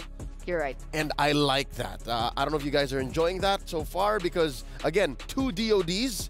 And then today you saw a couple of the teams try to shake up the metagame as well. Who would have thought that we would see Phovius come back? And then, you know, that little backdoor victory from game 1. But again, that did look like a Net Angels game for a majority of it. But here now, we're going into a clean slate. It's going to be Cloud9 versus VSG. Remember, yesterday, our star of the day, MVP of the day, was Kiowe. I wonder how that makes Cloud9 feel, given that they had to go through a tiebreaker to even be here. So with that being said, let's welcome both of these teams into the Amazon Arena, ladies and gentlemen, as we head over to the Jamil Motorsport Arrivals. And there they are, walking up first. We have VSG. You mentioned Kiowe earlier on, and now she has a new title, by the way. What is? Ice Queen. The Ice Queen. Ice Queen. Ice cold. Yep. She's going to get in there. She's going to cool things down. So it really is going to be one of the highlights of this match, right? How will these junglers fare? Because earlier on in her interview segment during the break, right, Nicolette mentioned that this team has only formed for, what, 2 months? You know? So she had to swap in from the mid lane position over to the jungle in 2 months. And now she's here. Luckily, she has been a veteran of the NACT, right? She plays among the best of the best in North America. So with that said, even if this is relatively new ground that she's breaking as the jungler for Cloud9, wherein she's used to being a mid laner, I think she's not going to get cold feet when she's facing off against the Ice Queen. She has the mechanics, she has the hero pool. I think it's more of just putting all that together with her team, wherein they can also show that they do a pretty good shuffle. Did you know that in the tiebreaker yesterday, Xia and Ashley switched up? Wait, sorry. My phone's ringing. Hello? Reptar? Oh, you're here! Oh, okay, great. Yeah, come over. It's okay. It's okay? Yeah, there you are. Why is he on the phone and he just walking I'm right in? here. Yeah, no, because he called me Right earlier. He was here. just making sure. Good. He didn't know if it was like the up? proper moment. Hi, yeah, I'm here. Yeah, I'm the one that called. That's why I'm talking like this. What's happening? The next match. The next match? Yeah. All right. Wait, so I'm gonna be here? Yeah, go ahead. Doing the reporting. I just came from like seeing Key Crushes. All right, killed it today. Thank you Did so a great much. job. Thank you. It's a relay race here. We're gonna Yeah? swap out. We're gonna swap out? All right. This yours? Yeah. It's mine now. Okay. All right. Turn it on out here. Okay, bye guys. All right. Thank you guys. So, hey everyone, Renmar here. It's us, the Weeb Bear Bros, here with Leo. Where we at was the last point of discussion because important matchup we have here is VSG of EECA, C9 of North America. We were talking about Nicolette just now. I wish you acknowledged that, but yes, let's continue. Yeah, all right, let's talk about Nicolette. So, with Nicolette going up against KOA here, do you feel like there's any pressure here? Because definitely, it's KOA who's had the better showing in the tournament so far. Definitely. I think that's the point I was trying to get to. It's pressure, but it's positive pressure. It's the kind that Cloud9 needs just to be able to get them to that altitude wherein they're ready to face off against VSG. VSG, on the other hand, I'm afraid that they might overheat. You know what I'm saying? That's bad for the Ice Queen. You're going to melt down. And with that said, I think they want to level the playing field. They want to level their expectations, temper their steel so that they're ready to face off in a fresh best of 3. You know, I totally agree with you. Yes, KOA, Nicolette, but then there's a very important factor that VSG needs to consider here is that role switch up with Xia and Ashley in the mid. If they're not careful here, VSG might get surprised again. Real quick, any last words about this matchup before we head onto the stage? Good luck, ladies. May the best team win because one of y'all's going home. Oh, that is the fact of the matter here in MWI 2024. In just a bit, it will begin. VSG, C9, EECA, NA. Let's go to the stage. And we are back again right here at the Amazon Arena, Queen, after you. So, we are back, ladies and gentlemen, right here as we are here with the MWI 2024 at the Esports World Cup. And we are done with the first half of the brackets with the knockout semifinal matches. And now it's time for the Queens to shine at the other side of the brackets. That's absolutely right. In this matchup, in this series, we will be seeing 2 emerging regions who have fought tooth and nail to be back right here at the Amazon Arena. Now, in this series itself, we will only see one team emerge victorious to advance further in the playoffs. And with that being said, presenting to you the representatives of EECA, Victory Song Gamers.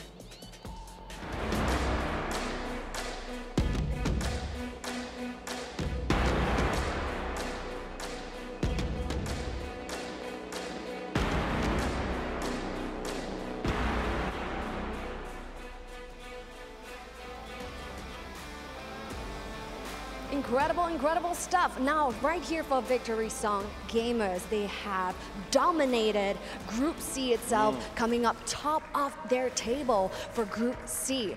Now, will they be taking the series in a dominant fashion, much like the group stage? Will they belt out something more to advance further in the playoffs? Will that happen? We'll see about that in this coming match. And here we have it right now with their opponents coming in right now with Cloud9!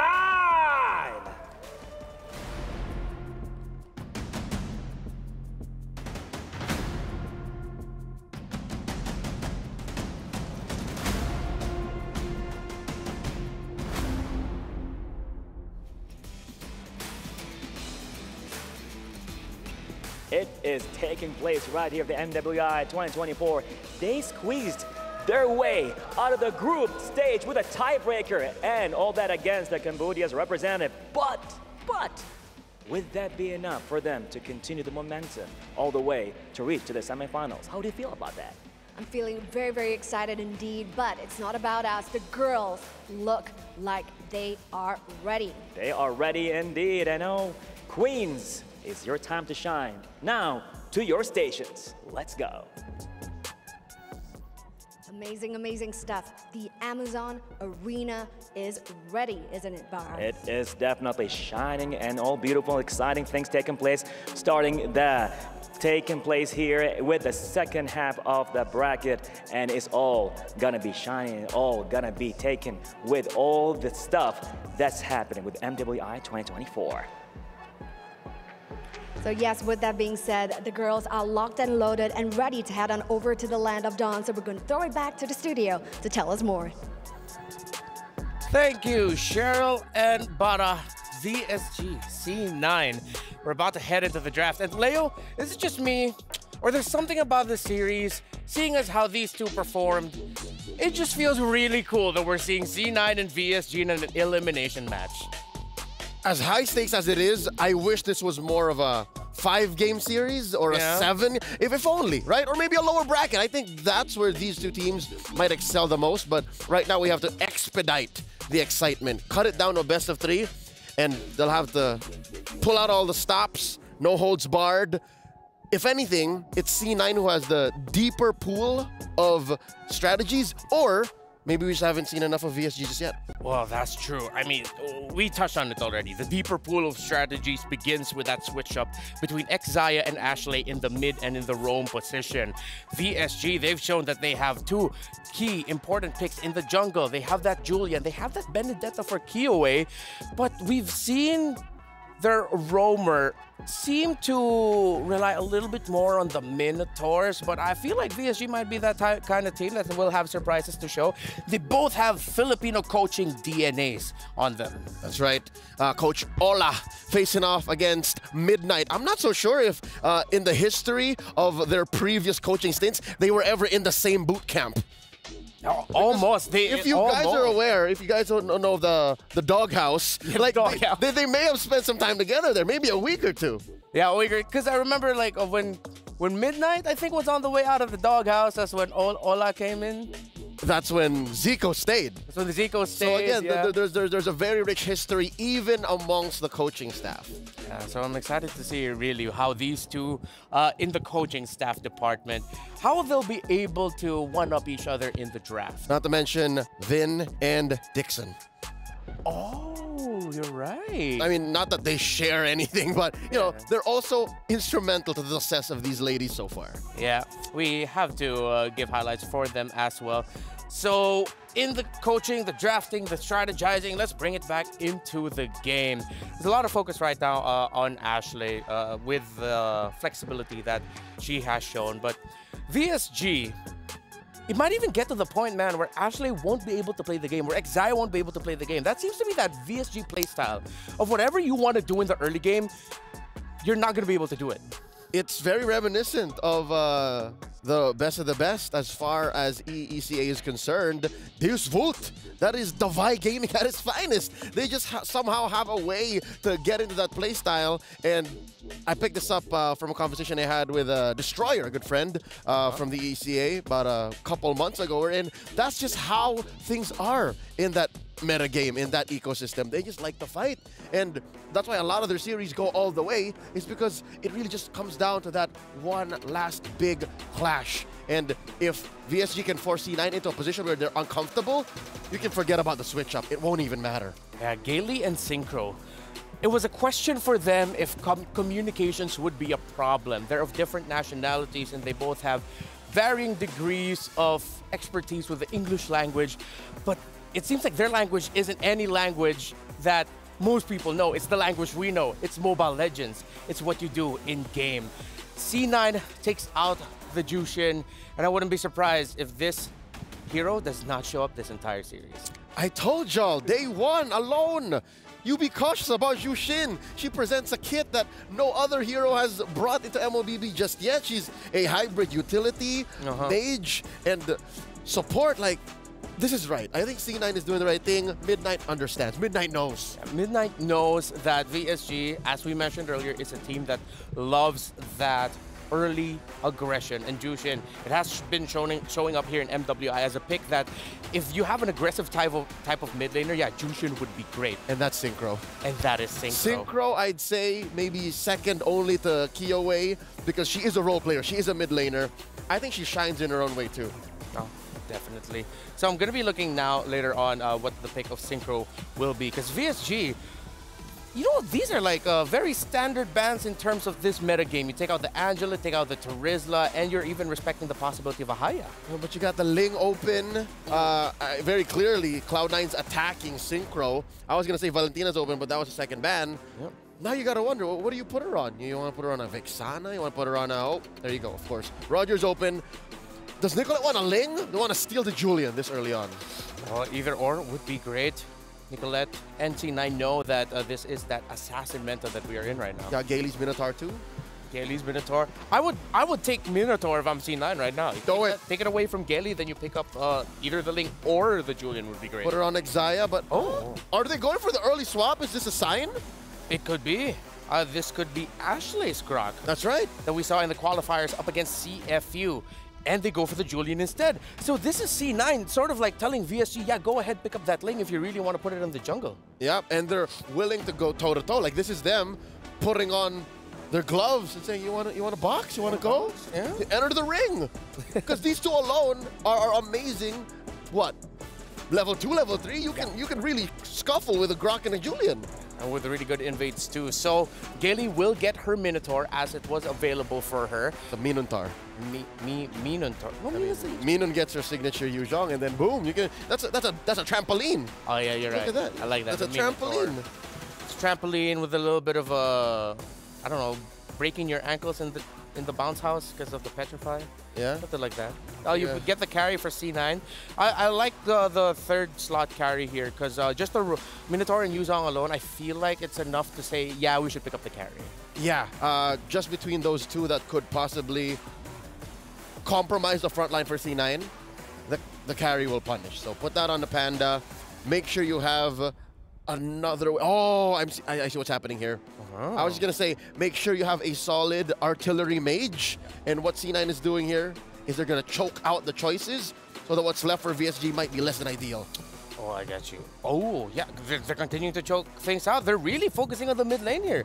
They're saying Synchro's that problem for us. So they take out the Lilia. With how it looks like right now, the carry should be happy. But C9, they're lacking a stopper.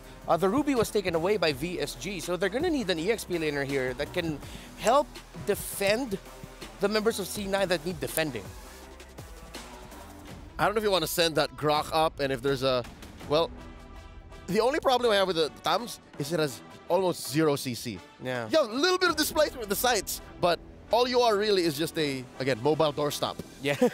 It's not even the chunkiest, but it is active. And here we are. Hold up. VSG. If I'm mistaken, this is a debut, yes? Yeah. First time we're seeing Lunox in MWI. And a bit of a reactions there from the members of VSG onto their own pick. No, I think Gailey just has something stuck in the back of her throat. Hopefully she gets ready. There's a bottle of water in front of her. But yeah, Lunox jungle? It's looking like it? Yeah. No, Lunox mid. Oh, Lunox mid. Thank you. Yes, sir. Roger in the jungle, put in the hands of Kiyowei. Rian gets her Claude. And now we're looking for that mid laner. What? Whoa, oh. Mid lane Grok? Yeah. Mid-Grok, Roam Lolita. Double tank? There is a lack of magic damage, but there is the Julian, and you do have true damage coming out from the carry. One final word, Leo. VSG all aggression. C9 gonna put up that wall. All right, let's see if C9 will be able to ruin Kiowa's birthday, or will the birthday girl celebrate a really great day for herself and for VSG. It's game 1 between VSG and C9. Casters, let's go. And go we shall. And again, happy birthday over to Kiyoe. We'll see if she's got the birthday buff. Welcome to the Casters desk. It's me, Naisu, join alongside Mirko to bring you this matchup, the West versus West, the rise of emerging regions here, of course, as we jump into the Land of Dawn for this first game of the best of 3. Mirko, how we feeling, man? What do we think of the lineups here for both these teams? Interesting for C9 especially. Very interesting, man. I mean, hey, Grok in the mid lane. We technically did see this already. I mean, on Ashley yesterday, right? In the tiebreaker. Yeah. There's an Angela paired up together with the Grok. That's the usual combo. I've never seen the Grok paired up with the Lolita. At least it's been a while. Now I guess we get to see. Clear is pretty good. Ashley, QC, not the concussive blast. So it is truly going to be a Grok mid. They're going to utilize. My question is, do they go damage? Oh, like the damage build for the Grok? Good, actually, good question. And I think part of it too is the way that I see it, because we were in the mid cast when they had the tiebreaker game, but Ashley on that Grok did play a pivotal role in them turning that game around. A lot of poke here already early on, and the one thing that they do have to be careful for is synchro on this pick. Time and time again, we've seen debut picks, as Eternal like to call it, the DOD, right? The day of debuts is what it's been up to this point. And so far, even with the Loon Hooks, you have to respect the damage. You have to respect those Chaos Bolts once she starts to especially lock in. Even the first item, already is actually quite a big power spike. And I think, if you go the tanky route, which is what we're seeing here, at least with Ashley and Xayah, it could work. It could be enough to be that stalwart for them. But then where are you relying on that damage? Exactly. Panda to farm up. Oh, hold on. It's side damage. Nicolette still holding on to the sword. Will be able to use the enhanced sword. Out Jewel going to be caught now. Minin able to dash in front. Petrified. The Furious dive. Getting 2 members. First blood picked up. Ashley. DOT to get it down. And my God. Minin. Double kill. Picking it up top. I'm surprised it's been a while. I mean, yes, I know Yu Zhang popped up yesterday some, but you kind of get refreshed when you look at this STC replay on why Yu Zhang is such a good pick. Look at the dive into the Petrify, Instant. and then the Essence, man. Oh. On point, plus the Warcry emblem, so that little bit of boost really does help kind of capitalize on those kills, and that's what I was saying. When you go back to C9's lineup, it's like you have to wait for your damage. Right now, it's just going to be Nicolette. We've seen this so much with the Julian pick, especially in the jungle. But you kind of lack damage. You sacrifice it for that durability, for that front line. And so sometimes it might just be for a VSG to be like, you know what, let's just fight. Let's just duke it out. We have the lineup for it. And then at the whole time, you just let Rion farm up. It's the same for Cloud9, really. I mean, if we take a look at the playstyles of Cloud9 throughout this tournament so far in the group stages, and even in the tiebreaker, Panda's just been given carry all the time. She loves playing this carry, and it's all about really non-laning for the carry. She's a really good, carry is a really good pick to just non-lane. You're just there, farm up, rock charge on the Kyoe with enhanced chain as well, but they're unable to find enough damage. Xayah rotates over. Kyoe's like, yeah, nah, you're not going to be able to dish out enough damage. She uses the Lycan Pounce offensively. Meanwhile, up top, Minion going to be able to dodge away from the enhanced chain. With the Fierce Dive, going to be walled down. Good Petrify in Black Dragon form as well, but will be slashed from the skies. Xayah, now with the Bulwark. Got a bit of damage. Synchro with the damage.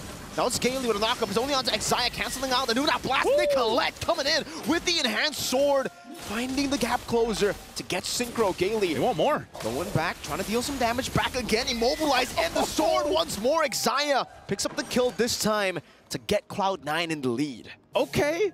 All right, they got some fight in them. They have some damage too. It took them a little bit longer, of course, but great usage of that. They might still just put the pressure here on this side of the jungle And, okay, Minun's going to be fine. But, yeah, this is that actually the way that team fight went.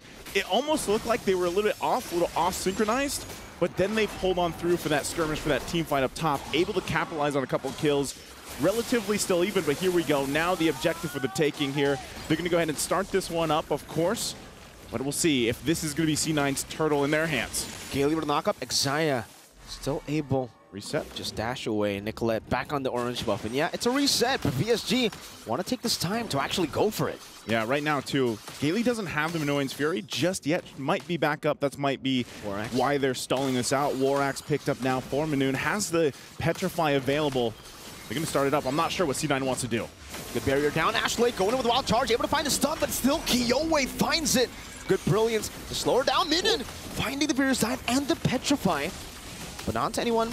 Not just yet. Numenal Blast. And then Kiowe, Nicolette jumping in and has Shane knocking 2 members up. But Gaily's still going to be able to survive. Jewel pops into Vengeance right now. Synchro does damage with the Chaos. And man, that's a lot of damage. Jewel shredded, obliterated down. That's what I was talking about. You know, the damage early on. Still going, though. Re-engage. Let's flicker out from Synchro. Exia still able to find the kill. Now Kiowe joining the fight with Rian. Coming in again. Kiowe with Lycan form. Exia to be caught blazing away from Rian. Able to dish out enough damage to take Exia. But then the blazing duet gets cancelled by Nicolette's enhanced chain. And Rian is still staying in his mid lane, but won't be able to get any hits onto that turret. This is going to be a battle, man. You know, and I hope that this series does go the full distance. You know, the 3 games that we're hoping for, because so far... Ooh. Oh, hold on. Minun? Is she going to be able to get away from this? No. Ashley didn't even need to do that, but that was just for good measure. Goes in with a wild charge. Kill secured there, of course, for the team now. And that's what I was saying, you know, for the most part for these 2 teams, very even on the way they want to fight. It's just, now I'm kind of wondering, all right, where is that spike for both of the teams here in terms of the power spike? You already saw that damage coming out from Synchro this early on. So, you know, for Cloud9, is it going to happen faster? Jewel in trouble, though, might be. Vengeance to be back up. In 1 second, she does pop in the ultimate. Doesn't use the Vengeance just yet, but VSG get a few good hits on the turret.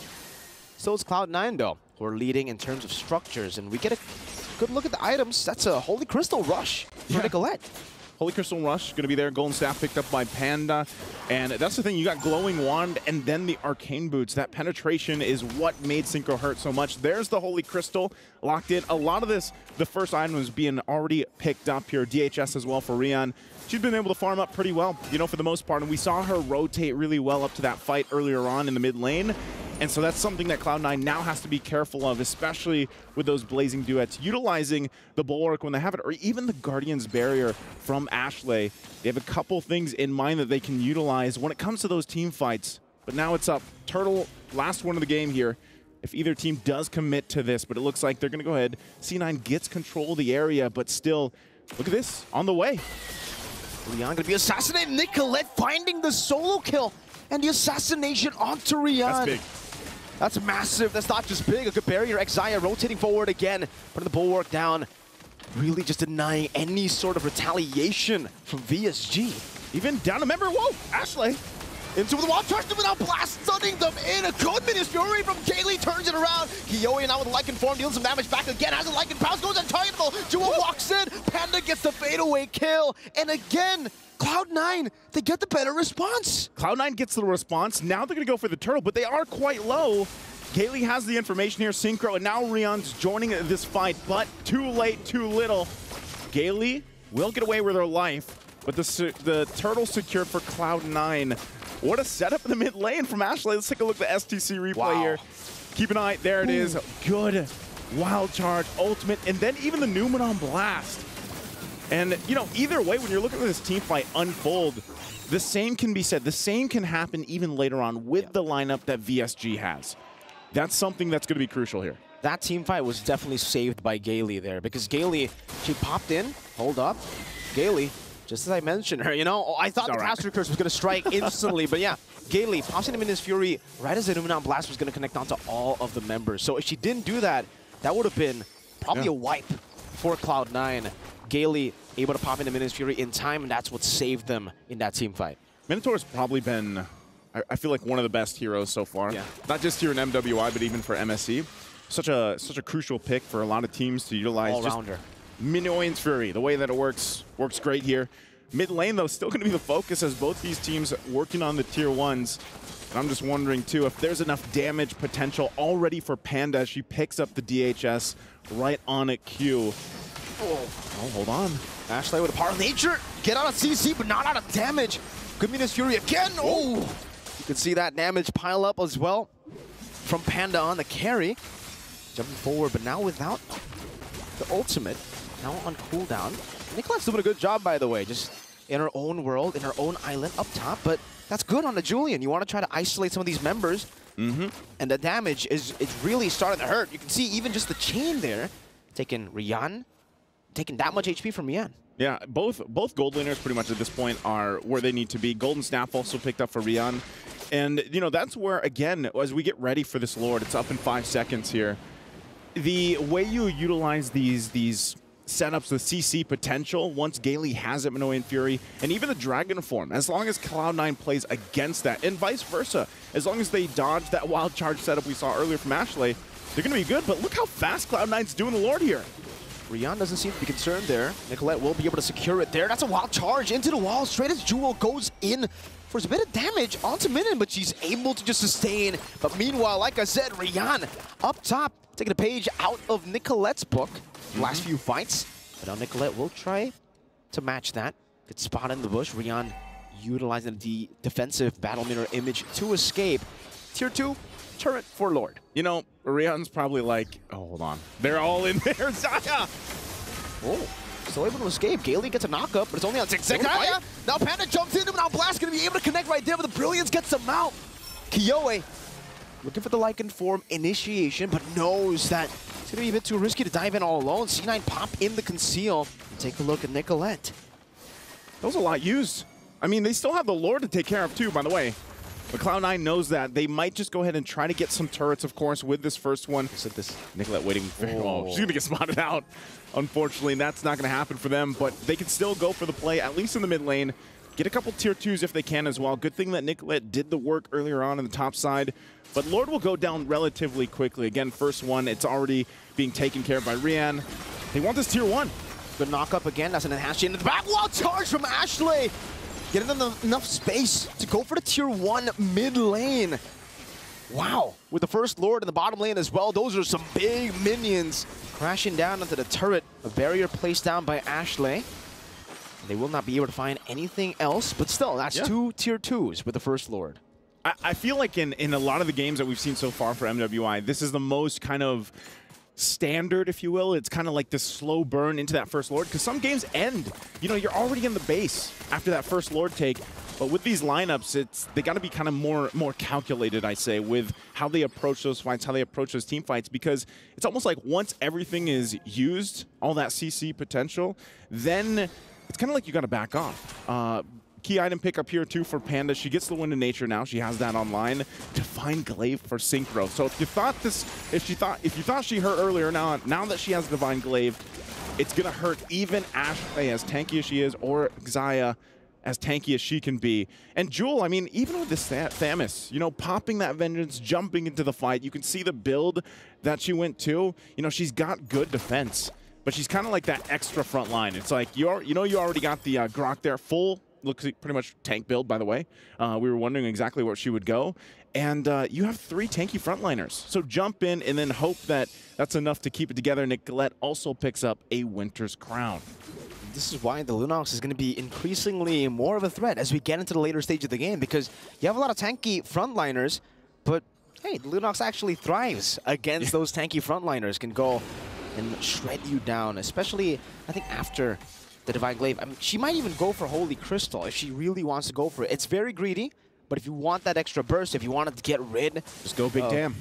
Go Big Damn, exactly, of these tanky frontliners. The main problem, I would say, for the Lunox, the Roger, and the Claude has been the fact that Xayah's Guardian's Bulwark has been well-timed in these team fights. So VSG, they've kind of lost a lot of momentum every single team fight just based on Xayah standing in their way with the Bulwark. Okay. Look at this, how careful they are to approach the Lord. They got the information. Nicolette's not even around here. Nope. And Rian gives them that. She did take the purple, but this could be a chance for VSG to go ahead and play around the fact that Nicolette's way up top.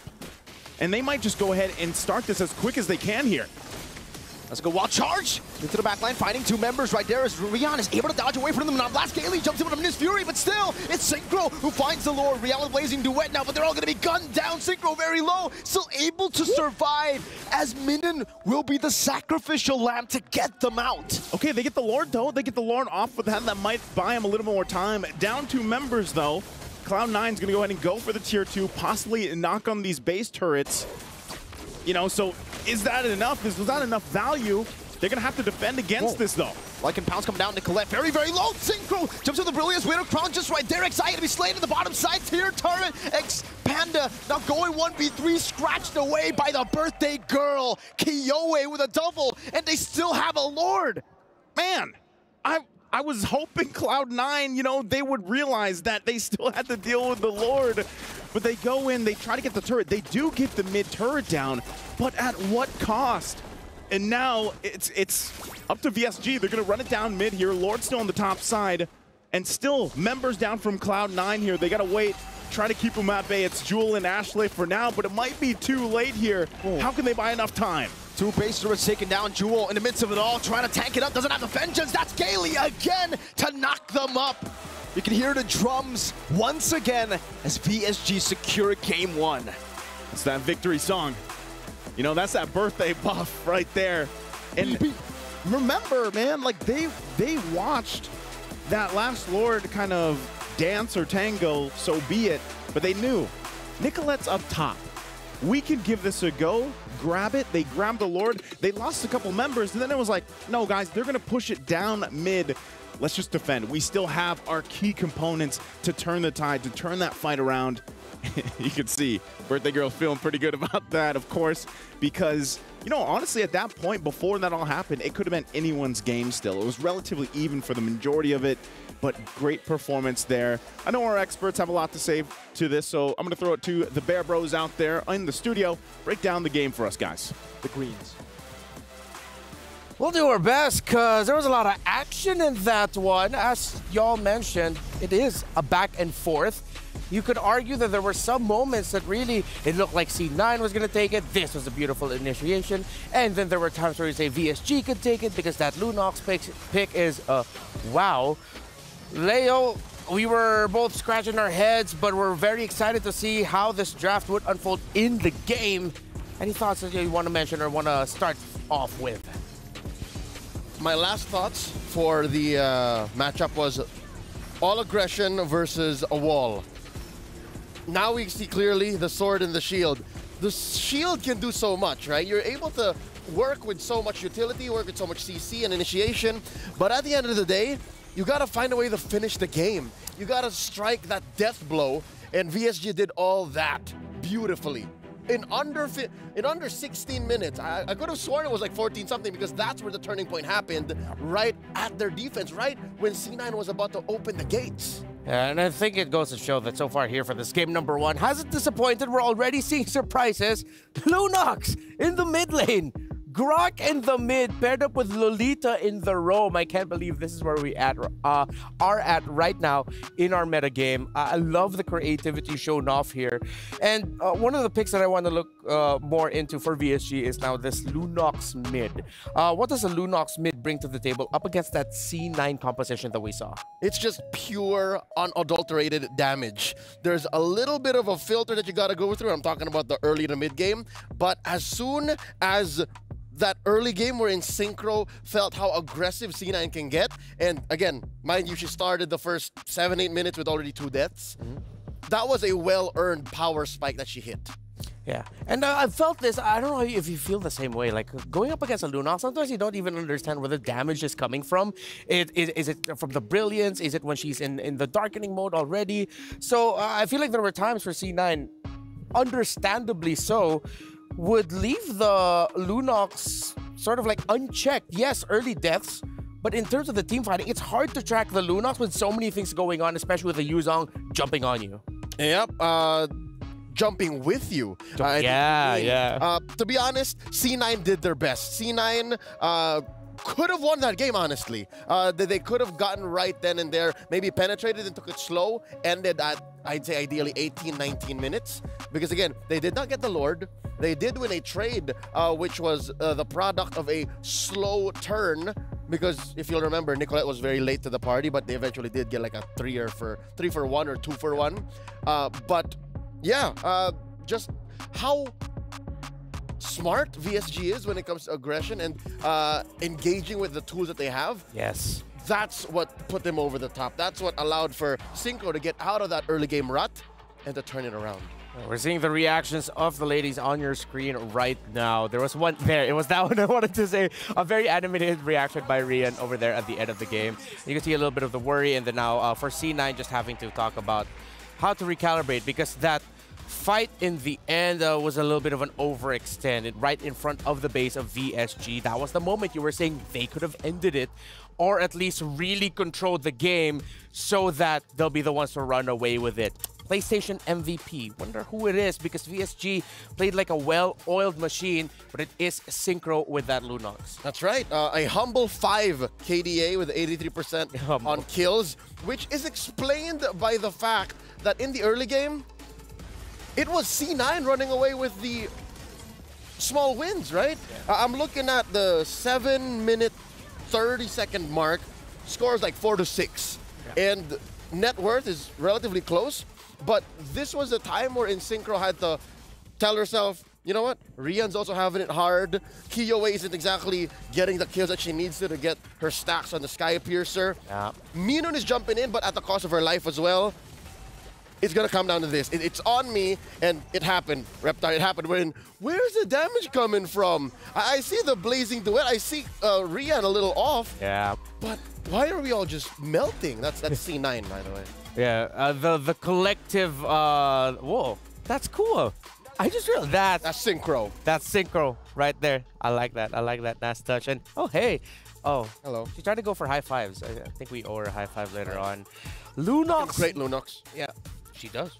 Lunox now, though, then the question is it a one-off? Is it now something that we feel like can continue to show up for other teams here? What's the verdict? I'd say it's a VSG special. There's a reason why they're the first to debut it. They're the reason why, very specifically, they picked it into what C9 would eventually draft.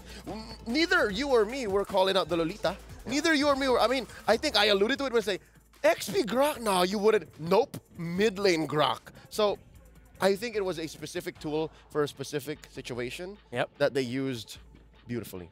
And there's a very specific situation we have here at the Esports World Cup MWI. It's something to do with keys getting crushed, and we have a specific tool for that. Over there in the Filipino broadcast, way back in MSC, we call that Yasi. Maybe for here, we'll come up with a different name for that for the press. But yeah, here's a key-crushing interview that I got to do earlier. All right, I'm here with Team Falcons Vega. Congratulations! Wow. Very high. There we go. All right. So, Maylene, tremendous performance in this series. How does it feel to crush your opponent's key? It's kind of sad, but also fascinating. Yeah. Oh, so it's kind of sad and also motivating? Fascinating. Yeah. So sad yet fascinating how it feels to crush the key. So you're going to be going up against your rivals in Indonesia, Team Vitality. How are you feeling heading into that match? I feel like help me. We're just going to do our best. Yeah. Just going to do your best. Okay. So do you have any message that you want to say to Team Vitality?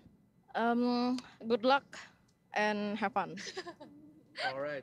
Good luck, have fun, and once again, congratulations to Team Falcons Vega. Let's go. Thank you.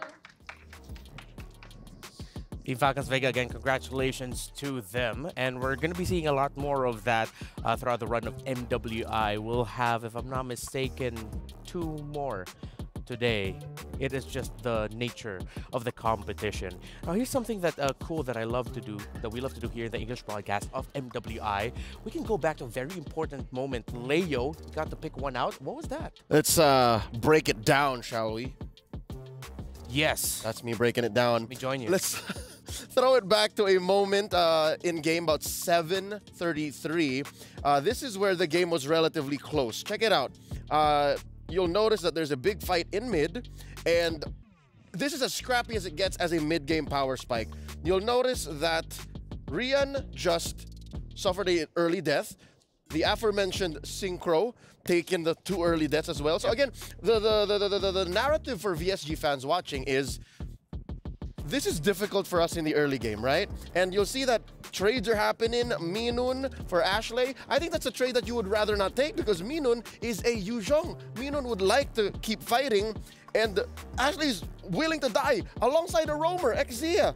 But you go from there, the unimaginable happens. Kiyowei dies as well. So now you think of the remaining 3, Gale, Synchro, and Rian. Funnily enough, you go to the end of the game after this whole trade here. Look at that final clip. Remember the final clip? It's those 3 wreaking the most havoc. So they were the ones all holding out.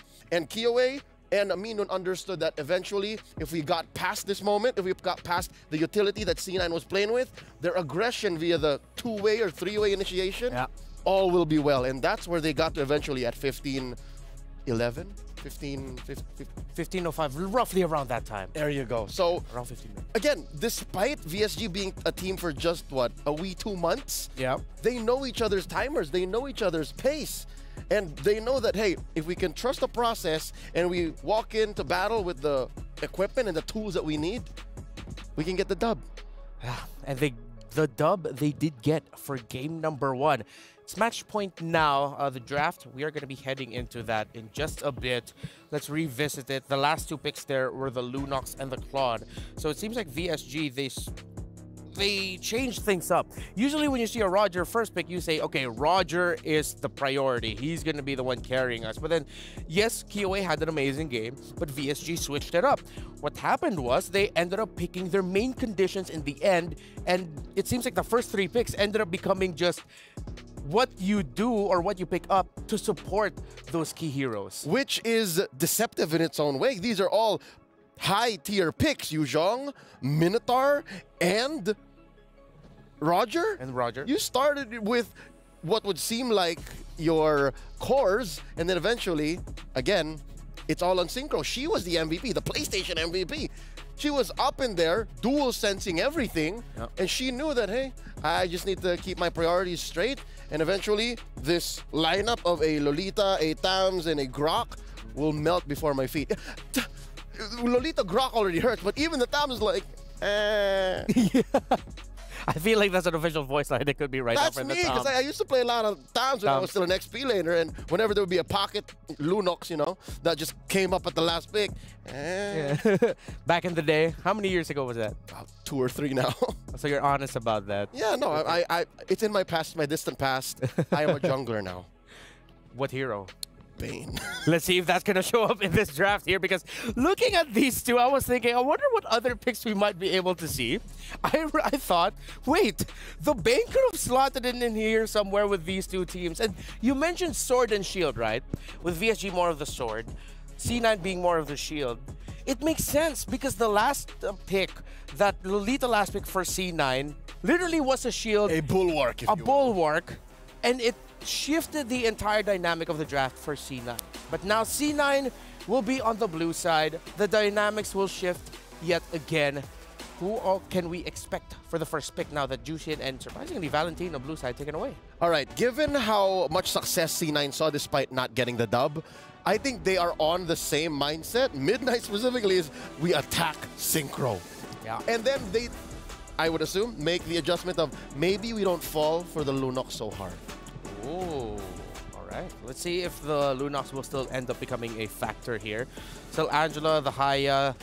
Yes, C9 are respecting Kiyowei, but at the same time, VSG, they're respecting power picks of Nicolette. Earlier, we mentioned the Hayabusa, excuse me, the Benedetta and the Julian being pickups there for Kiowa. For Nicolette, it's the Hayabusa as one of her signature pickups in the jungle as well. Terizla taken out. What? Whoa! I did not expect this. Ruby seems to be the flavor of the tournament. Yeah. Like, she just seems to just fit into most lineups, whether you're in blue or in red, and can flex like nobody's business. Yeah, not even in MWI. It was one of the key conditions as to why SRG was able to defeat Falcons AP Bren in MSC was because they had the Ruby with them. That's right, which was played by MSC champions Yums and Kram. Very effectively. So here, you don't even know. You don't even know. Is it Jewel, Ruby, Jewel, or is it Exia? Or even, at this point, even Ashley. Like mid lane Ruby, or Ashley Rome Ruby. At this point, it's one or the other. One or the other. Again, it's like Prime Haji VYs. You know what I mean? Yeah, I get like, you. It's just whatever. Yeah. And that's a strength in its own right. Yeah. And I mean, we did talk about that as the draft started. VSG gets the Julian and the Minotaur C9. All right, this time they're really just going to match up the Assassin duo. They pick up the Ling for Nicolette. If this turns up becoming a really great game for her, it's going to be Nicoling. Surprisingly enough, 3 out of 5. Thank you. At least I passed. Only 4 wins for the Ling. Yeah, it's been tough to be a Ling.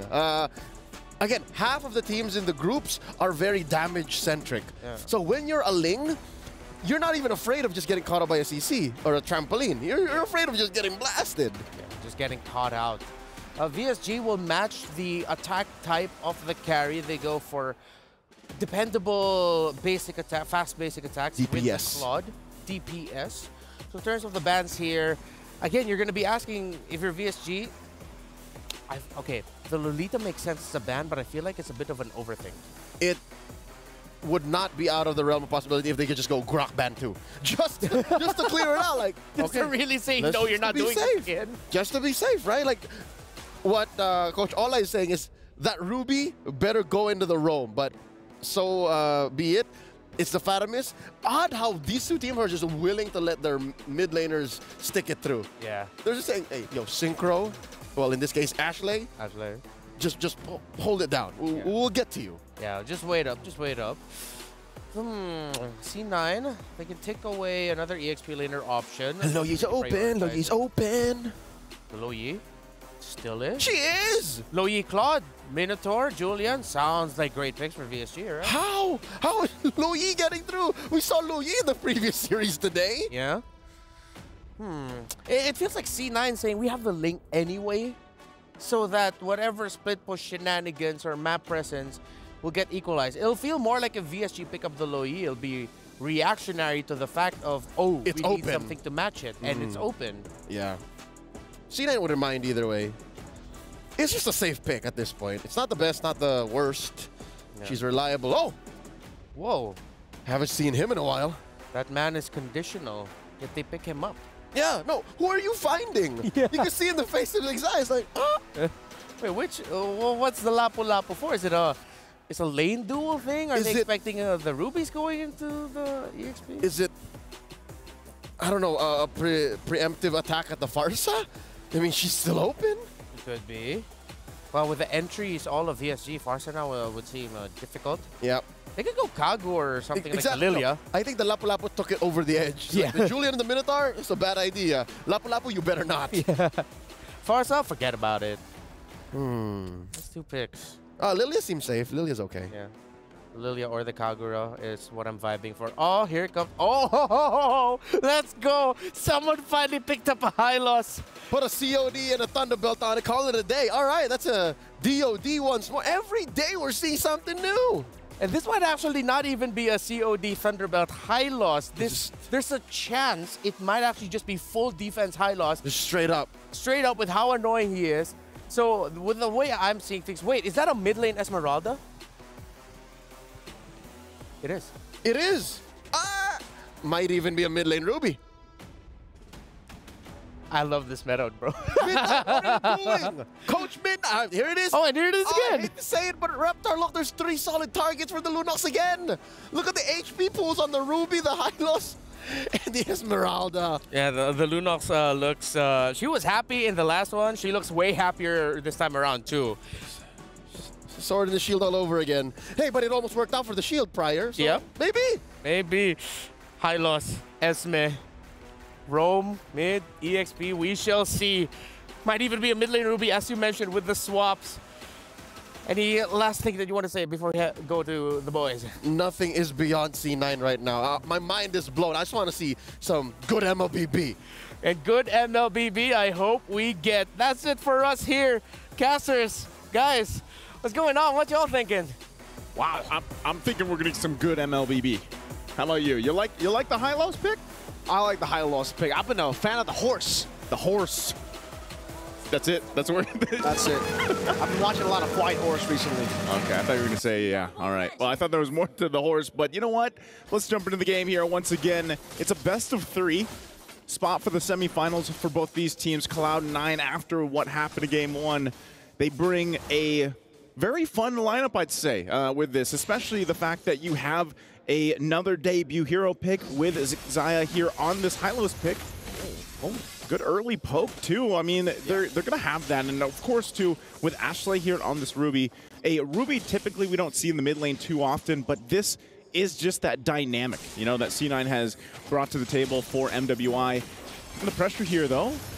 Okay. Careful. All right, she's fine. But I think one thing, too, you have to respect this damage from this Julian. I mean, Killway's also running the Warcry emblem. And, you know, Julian already does quite a bit of damage alone. You pack in some extra percentage. Again, the knock-up. Oh, the damage coming from Synchro. They might actually be going for this. She has to flicker. Decides, nah, not yet. Nicolette on the Ling, though. Trying to go for the invades already. Already ahead of Kiyoi, actually. Just in the first minute, but Kiyoi will be able to just pick up level 4 as well. But yeah, man, like Leo said, now the Lunox gets a lot of value. Same goes for game number 1, right? The Esmeralda, the Ruby, and the Hylos. I guess now Xayah has a Vengeance, so there's another way to actually turn the damage back around. In game 1, it was the Bulwark. Now it's the Vengeance. Yeah, and look at this. I mean, even the placements that we see from VSG, the way that they also calculated things in the previous game, very impressive. Again, you know, for a lot of people, they might not know this, but they actually boot camped, I believe it was in Bali, like a week before the tournament. And it shows them, you know, that experience that they gained, however long that was for that week, whatever they managed to do is showing here in the tournament for MWI. And, you know, with the way that they're rotating, even with this lineup, I think, yeah, it's crucial. Oh, Jewel. That's the Chaos Bolt. You see the damage already early on. This is what I mentioned even in game 1. I was like, man, you know, she does a lot of damage early on. What more when she gets that first or second item even? They're going to keep them at bay here. They're really forcing them out of the turtle pit. C9 can't even get close just yet, but they still might rely on Xayah here with that high-low. She has the ultimate available. Everybody's still available on it. And now Xayah's going to be isolated all alone. Gaily pops in the Minnows Fury, smacks the hammer down, picks up first blood. And now it's Minion. Bravest Fighter, that's a stun as well. Used up Jewel, able to purify out of the stun. Gale again on this Minotaur. Just disengaging, but VSG are really just capitalizing on the fundamentals that Cloud9 want to play with. They always position to turtle, and now they get punished. They get punished for even walking up to the bushes near the river. Yeah, it's almost like, I don't know, hold on, Jewel, is she gonna be okay from this? I don't think so, man. Just a few more blades, one last shot should do it. She gets the shielding, but look at the tank in the jungle, the turrets, Kiyoi diving in, enhanced chain. That's the elephant to take Jewel down. It is, and they're trying to make a play here on the bottom side. Not going to happen, but, you know, going back to it, it's like, you know, you want to see how are you going to utilize the high-lows pick. You want to kind of, I would say almost better for this lineup to just drop that pathway down earlier, the Glorious Pathway, and let it, you know, you get that speed boost or that reduced movement speed that you can work with, plus that heal, even the Vengeance. So they're going to force Rian out of here. She actually decides to go for the Battle Member image in front of the Blazing Duet too. That's the fadeaway, jumps back towards the BMI. And Gale's right there to get the motivation roar. Well played. Good timing. Well played. Yeah, you're right. For VSG, able to make that move, and they're really good. This is what I was talking about earlier, man. The way that they rotate around the map and that they're there for those moments, those timings. VSG has that seemingly really good timing already. For Cloud9, it feels like they're still really trying to make this lineup that work. And now you already see VSG. Hold on. Good chain into the chaos. Xayah trying to run away with the Glorious Pathway. That's an Imafeta connecting on the two members, bringing them back under the turret. But Minion zoning Nicolette away with the Bravest Fighter. Kyoe on the purple buff Jewel trying to look for an opening here. Nicolette going to be zoned again. Ashley, no, I'm offended. That's a Minus Fury connecting there, but the Tempest of Blades will be used up. Nicolette still isn't able to find the purple buff. It was Kyoe, and she finds a kill on top of it all. This is what's tough, man. You get to a point if you're C9 to be like, all right, things are falling apart in the early game for us, and now our resource, our most valuable resource, mind you, for Nicolette is going to be focused on, put the pressure there, and you lose bodies for it. It's too expensive. Thanks. It's too much to handle because with this kind of lineup, and especially having a Ling there, I mean, we saw the win percentage in the draft. It's not too good. And 25%. 25%, another objective is going to get taken. So, and there's a reason. Oh, no. Oh, hold on. Again, oh, the immobilization with the chain, the enhanced scythe, and then again, the roamer that's been killing. Where can they make a play for C9? Where can they find their own moment here? Because right now, that's what I was saying, you know, you just get to a point where you're so far behind, and it's tough to find your winning condition at this point. Even early on already, Brilliant's going to be used under the turret, forcing them back. So VSG is just trying to brute force themselves even for these tier 1 turrets. And at this point, you kind of have to think, all right, for C9, what do we do? How do we get back in this game? Because obviously we have lost the early game. And at the same time, we have to protect this purple buff. And that's why you see VSG playing around that. You know, they see this wound and they continue pressing on it because that's all you have to do for VSG to delay it even further because eventually Cloud9 can farm up, but Xayah, there's Pathway with Vengeance used up. They're trying to bait out as many resources as possible. Synchro dealing a lot of damage already, and Ashley already used the I'm Offended. Now Panda goes for a trade up top, but might be cut off. Minute has the Bravest Fighter. Doesn't decide to use it. Panda, good positioning back again after getting that turret. All right, 3,000-ish gold is not anything too crazy.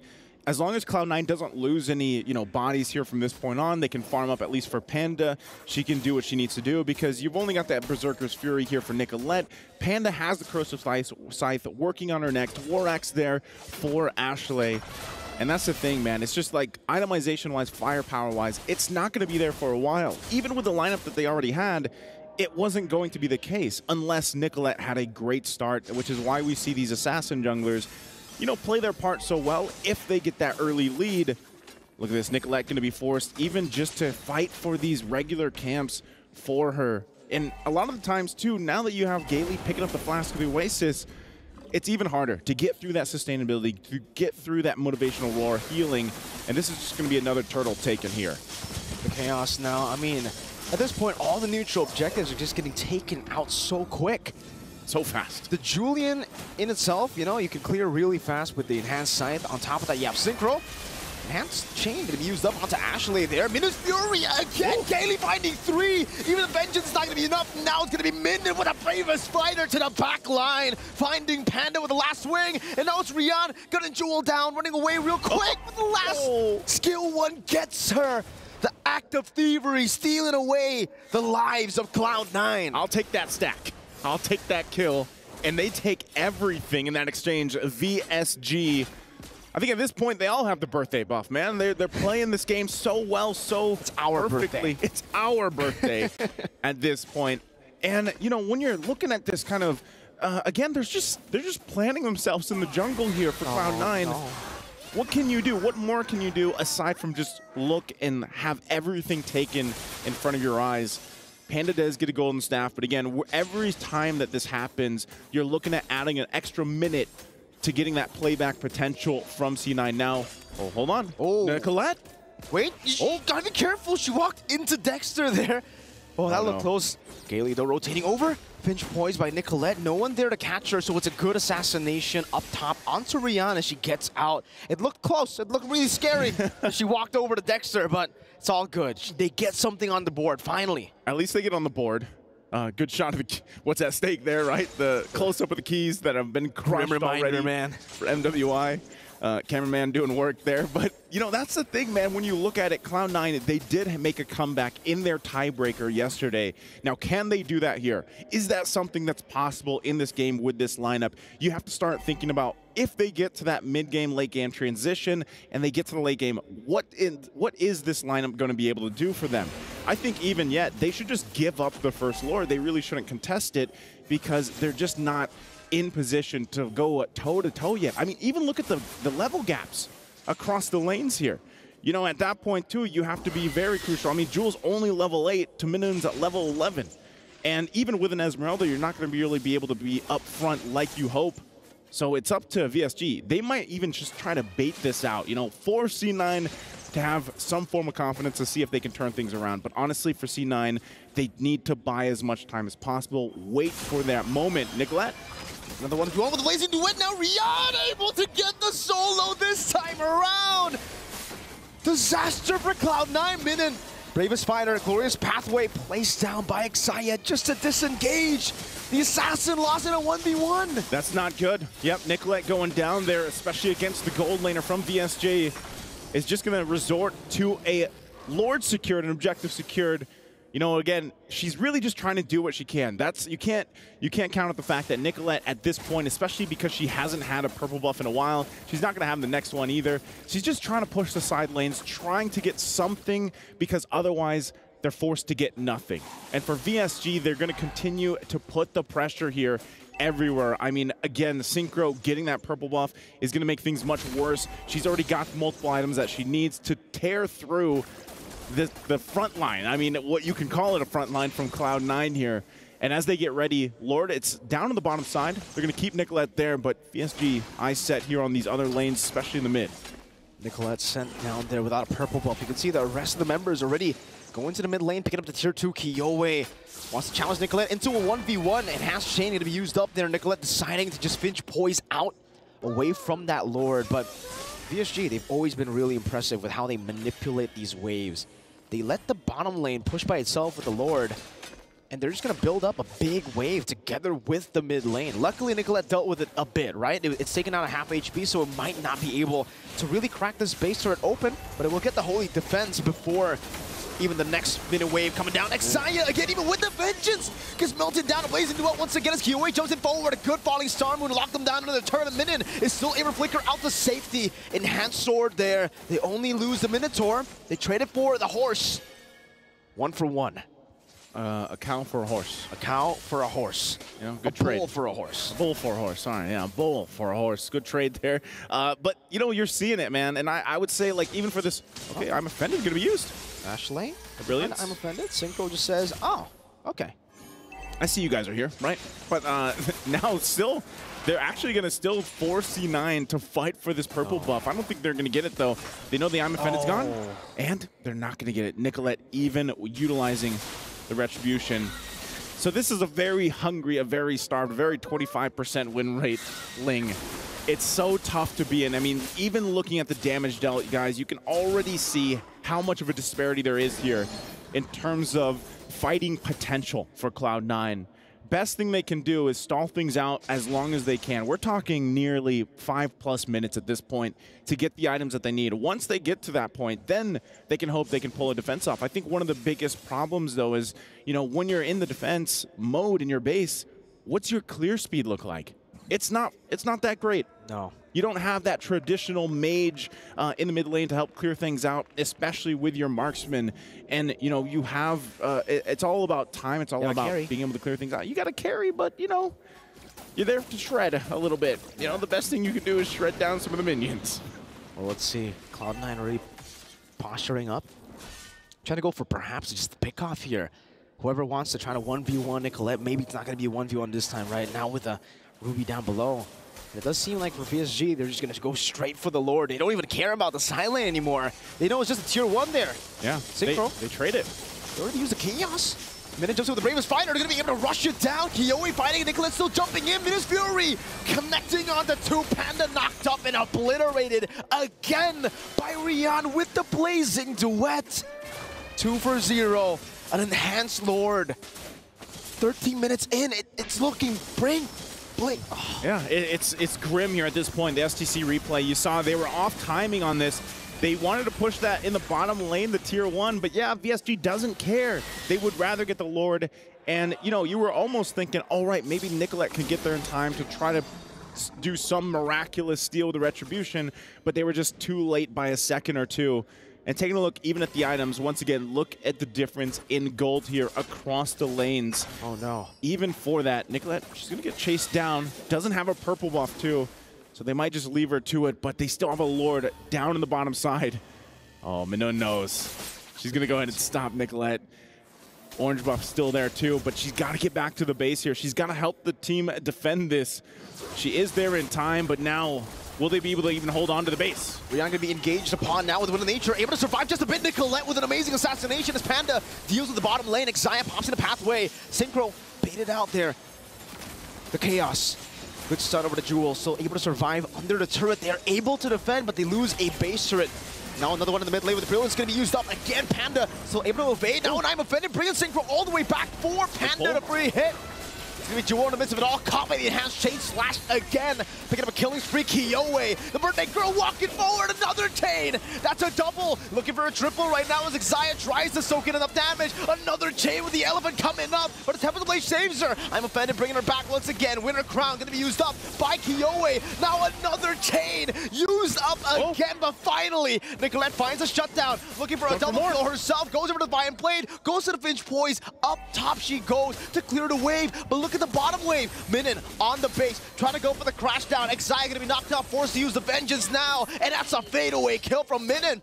It's just 1 versus 2. Nicolette versus Minun and Kaylee, and she is able to delay for a bit. Is it enough time though? I mean, Jewel is up, but now Rion's here for the fight. Are they still going to put the pressure on the base? It's going to be tough. Again, Temple of the Blades used up, and the Miss Fury will be dodged away from Blazing Duet. The fadeaway shots now as Panda pops over to Nature, comes back in with the light wheels, but it's not going to be enough. Panda's going to be slain. That's a triple. Ashley trying to save the game, finding 2. That's 1 more member. Minun on the base. The Minun Wave's still there.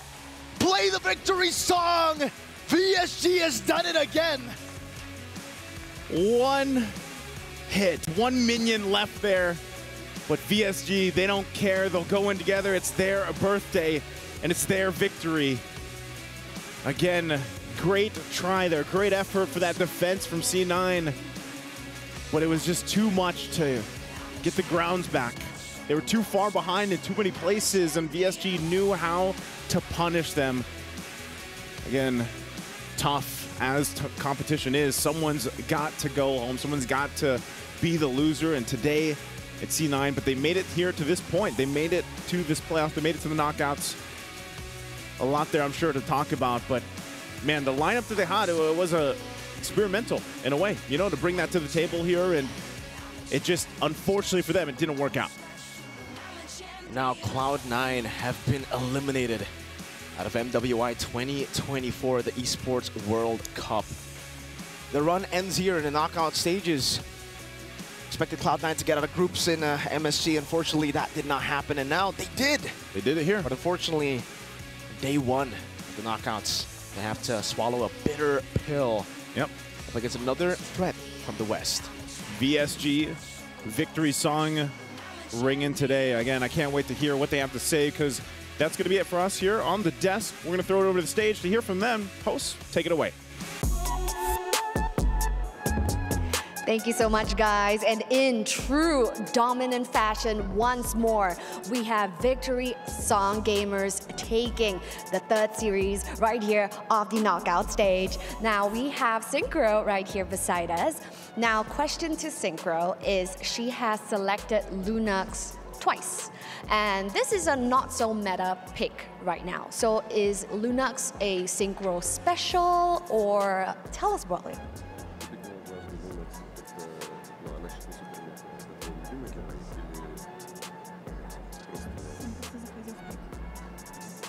Этот герой просто подходил по пику. That's just was good for our pick. That's why. Right. So you guys played it in the EECA for Lunox. So is this like your pocket pick? Is this your comfort pick, and that's why you chose Lunox? Yes, that's why. All right, a lot to celebrate here today. Of course, winning and KOA's birthday. Any plans? Хотелось бы его отметить всем вместе после нашей победы, вернее, которая уже есть. Yeah, we win, and I think we can do this later. So yes, so speaking of today is KOA's birthday. By the way, in-game, in the Land of Dawn, you guys were taking everything for KOA. Objectives, turtles, lords, the blue buff from Ling. And speaking of gifts from the team, yes, we would love to have our representatives, Ashley from Cloud9, to please hand on over your keys to our representatives from VSG. Thank you, and you fought well. Perhaps you can give each other a fist bump for a game well played. You can give Ashley a fist bump for a game well played. Oh, well What a played, game. Ashley. Thank you. Amazing performance all took place. So, you got the key, you had the win. Anything you want to say to the viewers right now? Поддерживайте нас дальше, мы будем очень сильно стараться. Спасибо за вашу поддержку.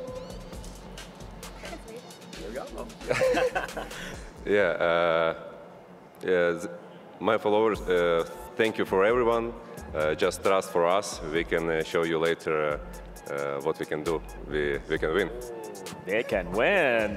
So yes, guys, this is our representatives from EECA VSG. It is not just a birthday buff. They literally have gotten a birthday present for KOA right here. Go forth and celebrate. Congratulations once more. And we're going to throw it back to the studio. Let's go. Woo-wee. C9, thank you for the effort that you showed here in MWI 2024. A unique lineup. Let's start it off there before we talk about, again, the key pick for VSG. C9, it became obvious because they couldn't get a close early game. They lacked the damage. It was more than just the lack of damage. It was the lack of clear execution path. CEP. I just came up with that on We'll make it a thing. We'll make it a thing. Yeah, but CEP. it's mainly because of how layered their approach needs to be for this lineup to work. Again, as happy as we are to see the Hylos, as big a fan as Mirko is of horses, maybe not like this. Maybe not here, not against VSG, who is so scalpel precise with the level of aggression and damage that they have. I think, if anything, this game was much less closer than the first. Yeah. And we also got to see there one member of VSG that I want to highlight. It's not the key pick I had in mind, but it worked out really well. Gailey just getting her Minotaur back. She just showed off here, and so far for the entirety of MWI, her experience, her veterancy. She's been a pro for quite some time in the Philippines. Oh, yeah. Gailey on the Minotaur is just as good as peanut butter and jelly. And, of course, a walk in a sunny day. It's just perfect. It just fits. Everything that VSG needs to do comes at the flick of a wrist or a press of a button for her. You want CC? Minoan and Fury. You want to heal? Motivation or everything comes quick. Yeah, and because of that, now here is our updated tournament bracket. In the semifinals, in the bracket above, you're going to be seeing the classic Indonesian matchup of Vitality versus Falcons Vega, while C9, them out of VSG, is now waiting for their opponents. A lot of uniqueness in that series.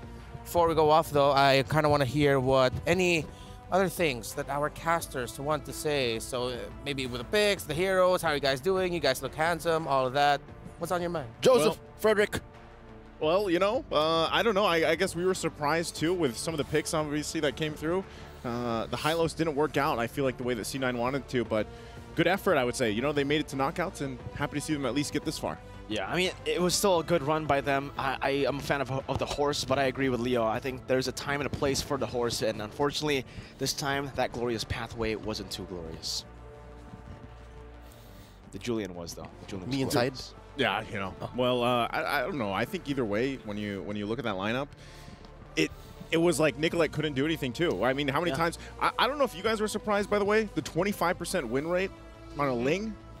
Like, what's going on with Ling right now? Completely different to MSC, where Ling was like prio and also finding a whole lot of success. But it's also great responses, I would say, like, even with the Claude to cancel out the assassination from Nicolette on that Ling. Yeah, I mean, good try though, of course, to C9, and congratulations to VSG. Thank you so much, gentlemen. That's Frederick, and that's Joseph, that's Mirko, and that's Naisu. All right. Thanks for clearing it out. They laughed. All right. I was scared to drop that. So here right now we have a very special guest. VSG won the game. So who else are we gonna interview? None other than the birthday girl herself. Welcome to the stage here, Kioe. Congratulations and happy birthday. First off, how are you feeling? Happy? Like, walk us through what's going on through your mind right now that you won and it's also your special day.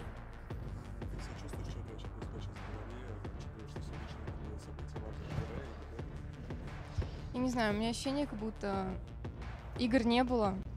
Не знаю, я на релаксе. Очень. She said that she just feels nothing. It's okay for her. Like, you know, she didn't play any games. Yeah. She's relaxed now, so all right, everything is okay. Okay, so now that she's relaxed, all is good. So starting off the day, did your teammates surprise you? Did they greet you? Did they knock on your door? Well, what did they do to start off your birthday?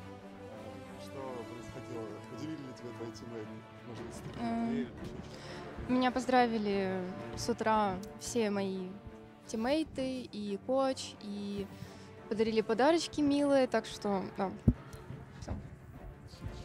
She said that everyone in our team congratulated her in the morning, our coach, every player, and gave her some good presents. Anyway, I sent her, you know, Diggy egg in Mobile Legends. You have the Diggy egg? Yes, Diggy egg. A Diggy egg? Diggy egg, in right. the game? Yeah. I think it's my game. present for her, you know, so. Yeah, that's a really good birthday gift. Perfect. Thank you. Kioe, happy birthday. What a birthday gift from MWI. A win, a top 4 placement in the brackets. What are your other birthday wishes, if you can share them with us for this birthday of yours?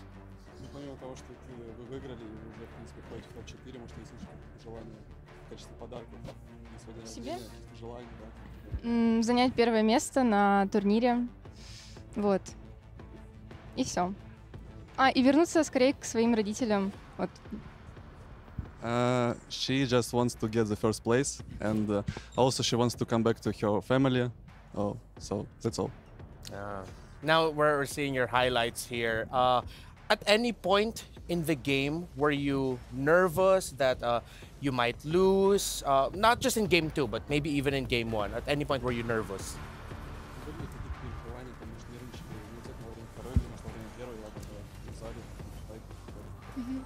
В первой игре мне очень захотелось пить, и мне пришлось просто в АФК встать, чтобы попить воды, потому что я немного переживала за то, как нам камбэкать игру, потому что у нас произошла немного дискоммуникация в команде, и, короче, очень сложный был камбэк. She said that at first map she wanted to drink a lot, and she had to stay AFK to drink, to get the water, you know. Yeah. And also they had some problems with communication at first map, some missed calls, and she said that it was difficult to come back, but we see now that it's okay. Yeah, it worked out But very it was difficult, yeah. Oh, but it was difficult in that first game. Yeah, right. Kioe, I want you to be able to appreciate and enjoy your win here, but tomorrow you might be facing one of 2 opponents, that being Omega Empress or GGHG, Gadmin Gladiators Homegirls. Which of these 2 would you like to face off and why? Это я поняла, что он спросил конкретно. Я бы хотела встретиться с Омега. Oh, Omega. Want to face off against Omega. All right. Hopefully we get to see that matchup for you, and that will wrap up our interview and time with you here today. Congratulations to VSG. Once again, happy birthday, Kioe. Спасибо. So much. Спасибо. You didn't teach me that, was it? Thank you. Thank you? Yeah? Thank you, yeah. Can you say it? Spasiba. Spasiba. All right. I want to be able to say it properly too. Thank you. Spasiba. Happy birthday again. And happy birthday. Congratulations. I learned a few more words from Destroyer, but I don't think they're safe for broadcast. Can you teach it to me after broadcast, though? Sure. Really? You can? We'll ask him. All right, cool. So, now, let's see what we got up next. I think, do we have is it our MVP? Is it your time to shine here, Leia, with the thing here? Oh, I have quite the play, honestly. You have quite the play? All right. Quite the play. I think we'll go with that. Let's go with that. All right. So, we started off the analysis with the... What was that? The CPE, the clear path for execution. Check this clip out, right? You see here, this is a post-turtle take, and already you have a fight breaking out in mid. Mind you, the gold gap of 3,000 gold at 7.5 minutes. This is 0 and 5 too. This is significant. And then you see this, the first sign of, I don't want to say weakness, but we'll call it that now, from Xia dropping the path onto the retreat for her team. So they're going backwards already, right? That said, we'll play it out, and even underneath their tier 1, C9 knows that this is a losing fight. Hence why, all the more, VSG pulls out all the stops, all of the ults, everything. Even in the back line, you see Rian has her exit path ready. And we continue. And it ends up in a free 3 for VSG. That's only because, not the gold lead, not because of the point of entry, but because of how clear and easy it is for VSG to pick the fights. Again, you have the Minoan Fury, as previously mentioned. Instant knock-up slow. You have Kiyue, just needs to cast a spell, 1, 2, and then she has enhanced everything. And then, of course, Minun, which, by the way, we questioned. We questioned why the Lapu-Lapu came in so quick, but all she needs to do is Bravest Fighter in, flicker through, and already you're dispersing all of C9, which C9 does not like. C9 actually wants all of y'all to be under that path. Yeah. C9 wants you to go into the path, have Panda get free hits, and then have Nicolette clean up. You see how you have to get 2 or 3 things correct before you even engage? That's their lack of clear path to execution, the CPE. A little bit of a difficult lineup to utilize there for C9. I feel like in an alternate universe, that definitely could have worked. I see where they were getting at, but it was just way too difficult to pull off against the lineup that VSG showed up. Our PlayStation MVP of the game showed off some really great performances all throughout this game, and it is that Lapu-Lapu pickup, the one that we questioned. Minun, I will never question you again. 12 on the KDA. I owe you an apology. I didn't know your game. I didn't know your game. An apology. To be fair, like, the basement for a Lapu-Lapu is just solid damage, a straight line into the back line. That's the lowest point of a Lapu-Lapu. At best, she's bullying even a Ling. She's spacing out 2 or 3 in a Lord Dance. And that's what made Minun our PlayStation MVP. I am impressed. Paint me impressed. I wish we see more Lapu-Lapu, honestly. Because of how lineups are built these days, if they're not dispersing odd lineups like this, they're picking fights. So more power to Lapu-Lapu. More power to Minun. There she is. Ooh. Immortalized. Yeah. Well, that's mean. Oh. You missed.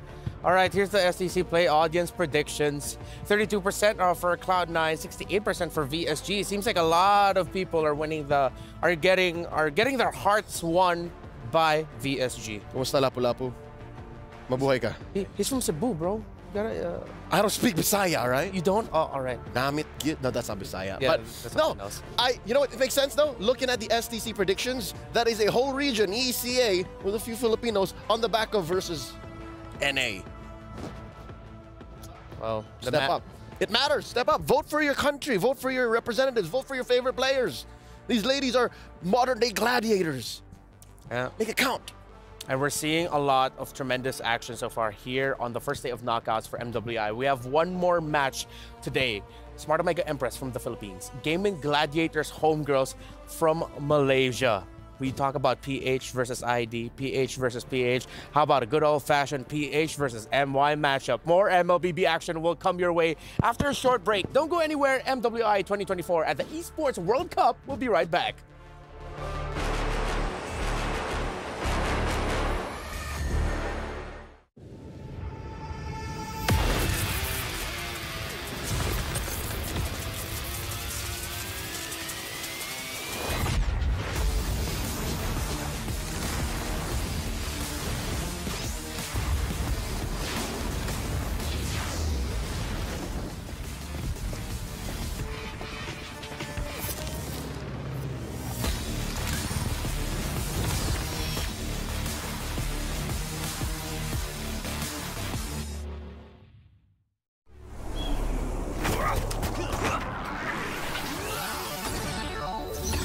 Ready, set, go.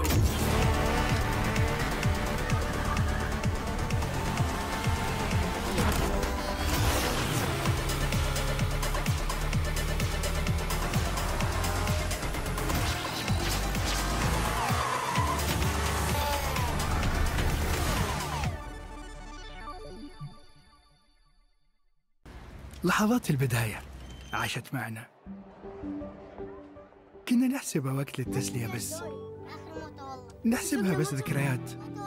عبود أعطي أختك اليد يا ولد. ابتكرنا فيها ابتكارات، وإذا بغينا قلبناها خرافات. كنا نحسبها بس لمة وصحبة وسهرات. انتبه نوب ترى نوب. لكن كنا نشوف عالم ما حد يشوفه. ليت يشغل وقته بشيء يفيده. الله عليك على اليد صوت. عالم كبر وعاش فينا. عالم الحماس فيه يوصلك كل مرة لحلم أصعب، بس ما يصعب عليك. بارد معك وين ما تروح.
Hai, saya Fafau dan saya dari Gaming Gladiator Homegirls. Saya bermain di role Gold Lane. Saya dah bermain kompetitif scene selama 3 tahun. Sewaktu training, tak selalu kami akan sentiasa serius. Kami juga akan selalu bergelak ketawa untuk hilangkan rasa stres dan tekanan daripada game. Untuk SEA Games, saya cuma training selama sebulan. Cumanya training tu sangat padat lah. And training tu membuatkan kami improve lebih banyak dan and resultnya seperti yang kami mampu and bergantung dengan kami punya training lah. Sangat terkejut sebab selama yang saya tahu Malaysia tak pernah lagi menang dalam semua tournament yang besar. So bila pertama kali Malaysia buat sejarah yang baru, Malaysia menang. So saya pun jadi membara untuk tunjukkan yang scene Malaysia perempuan pun boleh menang. Kami rasa sangat teruja dan sangat rasa bersemangat untuk kalahkan tim Vitality. Biggest rival saya, Chell daripada Vitality sebab tim dia tak pernah lagi kalah semua tournament. Untuk semua penyokong GGHG, jangan lupa support dan doakan kami supaya kami boleh pergi lebih jauh dan insyaAllah champion untuk kami. Thank you.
Honor 200 series, the best portrait phone AI-empowered. Studio level, AI portrait camera, 3 hardcore portrait modes. Color, vibrant and classic to capture portraits that truly stand out. AI-empowered Magic Portal. Snapdragon 8S Gen 3 AI chipset. 5,200 milliampere per hours silicon carbon battery. 100 watt. Honor Supercharge. This is Honor 200 series. You ever wondered how a Hollywood movie is shot? On a Sony. You review it on a Sony. And how do you make that sound epic? You record it on a Sony. Lunch break on a Sony. So why wouldn't you watch it on a Bravia by Sony?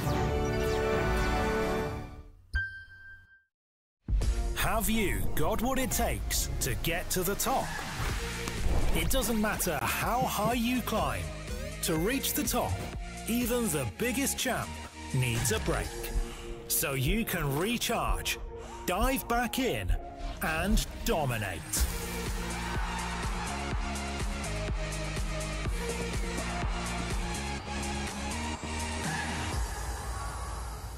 Have a break. Have a Kit Kat.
Underrated, maybe, I won't say Layla, but Недооцененный Аргус. Очень недооцененный герой. Он 1 на 1 любого чела убивает на фулсотах. Правда, на XP, конечно, страдает, но на голду это must-have. На next патче его апают. Все будут играть на Аргусе. The hero that I really don't like to go against is Lucian because whenever I try to go near, she will pull me, boom, boom. Because that hero can the first skill, the second skill is it? The second skill can lift up and then pull me to another side. Yeah, that one I really don't like. I get really annoyed. I don't know, for me, underrated is Alice, Esme in jungle. I love Esme in jungle very much. And Vendetta, of course. Yeah, Vendetta. Very underrated. Because it's my main hero and I don't see a lot of people play with it. So, don't like that. I think the underrated heroes is Zaz. Because he's good. Yes. Because in Malaysia, we really use it. But when I came here and then I tried to play rank and then people all ban Zaz. Yeah, ban Zaz. They respect ban her. Yeah, but in Malaysia, we don't ban any Zaz. Yeah. Но Дариус считается самый сильный лайнер за счет того, что он берет соло первый фул и погнал. Вторым скиллом шотает любого персонажа. Ну, типа, это можно задоджить, если быть умным. I think the hero that they're gonna pick the most is Ling. Because right now he's in the meta and he's already OP hero that he can rotate through the map really fast. Yeah. I think the most hero that people will pick is Tesla, because he is too overpowered in right now meta. Yeah, probably they ban or pick the heroes. I like K1, but yeah, you know his hair damage now. It's not that good, so I can't play hair now.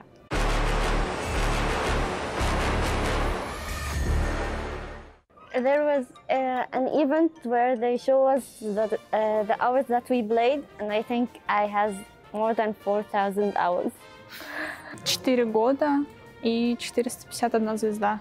This month, July, right? We started training. We trained from 11 a.m. to 12 p.m. 12 a.m.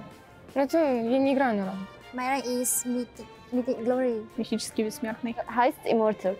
Immortal too. Mythic Honor, because we're training heroes. Then we lose, it's okay. We're just training. Usually, if I don't have classes, I usually play at night only. Usually after studying or something, we decided what hour we should play, and then we play.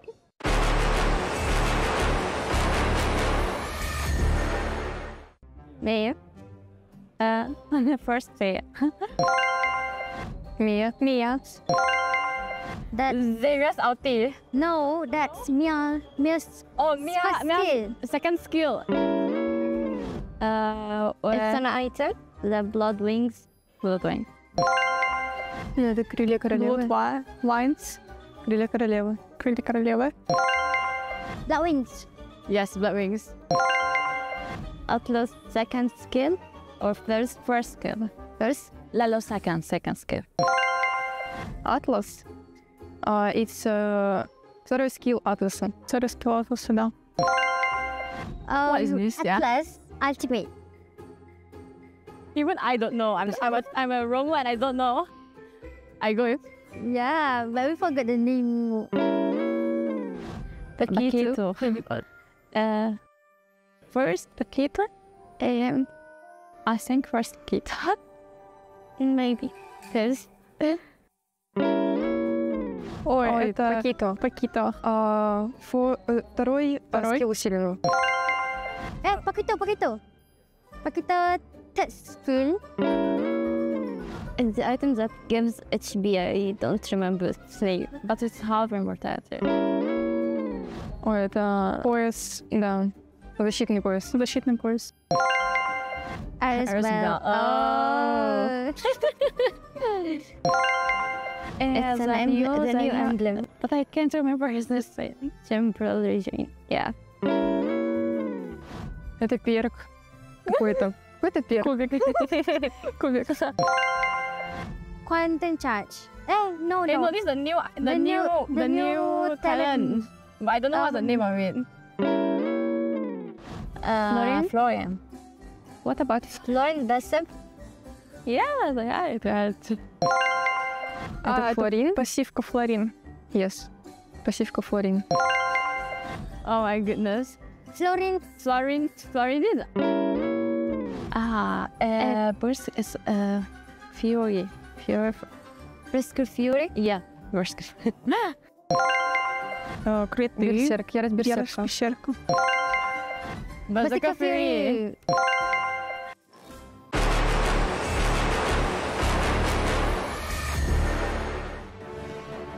Hey there. As you can see, we have a very special guest here with us. My name is Renmar, that's Leo, and here with us right now, all the way from the Philippines, is Miss Danica Suazo! Hi, everyone! Welcome, Hello. welcome. It's good to have another, what we call a kabayan here in the English broadcast. And if I'm not mistaken, a multi-time correspondent of the season. Wow. Yeah. That's what's now Thank you. two or three? Two. All right. Yes. But 3 on the way. Oh. Yeah. I don't think so. Nah, you're too humble. Pero I have to remind myself we're in the English broadcast here. Okay. It works. Yeah, it works. How are you? What's been your experience like so far here in Riyadh with the Esports World Cup and MWI? Well, for now, I'm really having a great time here in Riyadh, especially being here, watching live on different teams and countries. It's really a great experience for me. Good to hear. Kumusta naman? How is the weather for you? Because coming from a tropical country, this is one of the first few things you notice, right? Well, How is Riyadh weather treating you? Sobrang init. It's really hot, Yeah. but it's tolerable. Yeah. As long as you have water Yes. and lip balm. Yeah. It's good. It's You're a good. beautiful city, right? Yes, super. So far, have you been able to go around and check out the other spots around Riyadh? Because there's some historical places. You can go to a place where you can like ride camels, go to the desert. Have you experienced anything like that yet? Not yet, but I'm planning to go to the Red Sands. I want to take a photo with the camel. Hopefully. Me too. Hopefully you can. Can you bring us? Can we Sama? just go on Yeah, our let's just last go. day? All right, that's it for us here. We're gonna go ride camels. No, I'm kidding. We're not actually gonna do. We can't. We're contracted. What? Yeah. No, Leo. No. Get back. Get back. Get back. All right. All right.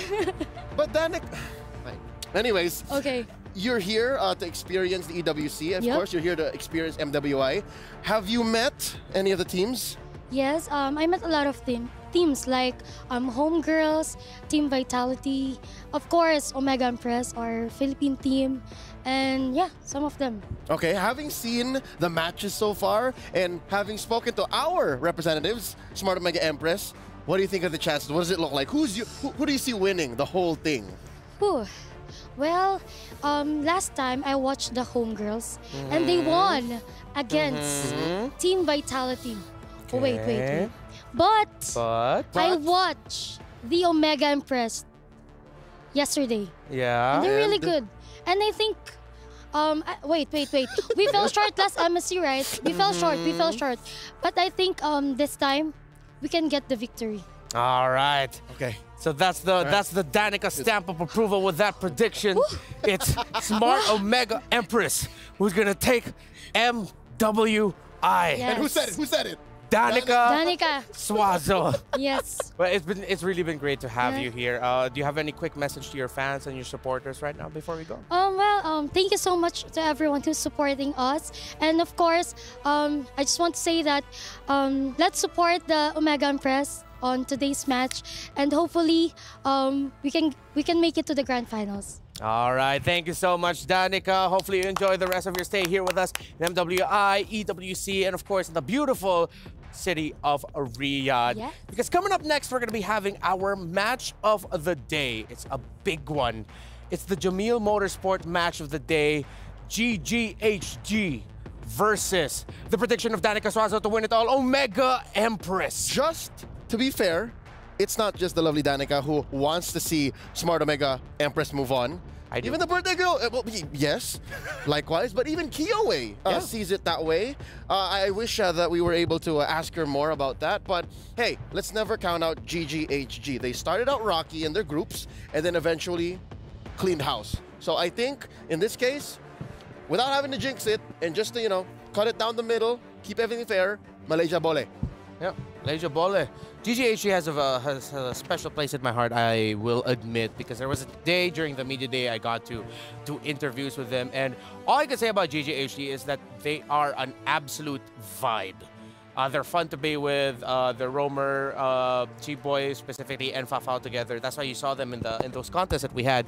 They just have a really great chemistry, and we've seen that translate in game. Let's see now if your predictions will translate, because later on we're gonna look at your predictions, vote for the next game.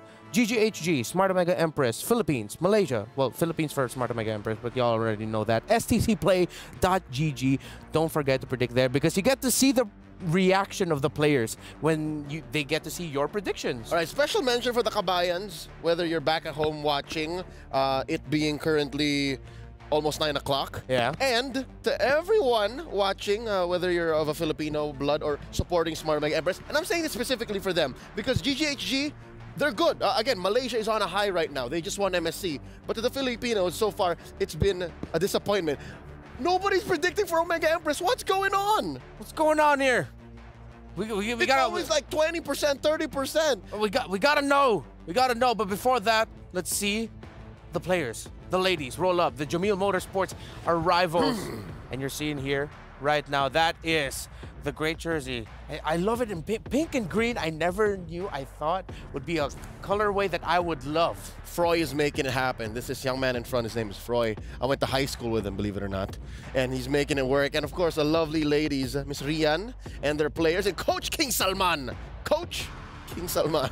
Coach King Salman. Never thought I'd be saying that. Shout out to all the Cebuanos. That is your Smart Omega Empress that you saw just now rolling in the Gaming Gladiators Homegirls. All right, even when they're not in game or like with a live mic, they're a vibe. Chiboy just walk right out of frame. She's in a rush. She wants to get in there and dig deep into that player desk. Yeah, with Chiboy, like one of the things that I remember about Chiboy, other than just her great personality, is that she has this really funny clip for the players, like the hype packages that we show off in the screens that you'll see later on. She's just showing off like her jawline. Oh, like, she's looks maxing. She's looks maxing, bro. She's mewing too. Like I never She's knew rizzing. I'd see anything like that, but I didn't expect. I apologize. I'd say it again. I'm sorry. Gaming Gladiators Homegirls wasn't familiar with your game, and they are showing us their game. But we also got to see the game of Omega Empress. What do our representatives from the Philippines, the Cebuanas, what is it about their playstyle that stand out for you, Leo? Aking palangga. Well, they did show a lot of macro prowess. Again, when you play the map, you look at a 0 and 3, 0 and 4 ending kill score. That means the Filipinos have done it again. Now, on the other hand, GGHG, they mix up that both. That's what made SRG so successful. They respect the macro, they have a flow, and when they fight, oh, do they fight. Yeah, they fight really well.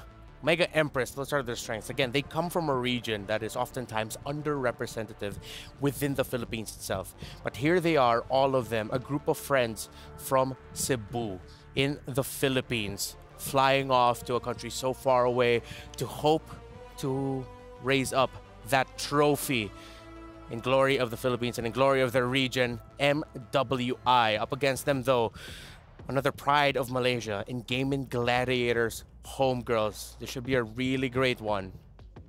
Shinoa.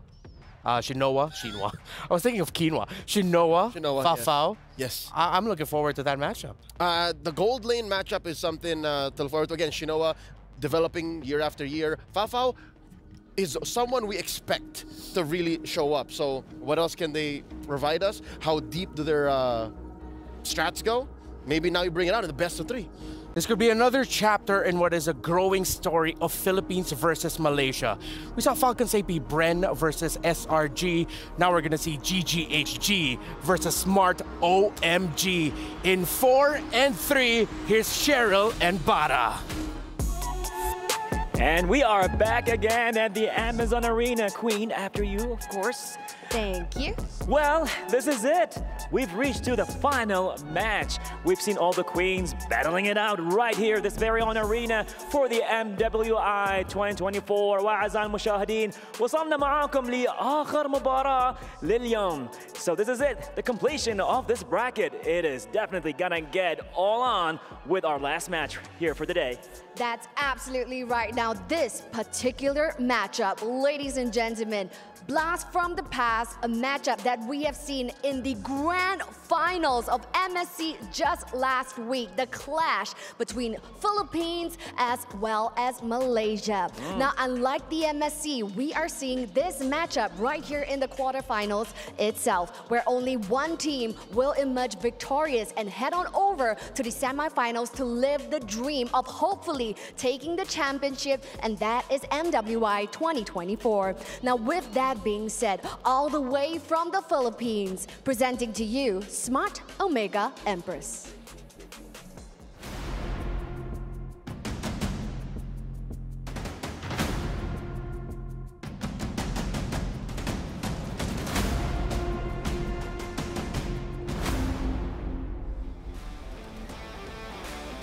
So that's right, ladies and gents, the beautiful faces of Smart Omega Empress. Now, even though they have dropped one game in the group stages, the ladies right here for Smart Omega Empress has bounced back hard and doubled down. 3 consecutive wins right here for Smart Omega Empress. Can they continue this win streak? Can they continue to take this match and ascend further into the competition to meet the EECA representatives, and that is VSG.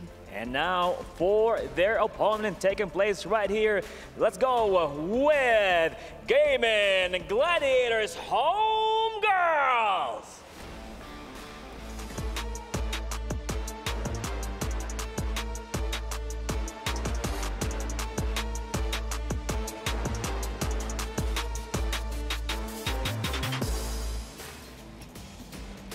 They've been battling and standing strong through the group stages, and now they are here to face the strongest team from the Philippines. What's gonna happen here? We're about to see that. So yes, ladies behind me, queens of your respective regions, this is your time to shine. Please head on over to your respective battle stations. So now, the Amazon Arena is ready for our queens to head on over to the battle stations. And now, with that being said, the queens are deployed. Smash them! Over to you at the studio. Yalla. Thank you, Cheryl and Bara. And I've been wanting to say this. Thanks, Mom and Dad. Smart Omega, Empress, Gaming Gladiators, Homegirls. Let's take it roll per roll, because there's a lot of talent, and I want to continue where we were on earlier. Shinoa and Fafao. That's right. Fafao has been incredibly dependable for Gaming Gladiators Homegirls. There's a lot of action around the mid lane with how Chiboy is rotating around, but that just means that it puts a lot of pressure into the gold lane to do gold lane things.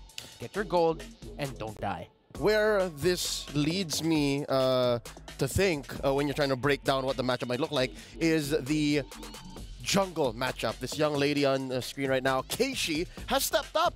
Again, we followed her career, if you're a fan of a Filipino women's MLBB, and she's always been one of the more soft-spoken members of Smart Omega Empress, and she will be going head-to-head against Quinn. Quinn is the Queen of Steals. She stole so many lords in the group stage that I think now you got to watch out for the Lings, the Hayabusas, more than you would any other matchup here today. Especially since even, I think both of them play a Julian too. Yeah. So those three, watch out.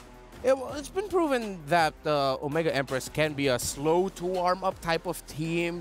The more that matches they play, the stronger they become. And that also happens with their games. The more they're losing in the early game, it seems like the stronger they get in the mid to the late game. If you aren't familiar with Filipino Mobile Legends Bang Bang, there's a team called, well, Smart Omega, the men's team that's been known to have that. And be prepared to hear the term Omega timers a lot here. And that's what I'm going to be looking for in the draft. If Omega Empress will have picks that scale very well to the mid to late game. I think it's one or the other. Omega timers or just straight up macro control. We've seen them do both. We've seen them come back at a later point in the game, Omega timers. We've seen them take control almost minute 1, minute 0, wherein they just take the control of the map, deny kills, get little pickoffs, and they can win that way too. Where does GGHG fall in? Right in the middle. If they can find that little Goldilocks spot of not too warm, not too cold, they can just get in that mid-game, early-game power spike, then Omega Empress will be left really. Yeah. Now, there's the Edith, there's the carrier taken out, so they're respecting heroes that are good for the longer engages. That, and these are specific picks. That's a not Ayanami hero. I mean, it's an Ayan, you understand. And as well, a Shinoa pick. What else? What else specific can take out? A Julian? That's a Keishi pick. Let's see if they will take out a pick there for Keishi. I would not be so surprised at a Julian ban, but it could also be a Julian first pick. So quite rare. But also, Quinn might do just Roger if they take out the Julian now. Ah, yeah, that's a good point. Right. So now that's one of the options that GGHG are. Oh my goodness, I was actually thinking this, that will they actually consider a Valentina pick, because it looks good in the first 2 picks of Omega Empress. A team that will ban out the Zask on the red side. It's like signaling that we want to float the idea of a Valentina on our side. Yeah, and here now we see it's confirmed. The Roger is denied, so that means Julian is at large. Julian is a necessity. Oh no, we forgot! We're still not used to it. No. But we got to get used to it. We're not used to it, but I know that it's inevitable. I know that it has to be something you always consider. She's around. Just making people's wishes come true. You know, lore-wise, that's what Jushin does. With a lantern? She's an immortal being that just goes around fulfilling wishes. Oh, yeah. Thanks for letting me know. Here's the answer. The Hayabusa and the Ruby. With those two pickups... First time to see Ruby in a while, by the way. Oh, yeah, that's true. We saw it earlier. No, I mean, it just keeps getting banned or first picked. Ah, yes. GGHG has shown to play the Bane in the past. When I see Ruby and Haya, I'm thinking, hey, maybe the Bane can slot in later. That was a foul. Yeah, gold lane Bane. Oh. So, I'm not completely turning off the idea of GGHG potentially thinking of picking up the Bane, not just in the 4 foul, but in the jungle too, maybe. And it's not still out of the realm of possibility. Look, jungle and gold are open. Yeah. With an R-Lot in the EXP lane, you're gonna... That's your pick to somehow access the backline if ever you need it. And plus, it's a strong pickup. Ashley has shown great performances with that. With the Minotaur and Jushin, I expect aggression early on here for GGHG. Oh, yeah. Much like what C9 did earlier today, the series prior, to be specific, they can just overload on engages. Look, these three. I tell you now, man, you go in with a Crimson Beacon, that as well is as good as a Minoan Fury in some cases, right? Yeah. You come in, threaten with a Soul Snare, threaten with a 2 or 3 hero Chokeslam, and that's it. These three can engage. Yeah, Omega Empress will have to keep that in check. Because right now the lineup looks like, okay, Ruby can initiate, yes. Hayabusa doing its own Hayabusa things. Right now it looks like the CC might be the brunt of the, dare I say, the brunt of the joke. Because I don't see enough help right now for the CC. Yeah. What I see, though, is an open slot for an Angela mid for Omega Empress to give help to that CC. That is a hero that should have been banned early. And the fact that it went under our radars might just be why it's not banned just yet, because Coach Salman might actually be picking it up. Yeah. And it'll be more apparent here. What else is left open? They take out the Julian, taking it away from Quinn. Ling has been banned already too. So those 3 bans right here mid. Oh, even 4! Oh. They don't want to let Quinn play. Yeah. Okay. But I'm still thinking Bane jungle might actually work here, bro. Look at that. Maybe it's because I'm with you right now that I just can't stop thinking about the Bane. It's a thing. It's a thing. For years now, I've been propagating Bane. You've been the advocate. Yep. This is a Bane manifesto. All right, so with that said, they're attacking gold laners. It's true, though, that Shinoa doesn't have a hero just yet. But something to note, there's still a Claude out there. There's still a Beatrix. Shinoa plays the mean Beatrix. If this is an Angela for Omega Empress, you can definitely confirm the Claude as the last pick for Shinoa. Angela Claude, Angela CC. Unless the homegirls pick it up. Because it's still open. If the Claude does make it through, then they could still get Claude here. Let's see. Take out the Nathan. I feel like both sides need way more magic damage. Yeah. That's the problem Jushin there. doesn't deal much. Yeah, you'll need another magic damage dealer for GGHG. I wouldn't be surprised if a Nathan shows up at some point in this draft. Mid lane, too, is missing. Yeah, and mid lane for Omega Empress. I don't think Angela. Angela's not the answer. Yeah, I'm going to have to agree with you. So Nathan Angela? Nathan, we don't see that enough. Nathan Angela? It's going to be an Angela for the CC. And the Nathan will just do Nathan. And the Rubes. And the Ruby, too. And I also... Oh, all right, never mind. No Angela here. Yeah, no Angela. I did some work in the lab. You put Haya and an Angela together, it works. It works? Even during the shadow kill. Oh, she won't disappear? Because nope, she won't pop out. There? Ooh. Won't pop out. All right, okay, thanks for that. Credits to Herbert Trex Wagner. We went to the lab for that. Thank you, Trex. Now, GGHG, still the aforementioned Claude open. Nathan Beatrix. Yeah. Didn't notice the Harith was left out. Oh, what? I'm glad that you're mentioning the Beatrix, by the way, because you need a lot of those quick basic attack lockdown. Yeah, she's the, again, the straight line. She's the point A to B. Yeah. Simple solution. And there's a Claude, of course. And what's in mid? Oh no, what's in the jungle, rather? I wonder if this is going to be something unique. Come on, just pick the Bane. No. Oh, no. That's a little... No. Folks, this seems like a little too much utility and appeal for GGHG. That's to my taste. Although it does look like this lineup, for the side of GGHG, I will stand by the idea that this could be a lineup that scales very quickly if they get an aggressive early to mid going. Jushin, Baksha, Minnow. That's a lineup that screams, we're gonna mess up the mid-rotations of our opponents so that our Claude is free to farm. Yeah, they're gonna try to go through the power spike on OMGE and quick and win fights decisively. But there it is, the aforementioned Nathan. Yep, they needed magic damage. So, the scaling for Omega Empress, they have a chance to scale surprisingly at early to mid, but it's not as easy compared to what GGHG can do with their early rotation. GGHG basically confirms fights. Yeah. They can win decisively, especially with the amount of CC. There better be a couple of purifies. I'm expecting that much from Omega Empress. We know the conditions. We've seen the picks. Game number 1, Omega Empress versus Gaming Gladiators. Homegirls, let's take you over to our casters. And now you guys are here. And you know what? I actually agree with Leo. Looking at the Homegirls lineup, a lot of utility. Is there going to be a lot of damage? My name is Rafael. Alongside with me is Naisu. And now we're jumping straight into the Land of Dawn. Let's get to it. You know, last match here for the day. I mean, I feel like we're just flying through the knockout stage, obviously, you know, because this is the next one to decide who gets to the semifinals between these two teams here.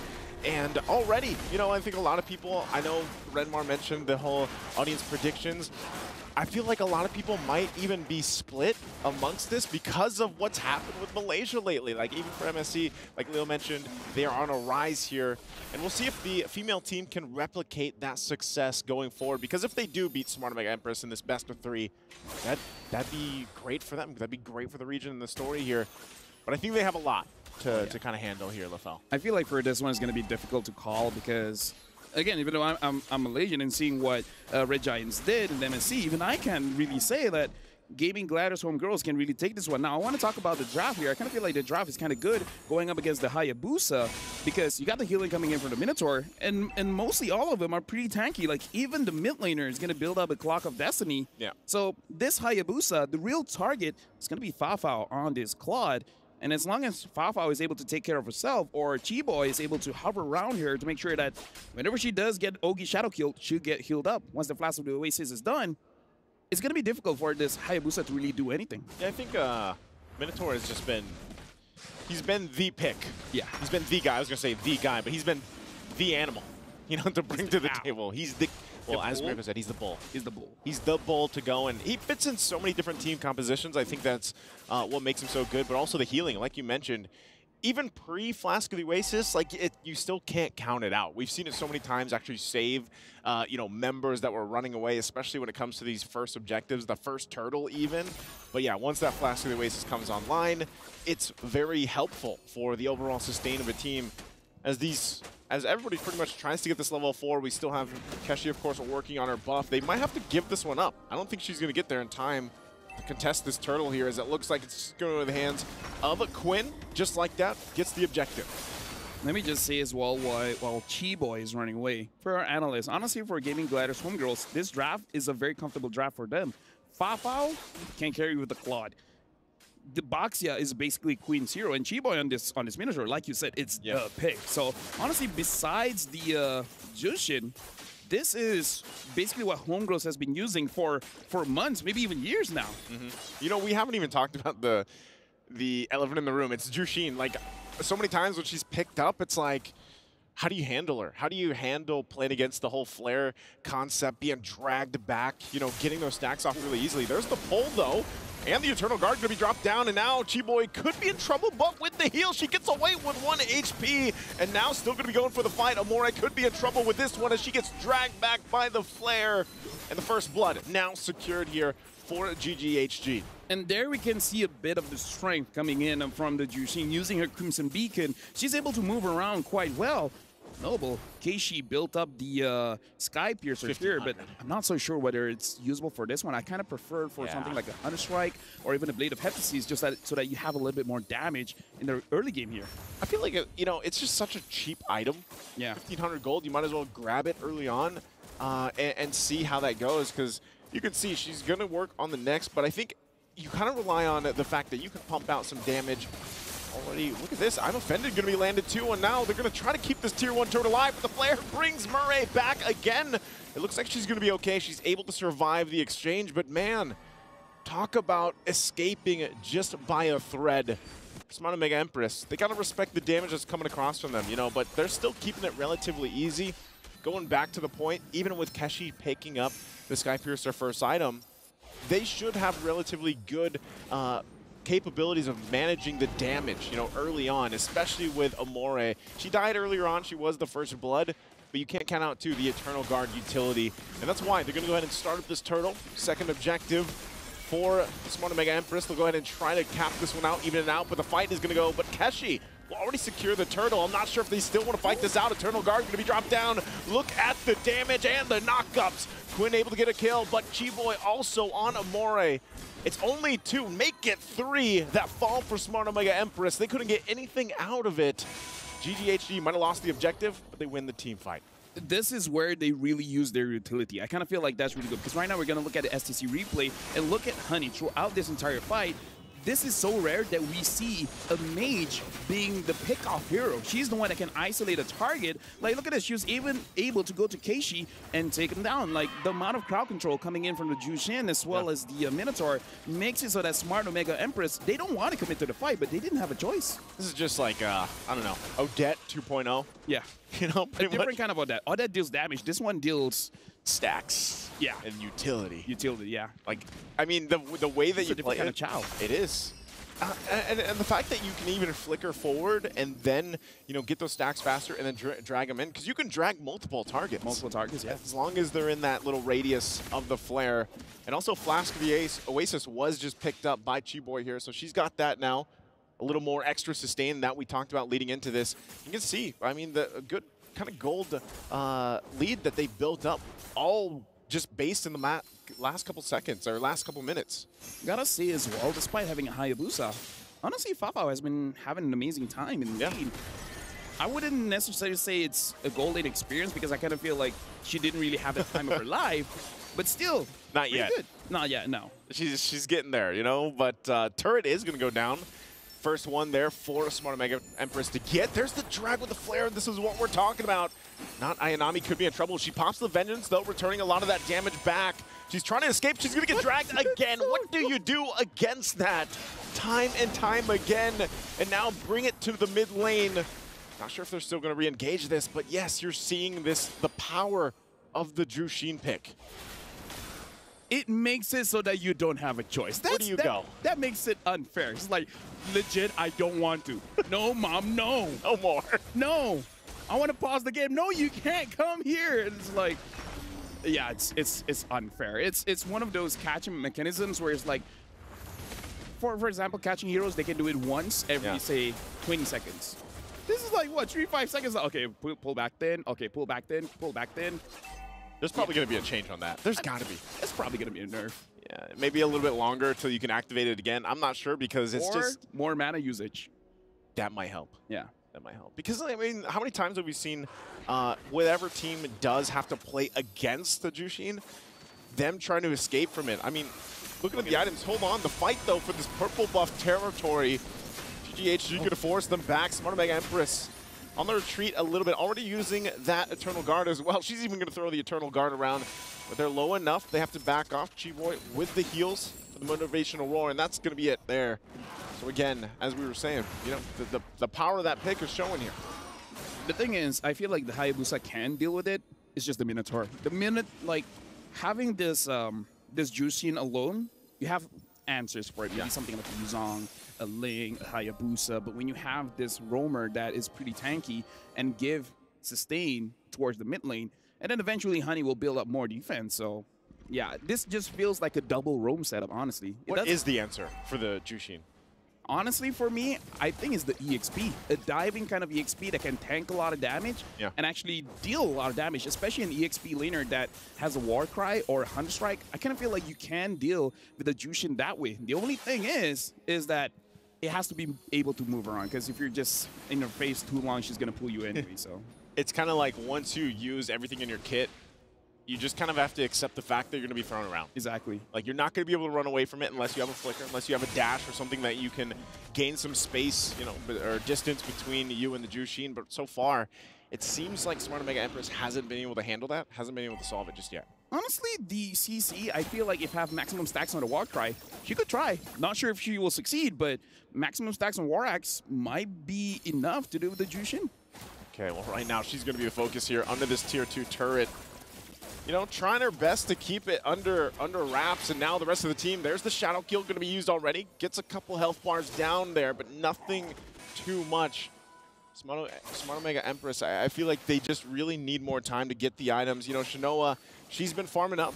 She hasn't died, at least in her case, but at what point does the Natan start to shine? Because it looks like they might have to give up this Lord here. I'm offended going to be used. There's the pull, the Eternal Guard going to be dropped down, but Lord already secured by Quinn. And I'm not sure if they want to fight more. They know they don't have the firepower here to contest against GGHG.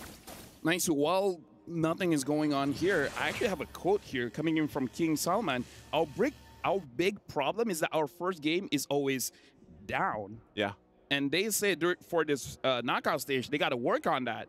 And this could be good, could be bad. Maybe this is part of the script where... At least it's a best of 3. Yeah, first game not looking good, but then game number 2, game number 3. But again, the first game is not over. Just going to give you the quote there where looks like even Smart Omega Empress, they realize usually game number 1, not their hottest game. Yeah. I think, you know, Renmar even pointed it out. Smart Omega in general, even the men's teams that we have over there in the Philippines, they're known for like a certain timer. They call it the Omega timers. Now, even for the female team here, for the Empresses, you know, they have their own timer. And I think in a case, it's like, yeah, their first game for some reason, it's kind of like they're downloading the script. They're downloading the play here against their team they're facing. And right now, that's been happening because they're going to lose these turrets as the Lord approaches the base. And look at this, Murray just continuously getting dragged in. I'm going to be used into the Eternal Guard, forcing them back a little bit further.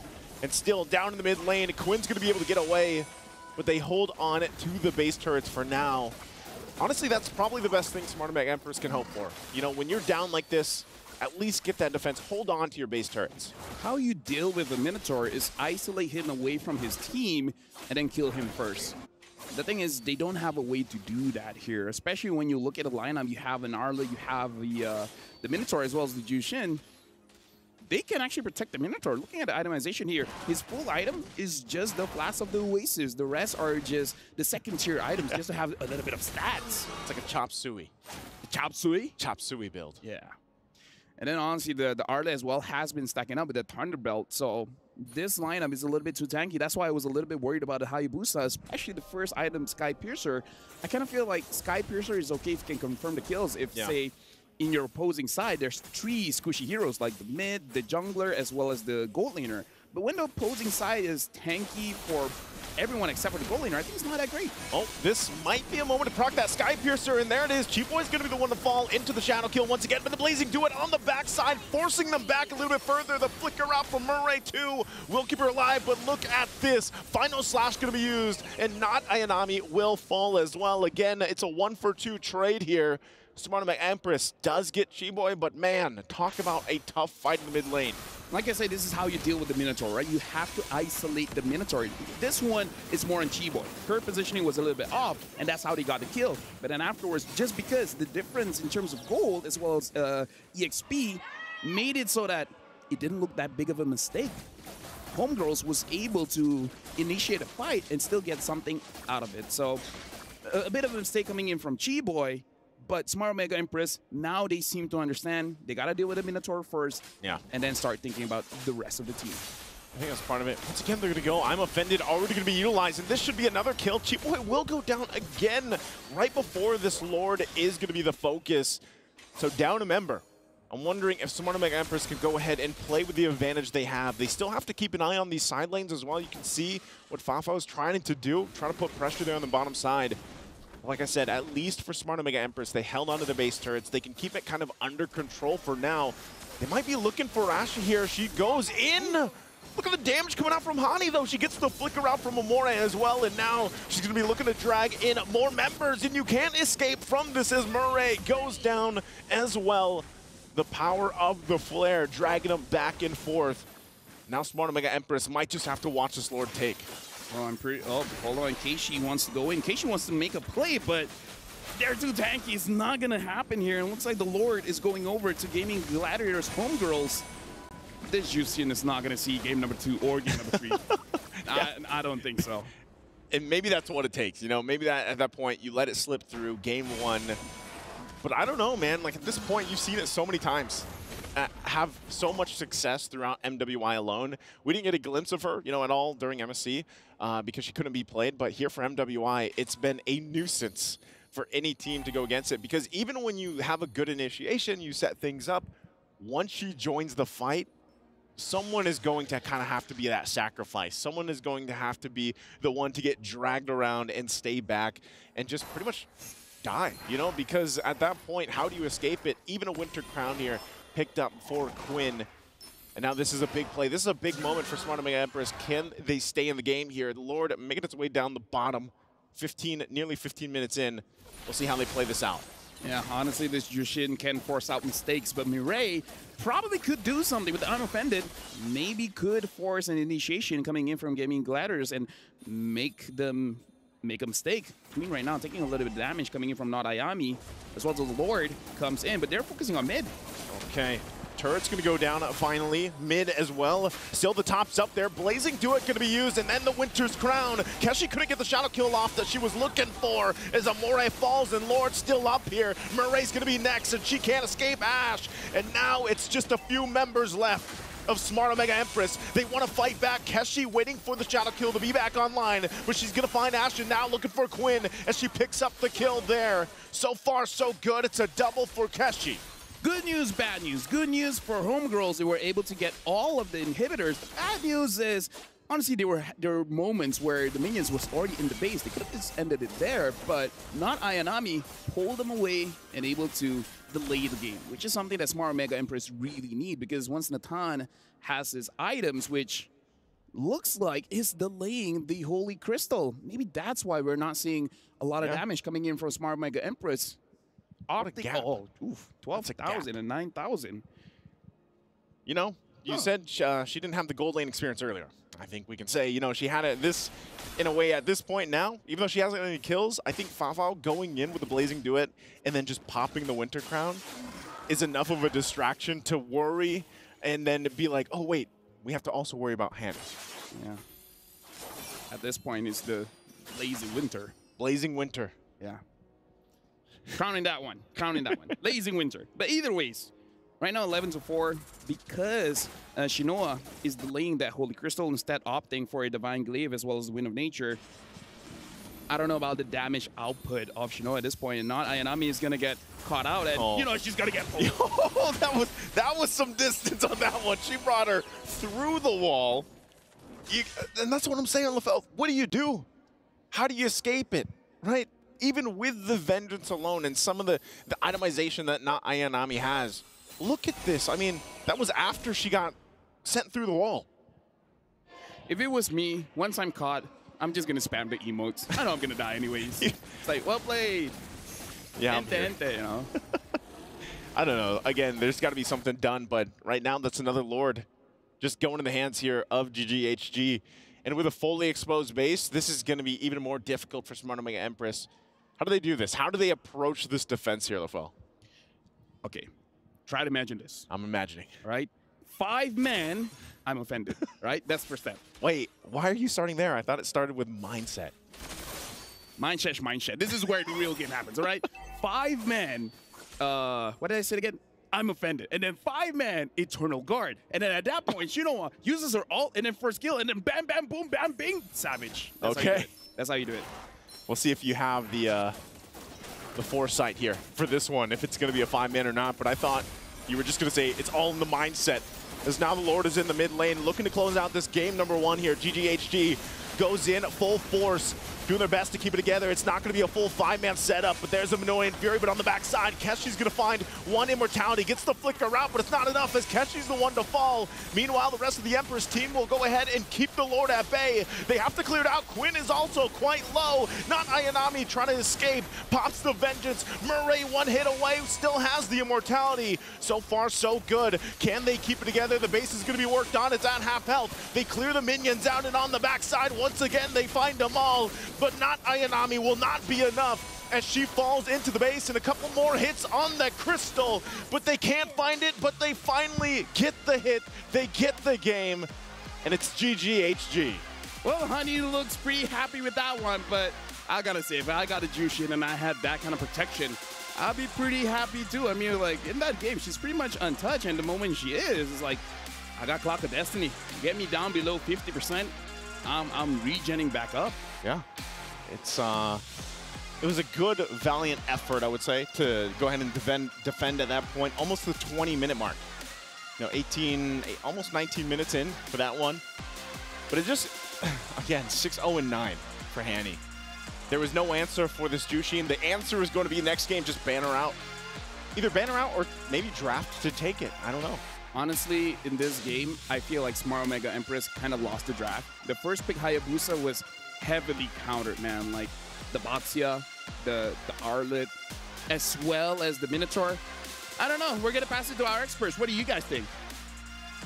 Well, I agree with you there, Lofel, and actually we agree with you that pickup here by Omega Empress, picking up the Hayabusa early on, sort of in a way drafting themselves into a corner.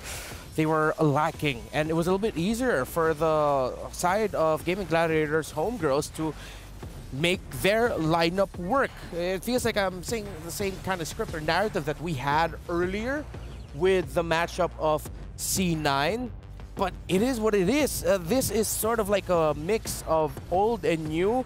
Yeah, you have a jungle, tank jungle, but you have a very aggressive mid-rotation with the Mino, with the Jushin, and they took control from there, which meant that, as we all mentioned, Fafa will be able to carry with that cloth, and she did. Woo!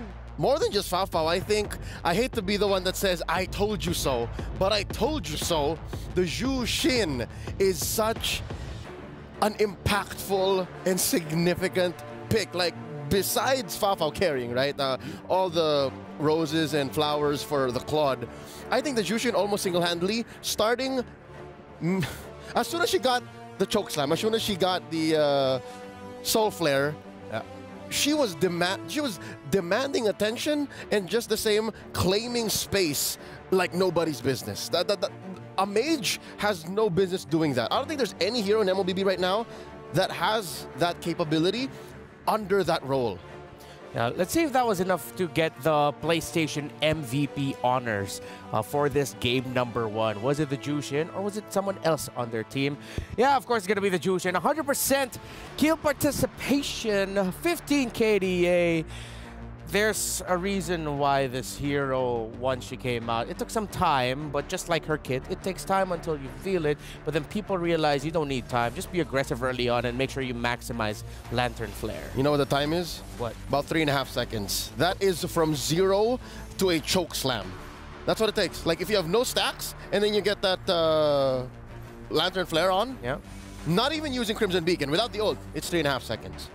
And looking at the draft of Omega Empress, picking into the CC eventually felt like their attempt at a response at the Jushin. But based off that highlight that we saw, I will go down with the hill of CC needs Angela. It's not always the case, but CC needs an enabler for herself. In this lineup, with Hani getting the MVP, CC trying to get the Jushin alone, even with a Vengeance up, not going to be enough. It's a non-starter already. Jushin wants you around. Yeah. CC wants to be around to have Yo-Yo deal the damage and get stacks. You're asking to get chokeslammed, and you are going to get chokeslammed. Yeah. And that hero right there, oh, those butterflies are huge. Oof. In just a bit, we're going to be seeing a glimpse as to what happened earlier. We just saw Smart Omega Empress and GGHG Game 1, but of course, behind the scenes, we saw VSG get to crush the keys of Cloud9 earlier today. Is that Minun? That's Minun. Oh, Minun, such a sweetheart. She can't... it's a mixture of excitement and sadness that she has to be at the hands of the... What do you call it? Yasi? What, yes? The name of the press. The press, Yasi. She had to be the one to press that button. Yeah. Oh, yeah, she was. Right? She's the one in front. Yeah, so a fun fact, the players that you see in front of Yasi, the Preston. hydraulic press, they're the ones who actually press the button to engage the process. And now you're seeing here the reactions of the players, of course. Homegirls very happy. Fafao, when asked about Malaysia winning MSC, she said, "I'm shocked because Malaysia has never won any big tournament, but SRG finally did it. Because of that, I feel hyped and I want to prove that Malaysia can excel or can win in the female scene too." And so far, they've been impressing all throughout MWI. Not the perfect performances that... They're not perfect performances. They're not, you could say, like complete stomps. They have drop games and all that. But they're really showing that they can play with the best of the best here in MWI. Real quick though, I want to change the narrative now to Omega Empress. Yes. What do they got to do? What are your expert recommendations for what they need to do to secure this game number 2 and force a game number 3? All right, number 1, get that draft down. Already based on the quote from Coach Salman, game 1 always seems to be rough. Always. All throughout MWI 2024 for Smart Omega Empress. So I think now we've gotten that out of the way. You know how aggressive and you know how well GGHG is able to use utility. Address that. Respect the Jushin. If you're going to draft a dead lane, make sure that the other lane is active. And if you're going to go for combos that are, again, straight lines. A to B with a solid CPE. Clear path. The execution. The execution. That's it. GGHG, well, they're a team that are relatively quite newer on the scene, but they did dominate their qualifiers going here. Smart Omega Empress have been together since 2023. They all come from one region, and they were 3rd place in last year's MWI. Quick note, since 2021. Since 2021, even this specific roster. This specific roster, 2023, a majority of them since 2021. Not Ayanami came in late 2022. There we go. So, the Smart Omega Empress is the veteran scene, the experience is here, you know. So, if there's a team that can come back from a situation like this, I mean, you expect veterans to go for it. Again, Coach King Salman did mention that they are a team that when it comes to game 1s, it's just not their cup of tea. There's just something up with game 1s as Smart Omega Empress that just doesn't work well for them. So I'm more excited now to see the adjustments that they'll bring. But I am even equally excited and fearful because, again, I'm a Filipino, y'all, of what adjustments GGHG will do to respond to what Omega Empress brings out.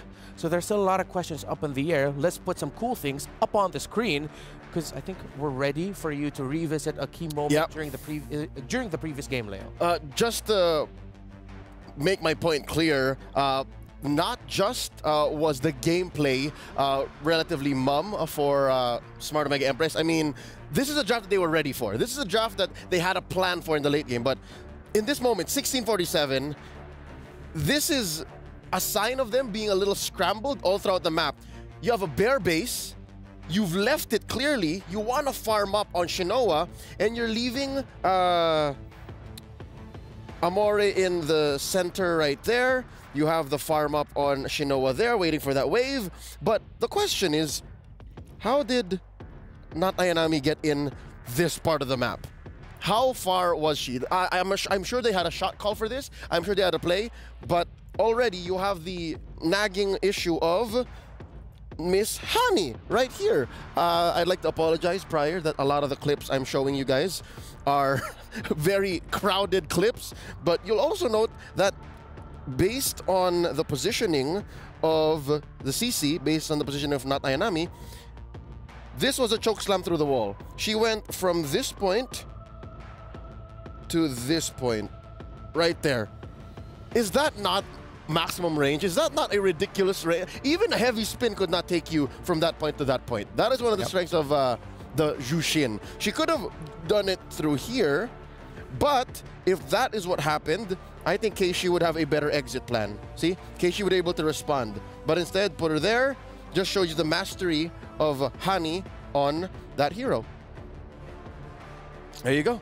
That's just but one of the moments that was, I'd say, the nail in the coffin. It wasn't the decisive blow. It wasn't what ended the game. Yeah. But I think it was one of the signs that showed us, yeah, no, maybe Omega Empress are just really trying to scrap throughout what's left on the map. And sadly, not Ainami was the fall gal. You know, like she's, you know, just buy time. We need Shinoa to farm.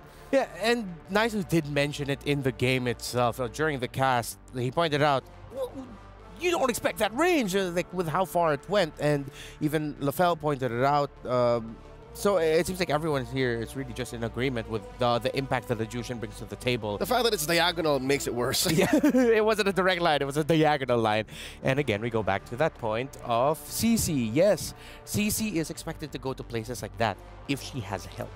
The CC, if you want to make it work in a draft, needs help. We've seen it before, we've seen it in MSC, we've seen it in MWI. I feel like it would have been risky. I don't know. Perfect Vision, whatever that quote about 2020. Perfect Vision is hindsight is 2020. Hindsight is 2020. I still think that could have been, maybe should have been an Angela if it was a bit too CC-centric. But then again, the lineup of GGHG, if they still last pick the Baksha, it was a great last pick. All right, little food for thought as the draft unfolds. Good friend of ours, Ray Ash, is wondering, why is Matilda not in demand? If you're willing to let the Jushin go, could the Matilda not save you via Wings by Wings? Oh, that is a possibility too. However, the thing about Matilda, yes, can work, but for very specific situations now, because a lot of team fights are formless. Even a team fight with a Jushin, yes, it takes shape. You know where she is, you know where you drop down the lantern. There's some semblance of a box. There's some semblance of a box, but it's not like a clear box as it used to be. Yeah. The box now is where the heroes are, not a designated zone. Exactly. I think that's why I might be putting on my tinfoil hat here. Maybe that's why Filipino teams are now, you know, kind of struggling. It's because we're so used to boxes being in certain places that now it's in your face. You're wondering, like, hey, a little too close, That's a little true. too close. That's true. That is a possibility. So, let's see. Omega Empress will take away one of the heroes with the biggest team fighting boxes in the game with that Zask. With that area that he covers when multiple he pops boxes. Ultimate. Multiple boxes, that's true. And the entire box of the map being covered by Ling, they take those out. That is a respect ban on Hani that has been, when played by GGHG, that Zask, they just look comfortable playing with it because of how well it disrupts the team fighting of their opponents. Take away the Hayabusa, GGHG has banned the Jushin and the Roger. So the Harith and the Lo Yi, Valentina, those heroes, typically first pick will be open. I will pose a suggestion, though, that might come back to bite Omega Empress. What is it? Because the Valentina is open, maybe you can go for a Minotaur first pick. Minotaur first pick. Odds be damned, you let through the Valentina, you let through the Riz. Speaking of, where do be the Riz? Yeah, the Riz has not been popping. A lot. G-Boy was showing us she was mewing, she was looks-maxing. Yeah. That's Rizzing. Oh, there it is! Okay, never mind. Valentina instead. So they'll think, so they'll sort of soft deny the Minotaur possibility from G-Boy with the Valentina first pick. Is the Minotaur that bad, really? I mean, it's like the other day, Kerias Tigreal, right? Yeah. It's very similar in the effect, but you can find a solution to that. You just don't lose don't lose the map. Easier said than done. You're right. Easier said than done. But if they do decide to pick up a Minotaur eventually with this lineup, I wouldn't be against it. But maybe they'll consider a Grok third or fourth pick later on if it's possible for them. But oh no, yeah, it's the Minotaur still. Nope. Keyboy gets the Minotaur. That is law. Yeah. G-Boy just loves that pickup. Ooh, oh! Layering crowd control. Not going to be easy for Valen. If it's not broken, don't fix it. Exactly. This is literally just, well, a majority already of the draft from game one just on red side. There's a Nolan. I haven't seen him in a while. Oh, wow. Okay, with the Hayabusa, Ling, Roger gone, yeah, Nolan is the next best bet. But Julian's still going to be up here. Julian, Minnow, Arlot. Sounds good for a team fight. A lot of CC. A lot of CC. Very bouncy house. Very bouncy house. And that might give a bit of difficulty for the Valentina. So Omega Empress, I like how they went ahead and picked up the Edith. Usually that's the pairing we see together in the mid and roam, Edith and Valentina, because the Valentina damage isn't enough. You need Edith to cover it. I mean, this could possibly be the mid trio already, right? It's activated very early. I'd say level 4, like bare minimum. This can kill. No, Edith doesn't even need to hit level 4. She just needs to get the Earth Shatter and the Onward. So with that, GGHG, instead of going for the Julian, they invest in Fao already. This is very dive. It's very in your face. Very in your face indeed. So their mid laner might either need to be someone static backline, but then that's why you have to be careful of the Nolan. So what if GGHG just goes all dive with this lineup? They can, because that's one of the things that a Nolan struggles with. You're looking for the angle. Sometimes the angle doesn't show itself because the fight is already there. A lot of things happening. The EXP laner, I feel like for Omega Empress, if it's not going to be the Edith, needs to be something that gives, or that forces out the Minoan Fury before the other members of Omega Empress can go in, before the Nolan, before the Valentina can go in. GGHG choking out gold laners while Omega Empress once more attacking Quinn. Didn't really bother her much in game 1. Yeah. Still pulled out the Baksha. Very comfortable pick for her. That said, what else is left out there for gold? Claude? Ban out the Claude? Yeah, Claude's still available, the scaling, but Omega, with that 3 of Omega Empress, the Claude, I want to know what to feel. I don't know if the Claude will be able to get enough room to spike. Because right now we don't, my biggest concern is we don't see the mid laner of GGHG yet. Oh, so they do ban out the Claude. It's a straight line. Yeah, you're just covering your bases. It's one of the better tools in the meta right now. You're right, yeah. Omega Empress, what else is left to ban out? I mean, those are the big 3 already. No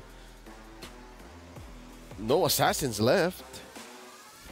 Unless something's... No assassins are we're used to, yes. I mean, wait, Julian, no. They'd rather the Martis, wow. Oh, they'd rather give the Julian. They're saying, Julian, come through. Unless they're really going to be... Oh, GGHG might even swerve and just go for a tank. Yeah, again, the box was open. Yeah, box was open. Fred's open. I mean, we saw a couple of Fred bans earlier in the groups. Varus doesn't really cut it anymore. Maybe that's about why they banned the carry. What if they're thinking about going chunky in the jungle, you know? Which they already did, and they succeeded. Okay. Chunky in the jungle sounds good, but will it be all dive, or will they have some semblance of backline artillery for their mage? They need a little bit more range with their lineup. Or just Faramis, just call it a day. Just go all in. Yo, that's your dive. That's a mid-fove. That's a mid-fove. Is one of the few answers that was first presented to the Nolan. Yeah. Oh, Q3, Q4, 2023. Oh. And there's already a lot of dashes on the side of Omega Empress. There's 3 on minimum. 3. Ooh, okay. Could be a little bit risky though. I mean, the Phoveus mid hasn't won yet today. We saw it earlier in the day. Hasn't gotten W. What's this gonna be? Look promising though. Yeah. Could definitely disperse, and one of the few weaknesses of Omega Empress so far we've seen today is when they're split across the map, when they're not allowed to play their game. So what's it gonna be? Matrix? You need a gold laner, and you need a decisive roamer. Yeah. Oh, it's the Ixia. All right, just yesterday, Shinoa debuted the Melissa, and here they pick up an old favorite, the Tigreal. That's 4 dashes. At the same time, the lineup of Omega Empress, by putting the Tigreal in the roam, I appreciate the lineup. With all the dive, one well-timed implosion can ruin the team fighting. Yep. GGHG. But just the same, it's very all-in on Shinoa. Yeah, this is a lineup for Ixia, you're right. It's very Shinoa-centric, and you have Keishi just to either clean up or act as a scrambler. And here, wait, hold up. Bennett jungle. Quinn is pulling the page out of the Ice Queen's book. Yeah. We have the Ice Queen on VSG. It's Ice Quinn. The Ice Quinn. I see a world though wherein she shows us a different flavor. Oh yeah. She's very elusive. She's very slippery. Okay, come through the jungle, especially lore dances. So I'm with it. I like it.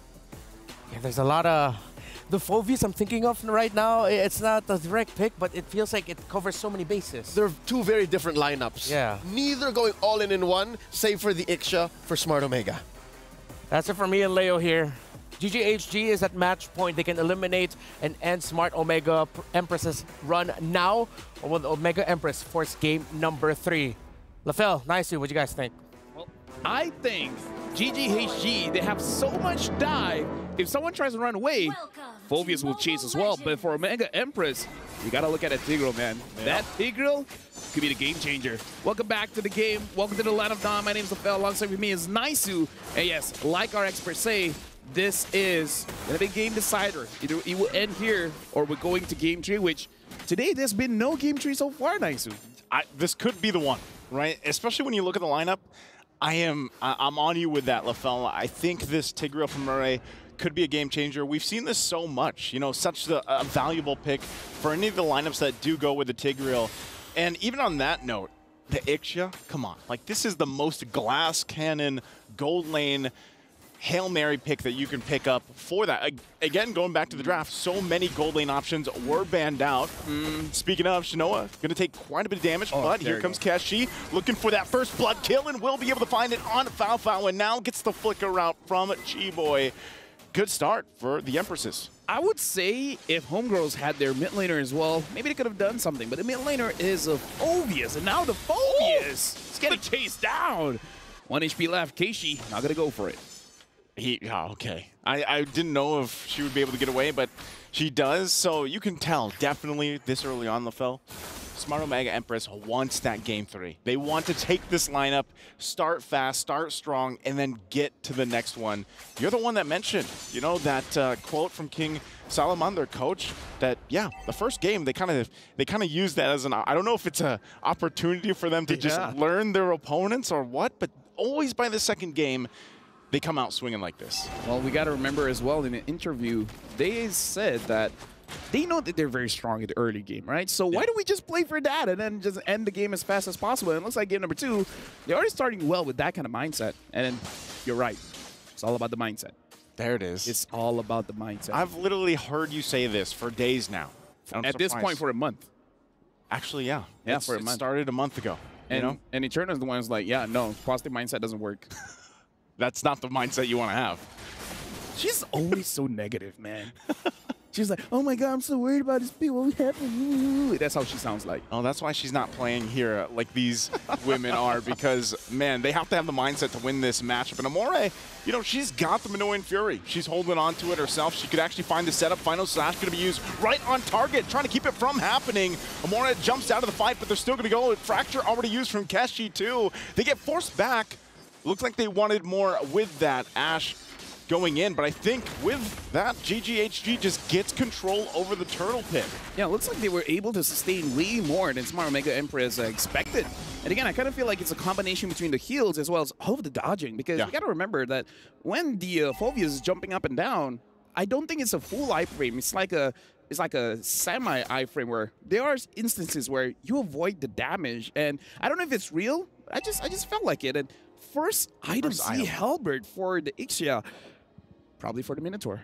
Probably, you know, for the Minotaur, it even helps a little bit with dealing with the Harith. Yeah. And even some of the sustainability that you're going to get just from, I mean, even the Brave Smite, right, for the Arlott there, the emblem. But I think it's funny because the last time I saw Ixia was in a different tournament, similar setup. You have a Tigreal and an Ixia. You're hoping that at some point, too, Shinoa gets the Sky Piercer, and you just hope to see that crazy slow motion setup of an implosion with a full barrage with Sky Piercer procs. If they can make that work, that would be closer to what you were talking about earlier in the previous game. 5-man implosion, 5-man full barrage, 5-man Sky Piercer proc. Oh, hold on. Quinn gonna get tossed over right into the jungle, you know, just taken care of real quickly. And now for the orange buff, she's gonna lose that. Keshi working on it. Ashe might be able to help stall that out a little bit longer. Looks like the rotation's going to come up. They get the information. They at least save the buff. Yeah. Again, looking at the goal difference here, we got to talk about this, how even though Gaming Gladiators Homegirls, they were able to secure the first turtle, 2 kills over to Smart Omega Empress, where in terms of the goal difference, about 900, 1,000 gold, which is okay. But now Ayanami taking a lot of damage, but Ash having to use the flicker is to make sure that she doesn't get taken down there. Whole lot of ankles getting broken there. A lot of flickers being used, obviously, for that exchange. But yeah, I think that's part of it too. If you want to look at also the power spikes or the timings here for both of the teams, who has it faster here? In terms of the power spike, I actually do feel like Smart Omega Empress, Shinoa takes time, but everyone else, like Amor, Keishi, and Mirik just needs level 4, same as not Ayanami. So I kind of feel like they have the power spike advantage. To be fair, Honey only needs the Clock of Destiny, but it's about your opponent something. There it is. Once again, the damage is going to come through. Demonic Force already popped. Getting the airtime that she needs, but still staying strong. And now they're going to force Smart Omega Empress back. Demonic Force being too much. Not Ayanami trying to get out, scoots out, but not enough as she goes down to Quinn. And even with the setup, with the implosion, it was not enough. And so that'll be another objective secured, but they trade it across the map. Tier 1 at the bottom side, that's Turtle in the hands of GGHG. If I could suggest, Mirai, don't look for anyone else. Just look for T-Boy, because we saw that counter-engage hitting on to 4. Yeah. 4 woman knockup. It's about as good as you can get it if you can't get that 5, you know, at that point. So for Murray, even when you find those setups, that setup potential, even utilizing the flicker early on, sometimes you still got to be very cautious in that counter play, that counter punch with the lineup that we've seen so many times, especially with the Minotaur locked in here for Chi-Boy. So they'll kind of get, I guess this is more like a check, you know, you were building on that momentum early game for Smart Omega Empress. You go in for what looks like to be a good team fight, a setup, but then you kind of get just checked, you know, and that's exactly what GGHG did. And also you saw, Chi-Boy just picked up the Flask of the Oasis. We talked about how that is such a good item, even in the previous game. This is going to be a rare moment for me, Naisu, but I'm going to say it here. All right. Don't go for 5-man implosions. Don't go? Just go for 1. Just one. This time they're going to go for 2. There's the knock-up again. A Demonic Force going to be used. Ash and Fafu joining the fight. Shinoa also on the backside. Goes in with a full barrage. Looking for targets here to lock onto, but gets thrown into the wind. Ash there already using that final slash. And now, once again, they drag it a little bit further under the turret. Murray trying to keep alive, but they're just going to go full sending it under the turret to fight him out. A flicker going to be used by Shinoa. Can she outplay it a little bit further? Looking for another kill. She gets a double kill. Can she get the triple? She's waiting for time to get here. She heals back up. She gets a triple. Maniac. How does she do it? And now she gets the Savage. What an outplay. What an outplay from Shinoa. I did not thought that was going to happen. But like I said, you don't need 5-man implosions. Just do 2 and then get a Savage. Sometimes less is better. Now, we got to look at the STC replay here to see, like, homegirls, they were very ambitious here, which you can't understand. Look at Shinoa. She's so low. But look at that healing, right? The healing coming in from her own kit. And maybe this is why she grabbed the CA Halberd, just to make sure that those extra heals, it's not going to happen. And not Ayanami, that was a key onward. That onward was savage-able. Like, because of that, they got a Savage. Oh, man. What a play. You can hear the crowd love that, too. One bad thing, though. What's that? If she dies, that's a huge shutdown. That's a lot of gold. That's a lot of gold. That's the only thing that we got to preface here. So that's on the list now for GGHD. They're like, yep, all right, we got to go ahead and shut her down. Is that the first Savage of MWI?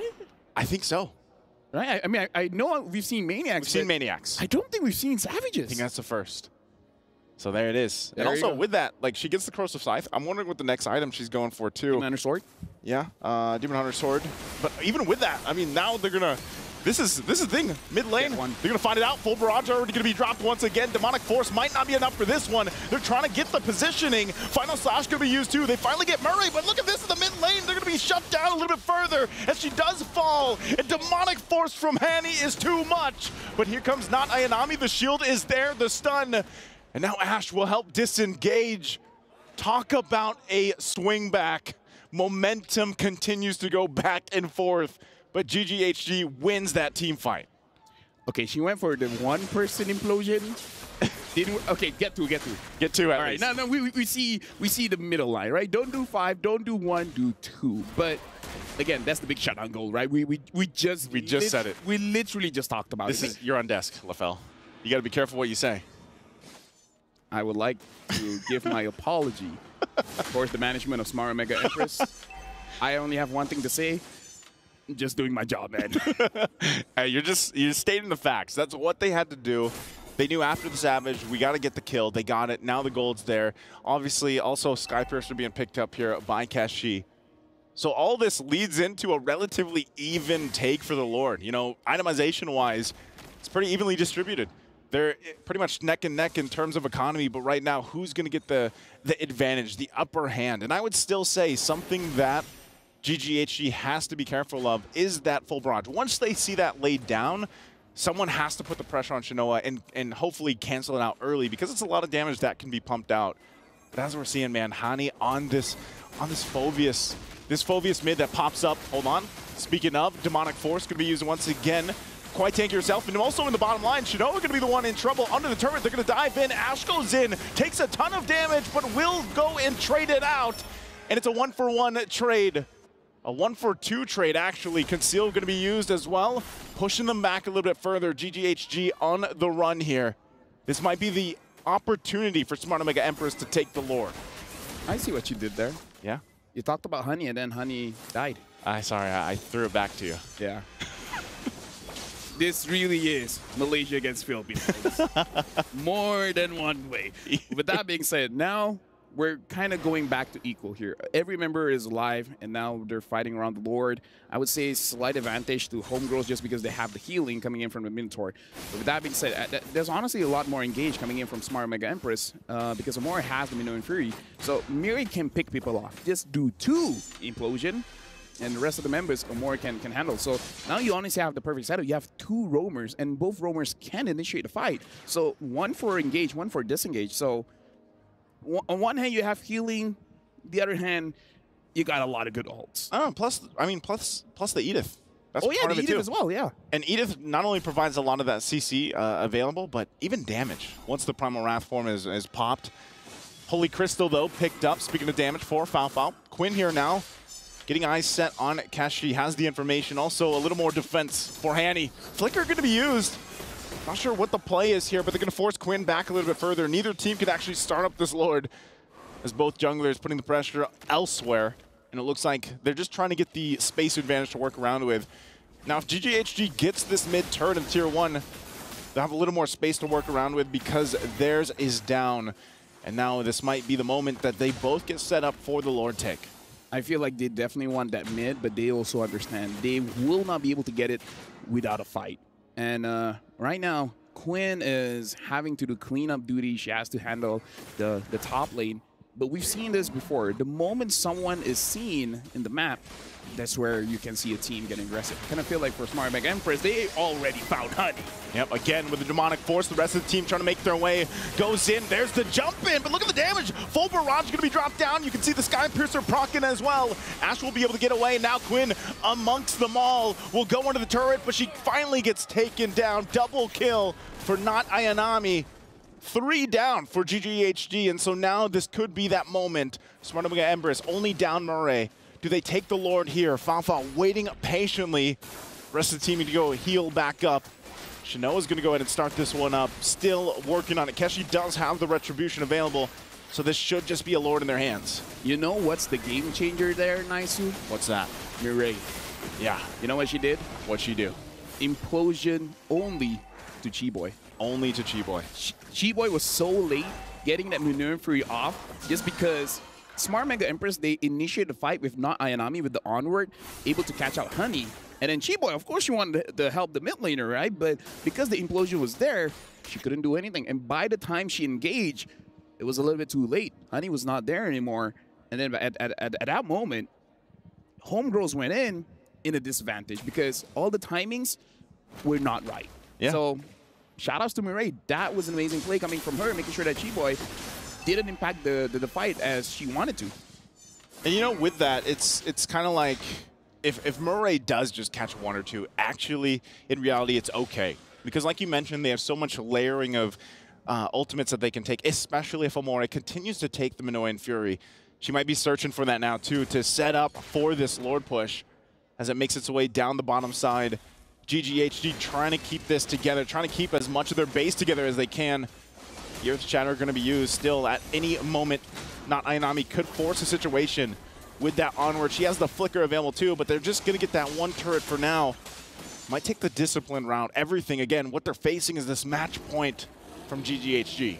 Amore now having the Minoan Fury, so again, a lot of initiations here. Queen having the Blade of Despair should be able to deal a lot of damage, but I kind of feel like damage isn't her problem, it's survivability. Can she survive this game? Oh, good eye for an eye. Good eye for an eye. Good usage there. Able to go in. Ash, though, with the final slash. Going to find Murray. Implosion going to find 2. There's the knock-up 2. Quinn jumps to the backside. Shinoa tries to flicker back, but she's got everybody on top of her. She tries to get away, but she will fall. 3 down for GGHG. It's only Shinoa that went down. Hani could be the next one. She has tons of health and shields, but they battle it out. Fao as well. They're on the retreat, though. Smart Omega Empress happy with the 3 they got. Right now, it does seem like Homegirls, if they want something, they got to trade something. And that's something that they really do not want, because Queen was able to get Shinoa because that Queen herself was taken down. And this is not good, because when you're the defending team and you're losing members, you're losing map pressure. And when you're losing map pressure, you're going to lose turrets. And they might lose the mid one here. They're going to go for it. Look at the damage coming out once again from Keshi. Demonic Force going to be used again. Hani trying to hold the front side, but won't be able to escape as she finally falls. But at least for now, GGHG holds on to their base turrets. 2 of them. They only lost that one at the bottom side. And now where does Smart Omega Empress continue to put the pressure? 15 seconds from the Lord coming up here. Are GGHG in a position to contest this Lord once Hani is back alive? If she responds and then goes to the Lord, sure, but I don't think Smart Omega Empress is going to give the time. As we see, the Lord is getting rushed down immediately, so Hani doesn't even get time to respond for this one, so they got to protect the base. Now the problem is, look at the wave clear. There really isn't, right? You have the Phobias. Yeah. It's not a heavy enough. What do you call it? Damage, clear speed, spiky ball. Yeah. Spiky ball, ironclad. Yeah. Something. Oh, you talking about his chain, his weapon? Yeah. What's it called? Isn't like a, I don't know, it looks like a mace lantern. A mace. Okay, sure, let's go with that. The mace, lantern, flare, bomb. Not the flare lantern. It's not enough to clear the minions, right? Yeah. The one that can really clear is Fafao, but Fafao needs to be in the Zalman Force to actually clear it, but... Quinn could, kind of. She will die for it. Maybe use the Electro Final Blow. Yes, she can, but she will die for it, right? Because the moment Ayanami sees Quinn is going to get taken down, so it's very risky. See how they kind of go with that risk. Mid lane turret's going to fall here. Lord makes his way to the base. G-Boy also picks up an Immortality. She knows she's going to have to play that front side, especially into Amore. And there's the onward. They're going to find Ash. They get the flicker out. Still Lord going to be worked on. Primal Wrath going to be used. They have to fight for it. Going to force a situation. A full barrage going to find multiple members. The knockups too. Multiple Immortalities will be popped. The final slash going to be used. But it's Chi-Boy that falls. Keshi looking for another. Multiple people so low here. But so far they can't find Shinoa. And she'll be able to pop off once again, looking for another, looking for the cleanup here. As Smart Omega Empress stays in the base. They approach to Shinoa, full health, full locked in, goes in, tries to clear the wave, and that's Ash gonna fall, and Quinn's gonna be next. But the tower lock is there as Quinn takes a couple shots, but it won't be enough. And we are going to game 3 as Smart Omega Empress takes game 2. And again, Mirai is, I would say, the disruptor here. But we gotta talk about not Ayanami on the Edith. Honestly, that Edith looks like the control to make sure that homegirls, they don't move around. Yeah. Like in this game, Quinn did not have a good game. Chi-Boy in the early, sure, doing quite well, but the moment they shut down the Minotaur is all good, is GG. And speaking of that, we're gonna throw it over to our experts. Isa pa para sa Pinas. For the sake of fairness, lagi satu untuk rakyat Malaysia. One more for both. It's down to a BO1 in this best of 3. And yeah, it comes on the back of a savage 5K for Shinoa. I'm gonna get her name right now. Shinoa. That Ixia. I didn't expect it would be an Ixia that would be the salvation of Omega. So far, Shinoa has debuted successfully most out-of-meta heroes in MWI. And I understand why Chiboy is responding this way. Yeah. It's because she was still in the mindset of game number 1. She was still the same Minotaur that was always putting herself up front. And Omega Empress has successfully downloaded that fact. They know that, okay, whoever we find, Hani, Chiboy, sure, whoever it is, let's burst them down. And key to that is to maintain their resources. They held on to their battle spells. They held on to their core damage dealers. And they deployed successfully. It took a while, again, 18 minutes, 30 seconds, but eventually they got there. What do I mean by their core damage dealers, right? It's not Amore.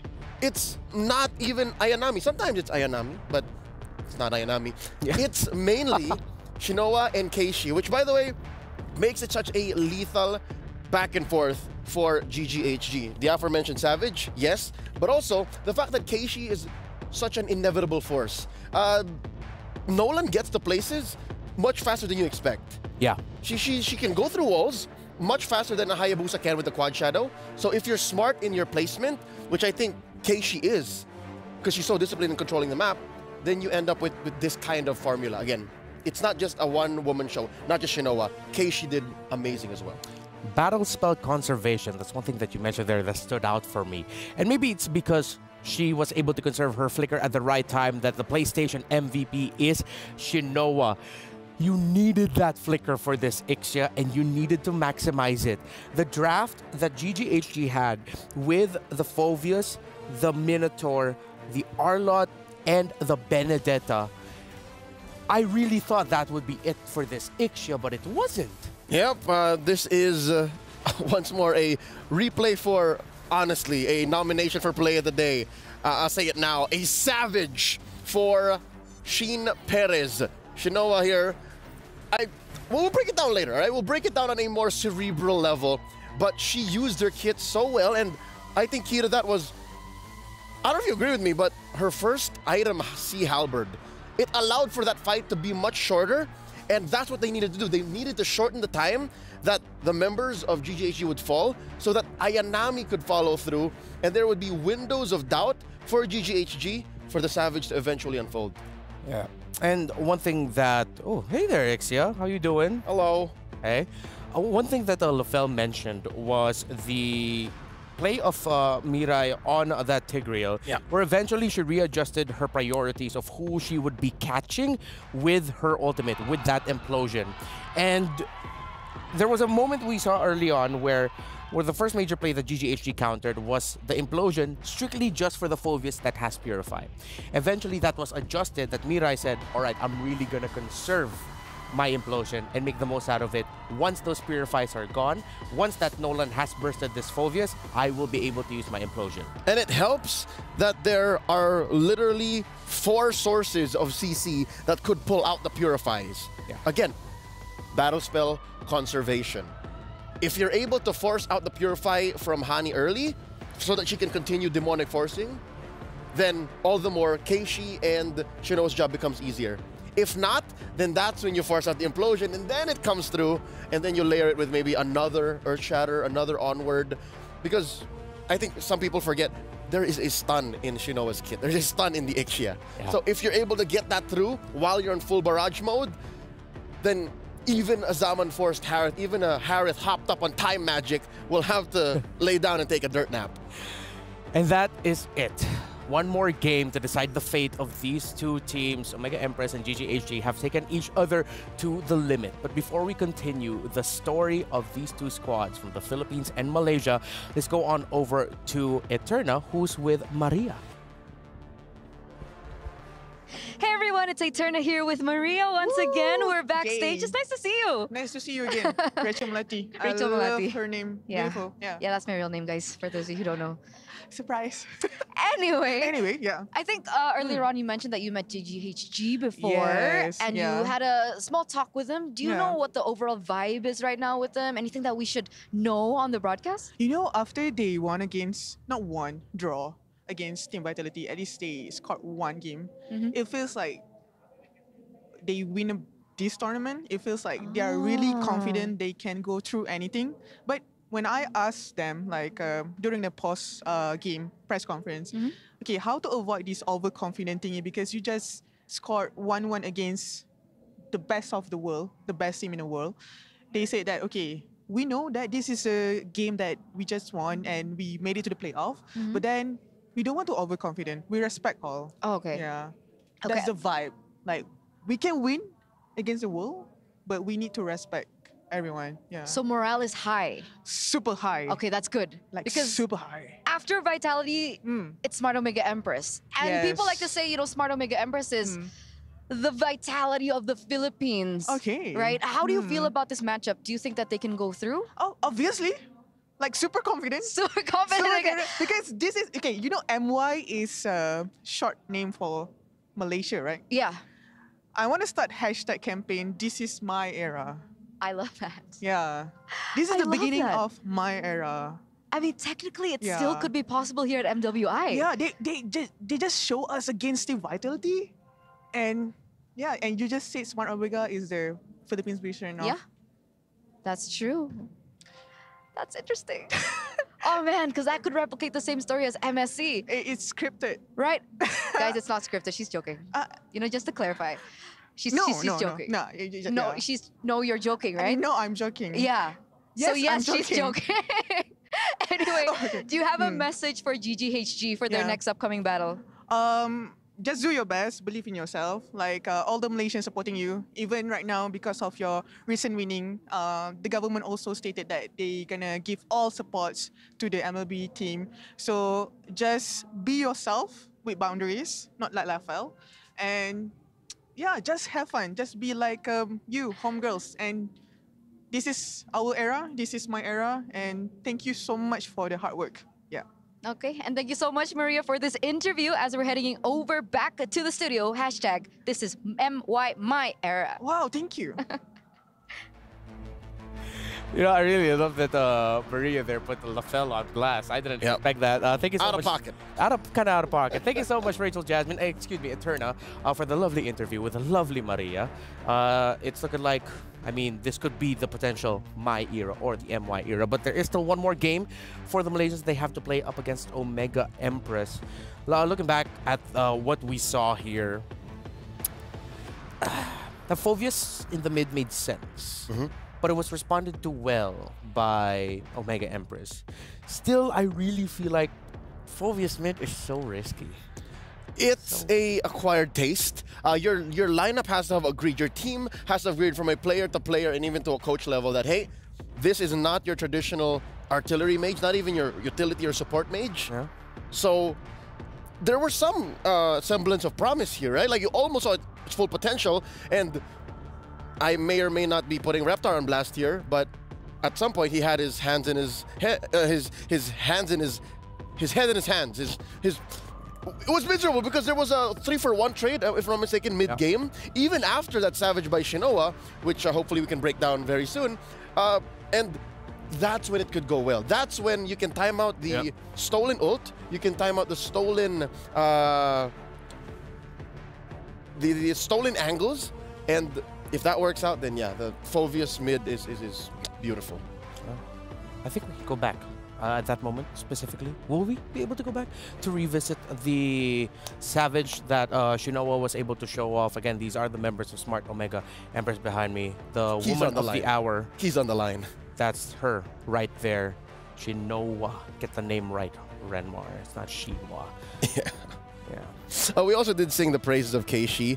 And again, you always have to consider the fact that Chiboy is a force to be reckoned with. She will always be in the front line, whether that be for better or for worse. And Quinn is not afraid, and she's not above getting her hands dirty. When you need her to steal a lord, she'll be there. When you need her to assassinate a soft gold lane marksman, she's there as well. And of course, Hani.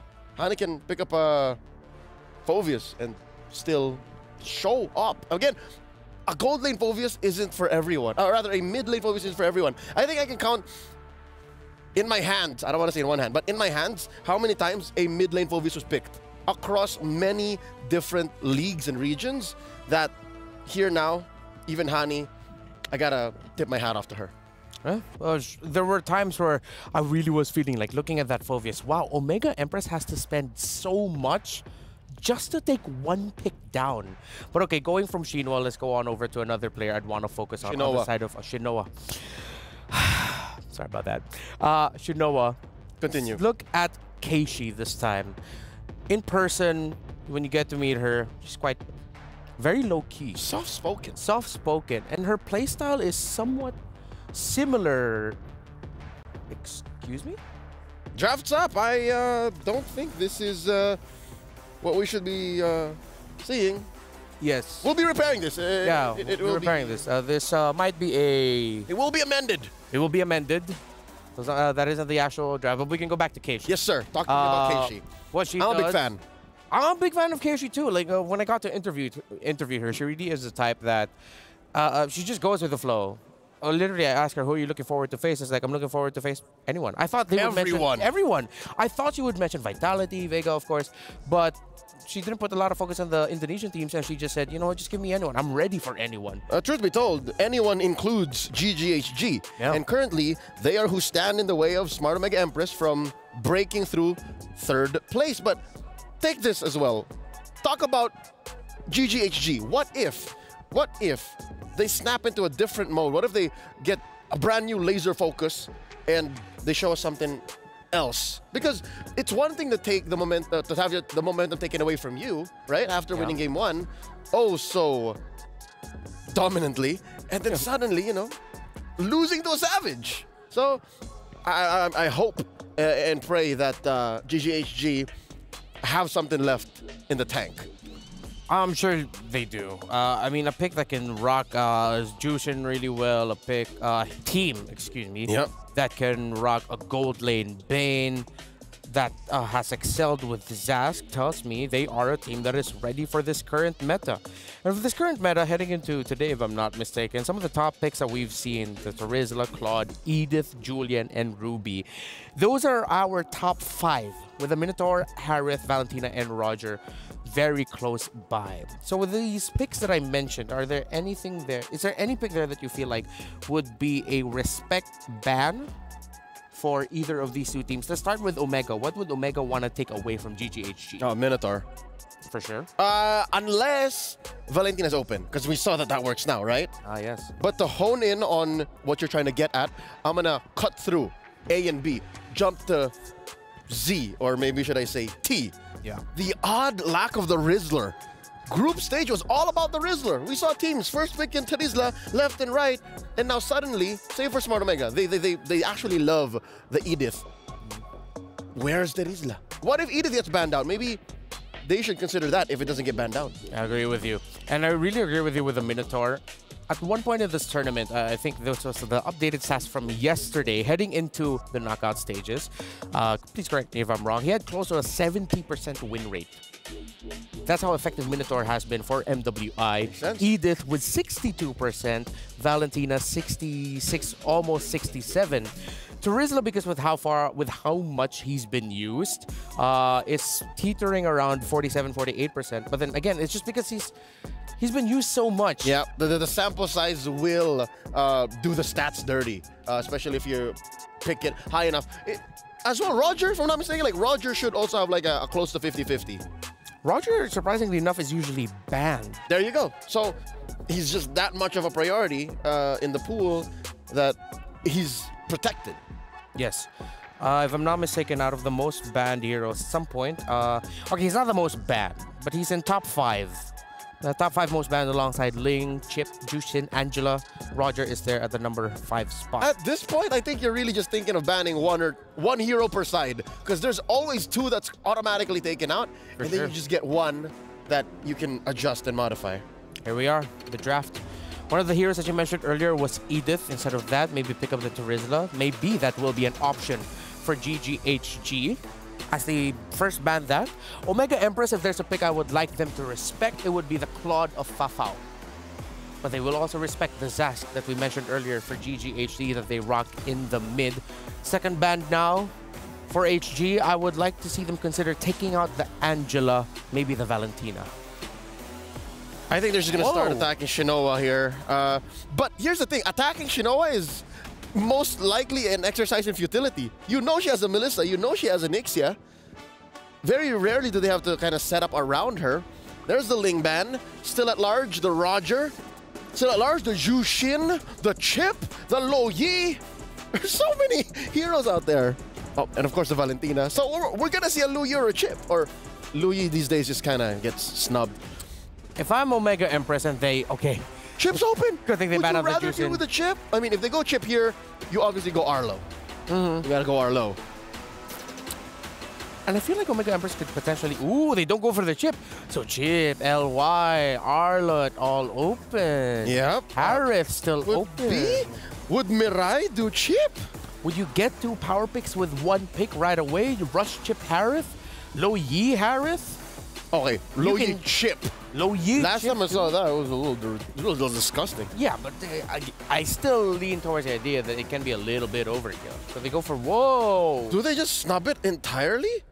Whoa! Yeah, they're snubbing Chip, Lo Yi, Harith. They just go ahead and pick up Nolan and Minotaur. I mean, we did talk about the win rate of Minotaur now at 69% and counting. Nice. Pick 16 times. Yes. I mean, around 10 or 11 wins. It's easy. Again, if not for the Valentina, the Minotaur would have single-handedly and dominated the game. Chi Boy is notorious for that. So, with that said, no Valentina on the board. How does GGHG respond? Do they pick up the Arlo this early? Do they pick up a Tigreal this early too? Because again, I think the Tigreal is great against Keishi. Yeah. It's great. Ruby's also out there still. I'd rather the Ruby than the Tig. If you're going to pick up the Tigreal, it could be later. I would like the Ruby now. Oh, but this is also really great. You pick up the Lo Yi, self-sustaining, great crowd control.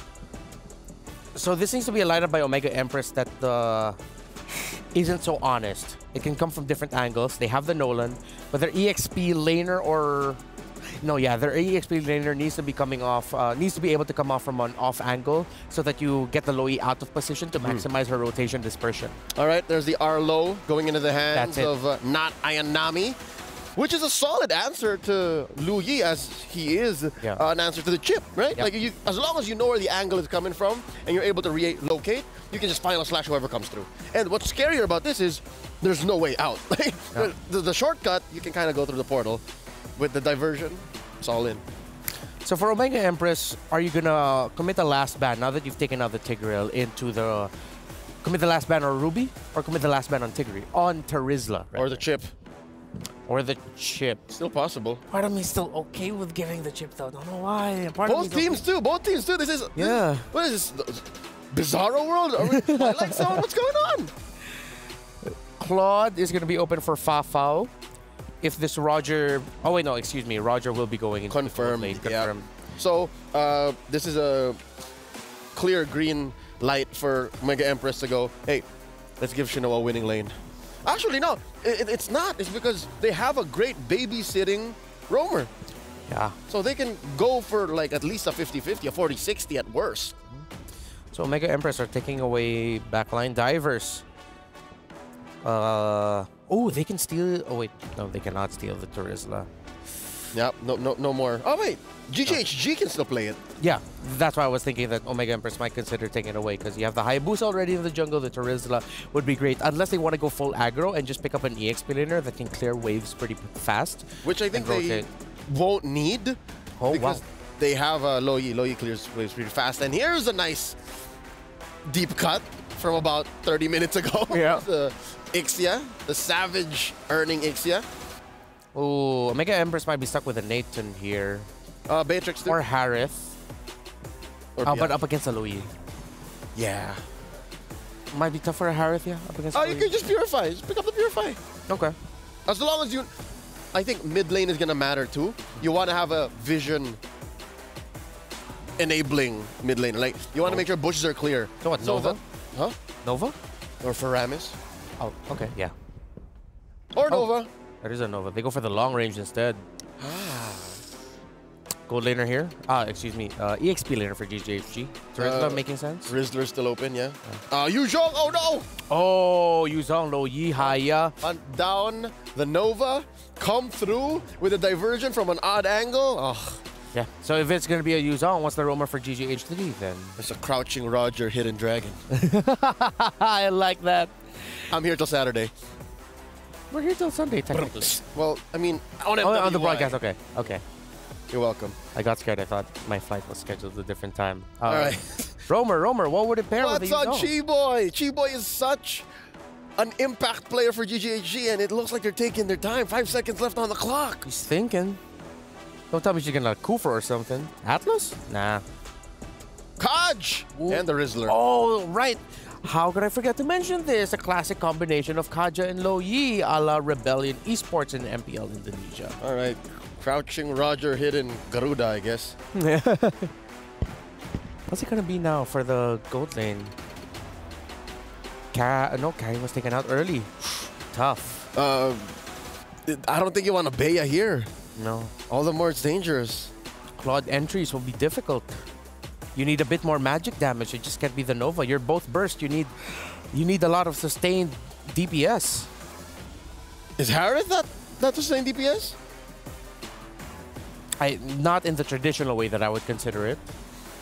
He's still skill-based because he'll use his basic attack after a skill. Yeah. Oh!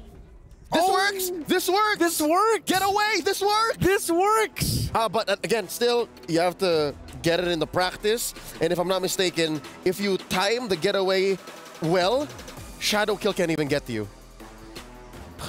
The melee mains right now are very happy. Representation for them. Miracle's going wild. Miracle's going wild.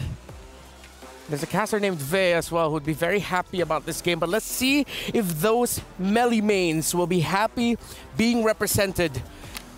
Will this be the pick that sends Omega Empress to the next round? Or is GGHG's lineup enough to give this melee hell? This has been me, Reptar, here with Leo. We'll be back later, but now we'll send you off to Lasu. Lafel Naisu, how you? Lesu? There's an actual Malay word that Lesu means. Yeah. It means tired. It means tired or tiring. But yeah, welcome to the lineup done with Lesu. I mean, let's just roll with it. And welcome to the final game of the day. It's the final game of the day. Hey, we got to see a Savage earlier, and now it comes down to this. When I was looking at all the series today, I was like, you know what? I have a feeling this last one has a good chance of getting to a Game 3, and here we are, Lafel. Here we are indeed.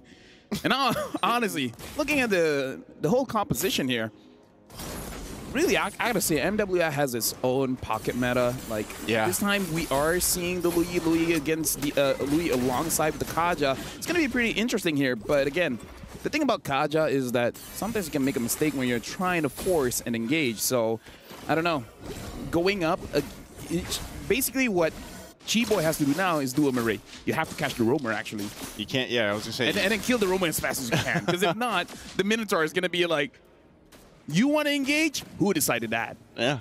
And, you know, the thing about it is, I guess when you look at the Kaja, because this is a pick that it's always there, kind of like in the back pocket of a lot of teams, but it's very specific situations where they bring it out. And I think in this case, the Kaja is going to help.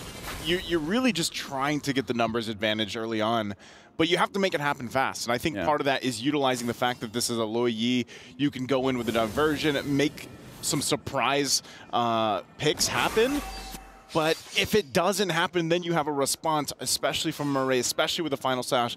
And I think it was a great pick, a genius pick to pick up the Novaria, a hero that has been slept on through MWI a little bit because you're just playing for vision. You know, you're looking to get at least a vision, at least a sense of where the rest of GGHG is. And even for Shinoa, I think the experts handled it really well about the whole go away, the way that you can actually time that correctly to even deal with Quinn in a sense here. So we'll see how it works. We've seen Melissa at least a couple times. I've been hit by a go away once. Have you? It was not pleasant. I did not see that coming. And I gotta say, I was hurt. What were you playing? Oh, not MLBB. But anyways, Now, not Ayanami as well as Amor. Taking a bit of damage. Chiboy gets taken down. That's a good final slash from not Ayanami. We'll see if she's able to get away, and now Murray there to help him out. There's the Minoan Fury, gets the knock up into the air. Quinn goes, and Quinn will fall 2 down. Smart Omega Empress gonna get everything in this exchange. 2 kills plus the objective. Well, we saw quite a bit of mistakes coming in from Homegirls there, where essentially the abilities are not hitting anyone. And you don't want to see those kind of mistakes in the final game of the day because, again, Smart Omega Empress, they're good at the early game. And after game number 1, they're going to make sure that they hold on to their lead. Looking at the goalie here, Fawa is not having a good time. Ooh, yeah, not having a good time. Also, not Ayanami going to go ahead and pick up. Oh, hold on. Gets the Thunder Belt already, but look at this. Oh, they know. They know. They have an idea, and that's why the Novaria is so good. And now they might actually press the situation. Murray going to jump in. They forced Chiboy back. They couldn't get the kill they were looking for, so at least stopped in their tracks for now. Now Quinn going to join the fight. The shadow kill going to be used. It's all on Murray. Go away is going to be dropped down, but it's not going to be enough as Murray falls. Good response from GGHG. Yeah, at least they get something here. Excuse me, the crab is still there. Quinn. Oh, yeah, there you go. It looked like both junkers were like, I mean, there's no way I'm going to get that, right? Even the crab is like, hey, what's going on? Excuse-moi. Hola, mi amigo. I'm here. Well, you know, either way, like, even Hani. I don't know what the crab's... That's the language that yeah, Gold Crab speaks. I heard crab say, hola, mi amigo. All right. Yeah. You know, you might want to download a different language pack. Maybe that's probably it. Yeah. Either way, right now looking at the items here, the Arlet, very fast Thunder Belt here, and going to make sure that he's going to be able to sustain quite a while. And the Hunter Strike on the Nolan is going to provide quite a lot of trouble. Quinn opts for a Sky Piercer, and you know how I feel about Sky Piercer on a Hayabusa against the Minotaur. If they can pick up the Minotaur, it's going to be good. But if they don't do it, then they're kind of wasting an item slot. I think it's part of playing the part. The whole fact that you have the Kanja. You know, you want to get that pull in. You want to be able to get that Sky Piercer proc off. I almost also would have liked to see maybe if Chiboy picked up the focusing mark instead to go with this. You know, to get that burst potential down and get that numbers advantage, but this is what they're going to go with, Quantum Charge, and now the fight for this turtle. Final Slash going to be used. They get a couple flickers out too, but it's going to be Quinn that gets the turtle, and now Murray in trouble. That's the Sky Piercer procking right there, and she's still going to be going, forcing them back a little bit further. Turret is going to be grabbed down in the bottom side. That's the trade. But they might still go for more. Not Ayanami, going to be all by herself. Multiple members here from GGHD on top. And now in the mid lane, they'll keep control of it, but I'm not sure. Do they still push this in? Not Ayanami, gonna have to watch the turret just go down here. So good trades. I mean, a trade across the map, and you go and look at the gold, it's pretty much even for both. Even down to the kills here. And turtle, so it's pretty much an even game here, Lofel. For that one, the reason why Homegirls were able to get a win was because of Chiboy. She was able to lock down Mireille mid-animation of the Minoan Fury. So she was able to stop that big ult. If she can continue doing that, then we got a game here. Well, shower kill going to be used just to put a little bit of pressure. Not much going to happen there. Quinn might as well just go ahead and use it once she has it available. And if they can get a, pick off at this point in the game, it's going to be great. But you can see, obviously Quinn still needs a lot more damage. Hunter Strike's already available here, of course, for Keshi. She's working on the next. And like you said, you have some defensive items too locked in, but nothing just yet for Murray. What would be the right item for Murray to take first item here against this lineup? Honestly, I would even rush the Flash of the Oasis just because you're facing against a bursty kind of lineup with the Roger as well as Hayabusa. Might as well just make sure that your teammates will get extra shielding as well as heal. So personally for me, I would rush that because if not, then you can build the small item of the what you call it? Which one? It's an armor item that reduces the damage. Steel plates? Yeah. Oh no. Hold on. Still going to be more. Wow. Talk about clearing that up. Oh, and she's going to flicker out, avoiding getting set up there, but they are going to have to trade the objective. So the turret's going to go down here. And so they'll go ahead, go for the trade. More. Is going to be used? Yeah, she's going to be fine. But this is the turtle. That's what they're going for. Ash going to go in. Flickers on in, forward, but fighting for it once again. Murray not going to find the connection she's looking for. And Quinn will somehow get the turtle. Ash going to be the one to drop. Murray going to be next. She goes down there. The rest of the team on the back end, and they'll get zoned out, but there it is again. GGHG somehow getting that turtle, getting in the exchange. Do they get more? Not Ayanami jumps in to keep the turret alive. I'm going to say that was overextending. Personally, for me, that was a bit more aggressive than I wanted it to, but they made it work. You know, like, they trusted Ash. Ash went in. Oh, now Honey still survives. Honey still survives. Good try there with the final slash, but not Ayanami, not going to be able to get that one. They trust Ash. They trust her. Even I was like, okay, Ash, you already missed your ult. You're still moving forward. You're taking a lot of damage. And still, she says to Quinn, is like, trust me. You need the right mindset. If you think you can get the turtle, you can. You can. And she did. And that gives them this, I mean, it's a very minor advantage to work around. Nothing too crazy. And I think Smart Omega Empress, you know, knowing this, it's kind of like they're just waiting for Shinoa, obviously, to get the item she needs. She did lock in the DHS now, so she's got 2. But even on the flip side, so does Foul. So when it comes to it, it's utilizing the setup potential or even the disengage potential of the lineups that they have here. Minoan's Fury is great for that, even a final slash. But they go in once again, looking for the engage. Go away, are we going to be dropped? And now Ash can't get in range. And now still fighting for it. Not Ayanami going to pick up a kill. Gets the stun with the Vengeance, with the shadow kill on the backside. Looking for the right target, and Quinn won't be able to find it. Not Ayanami giving the call, going in once again. The Vengeances are going to be there. Murray jumps in, and she gets away, but not Ayanami going to be the one to fall. And they go back again, not wanting to overextend. But I don't know, man. Would you say Smart Omega Empress comes out with that win? They initiated and they got good targets.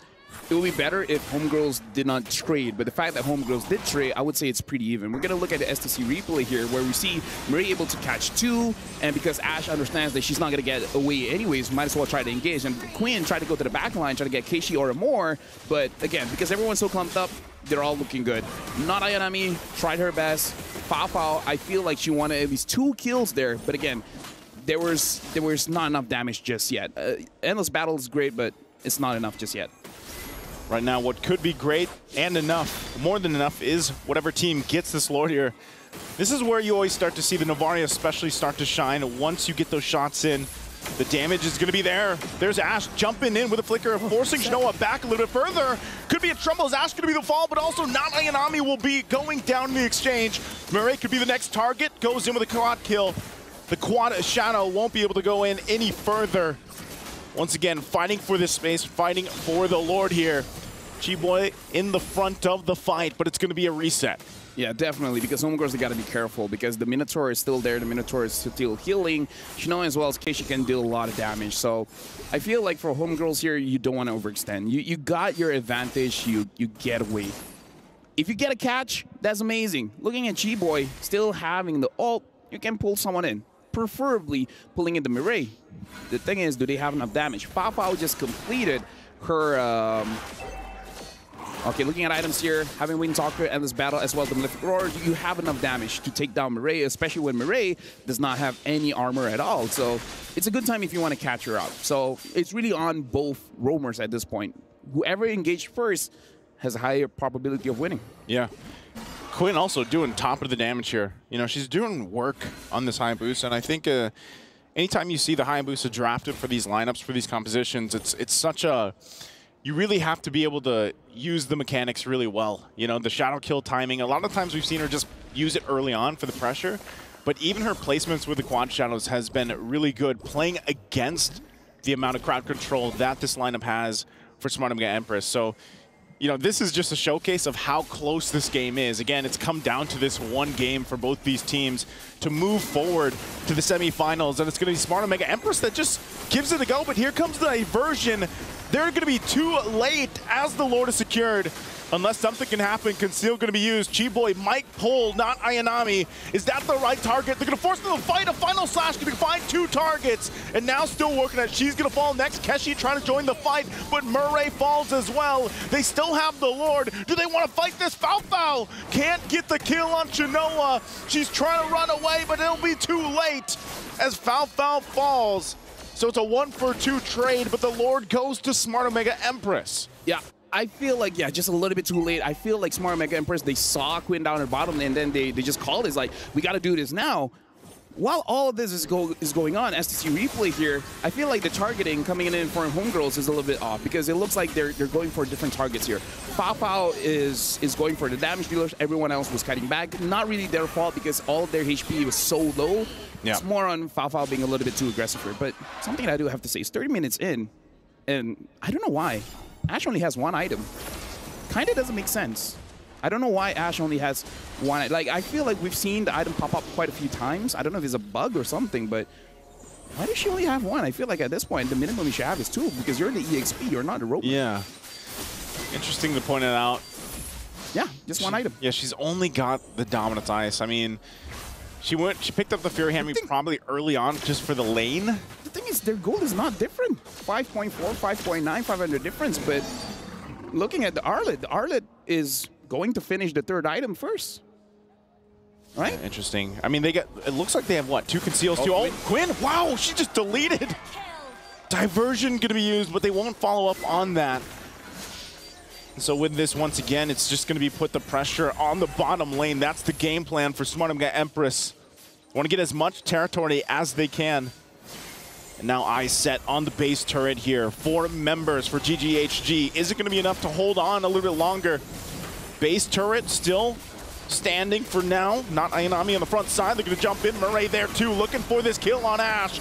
Ash Immortality going to be popped. There's the final slash. The Chi-Boy will fall, and now Ash could be next. They get the stun. It's a double for not Ayanami. And now they're going to take the discipline approach and back off. They still have a tier 2 in the mid lane to work on. Right now, Homegirls is definitely in a bad spot. Looking at STC replay here, it does seem like Chi-Boy is not going to have a good time trying to force a fight because now with the map pressure that they have, Smart Omega Empress, they can initiate. Mireille can do whatever she wants at this point. And looking at the management here, they're not really pleased with how the game is looking so far. Well, at least for Homegirls. Yeah, for Homegirls. Smart Omega Empress team looking really confident at this point. Look at that, Hanny just deleted with a combination from Keshi. 5-0-4. This pick really paying dividends here, and now I'm going to work on the Lord. Not sure if GGHG can really turn this around. Conceal going to be used from Chi-Boy. There's the jump with the penalty zone, and Quinn going on the backside too, going to force them back a little bit further, even with the go away. But Quinn will find Keshi. Final slash going to be used. Chi-Boy going to be next. Chi-Boy will go down. She's out of here, but Quinn still there. Not Ayanami going to try to keep her here at bay. Quinn goes in with a quad shadow. And once again, Lord's still going to be taking. Smart Omega Empress will be able to secure the objective. Fafao jumps in. Quinn, what left can they do? The final slash won't be able to connect. Oh, but the shot from Amore will find the mark. But Honey's still around.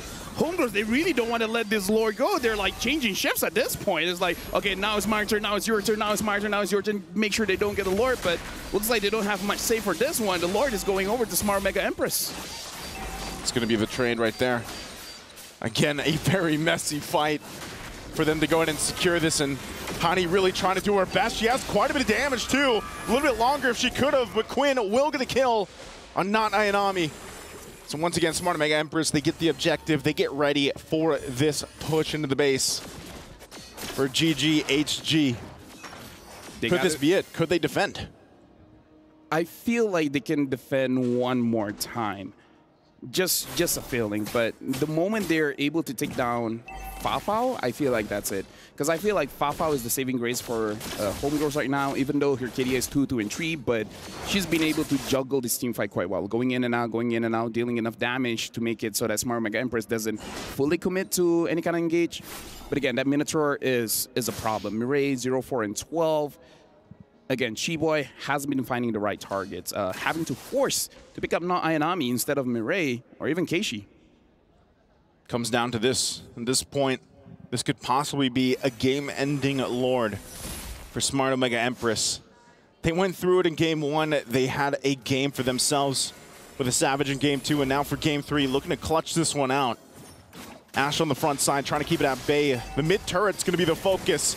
They go in with a shadow kill, but it's not going to be enough to pump out the damage they're looking for. There's the final slash and the Minoan Fury with the flicker combination. G-Boy in trouble, one hit away. They will be able to get it. Lord's still going to be worked on. And now running from the backside with SmartOmega Empress still looking to cap out the game, and they will do it. They'll force it in. It took them 3 games, but they'll send the homegirls home and go forward to the semifinal. And with that, homegirls have been eliminated.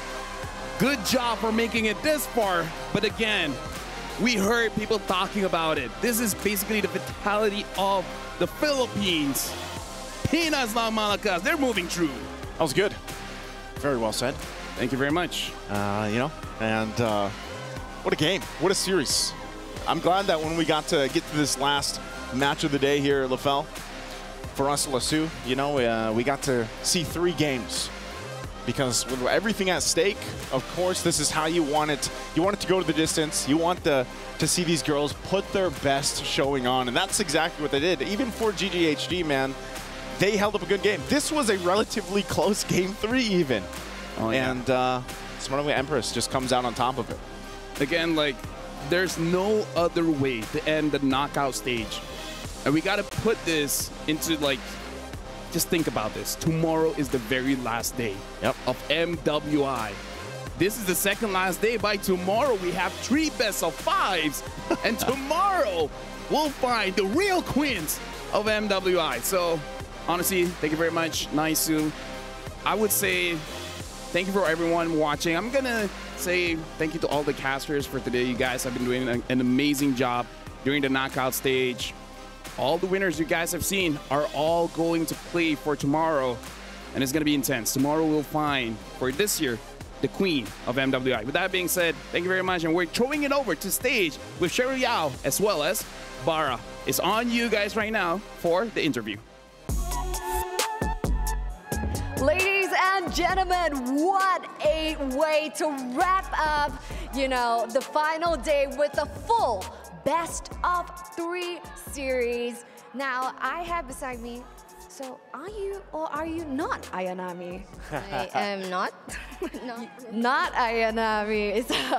So it was just a trick question. Now, when it comes to SmartOmega Empresses, you guys usually have a rocky start, but you guys clean it up afterwards. And very similar to the SmartOmega boys, which were once called the comeback king.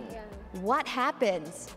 For us as the female counterpart, I'm not really sure, but it's always like that. Even last year's international tournament and SEA Games, we lose the first game against Indonesia, and then we cleaned it up. But then what happened next, and also yesterday is what happened. Our first game was a bit rocky. We didn't play that well, and then we cleaned it up afterwards. It's always like that for us. I don't know why. You don't know why, but you got to find a solution, and a solution fast, because make no mistake, right here at MWI, not just you guys are looking for the championship. Every single team all has the dream to be the queens of Mobile Legends Bang Bang. And speaking of which, I do have another question, and that will be coming from Bara. Well, now pretty much, first of all, great performance and all. Now you'll be facing VSG. Any player maybe pretty much you'll be having a look out? VSG has 2 Filipino players, and I'm looking forward to both of them. Oh, okay. And how you feel about that? I'm not sure. Good luck to both of us. Okay.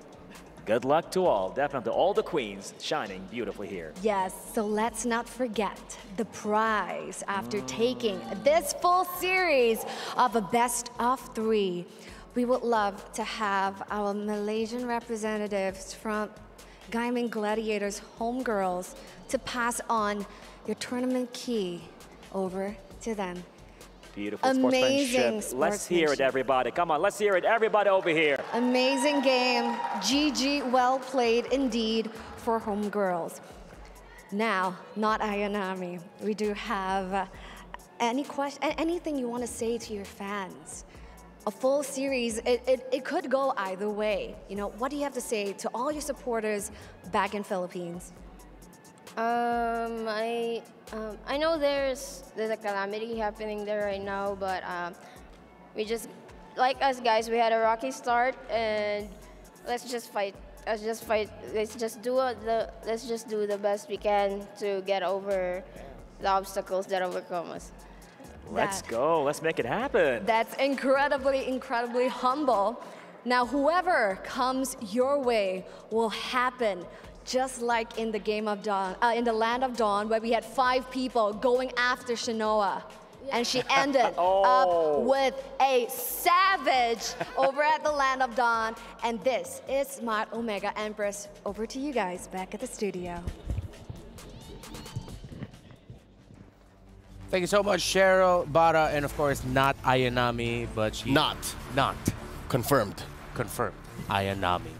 Tremendous showing here by Smart Omega Empress, and before anything else, I would just like to call back to a mention there by Not Ayanami. Currently back home in the Philippines, there is a calamity going on, and so yeah, it's glad that Smart Omega Empress was able to give a small light of hope, a small light of joy for the Filipinos watching. So let's head back here into the game. Well, at any point, was there anything about the performance of HG that, let's begin with that, made you feel like, this looks quite dire for Omega Empress? Anytime and all the time.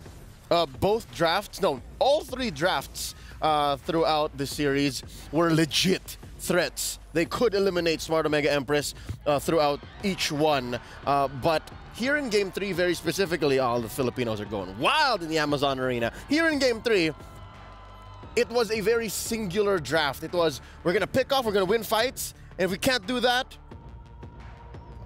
Omega Empress wins. That's what happened. They were able to split up GGHG's singular approach through the Kaja, through Ash's engagement, and then of course the pick-off potential from the back by Quinn and Fao Fao. If all of those failed, which Omega Empress got checked off their list about, what, 80-90%, then it was very difficult for GGHG to come back. Let's revisit the bracket of MWI so far. Earlier, Vitality and Falcons Vega secured their slot for the semifinals and will be battling.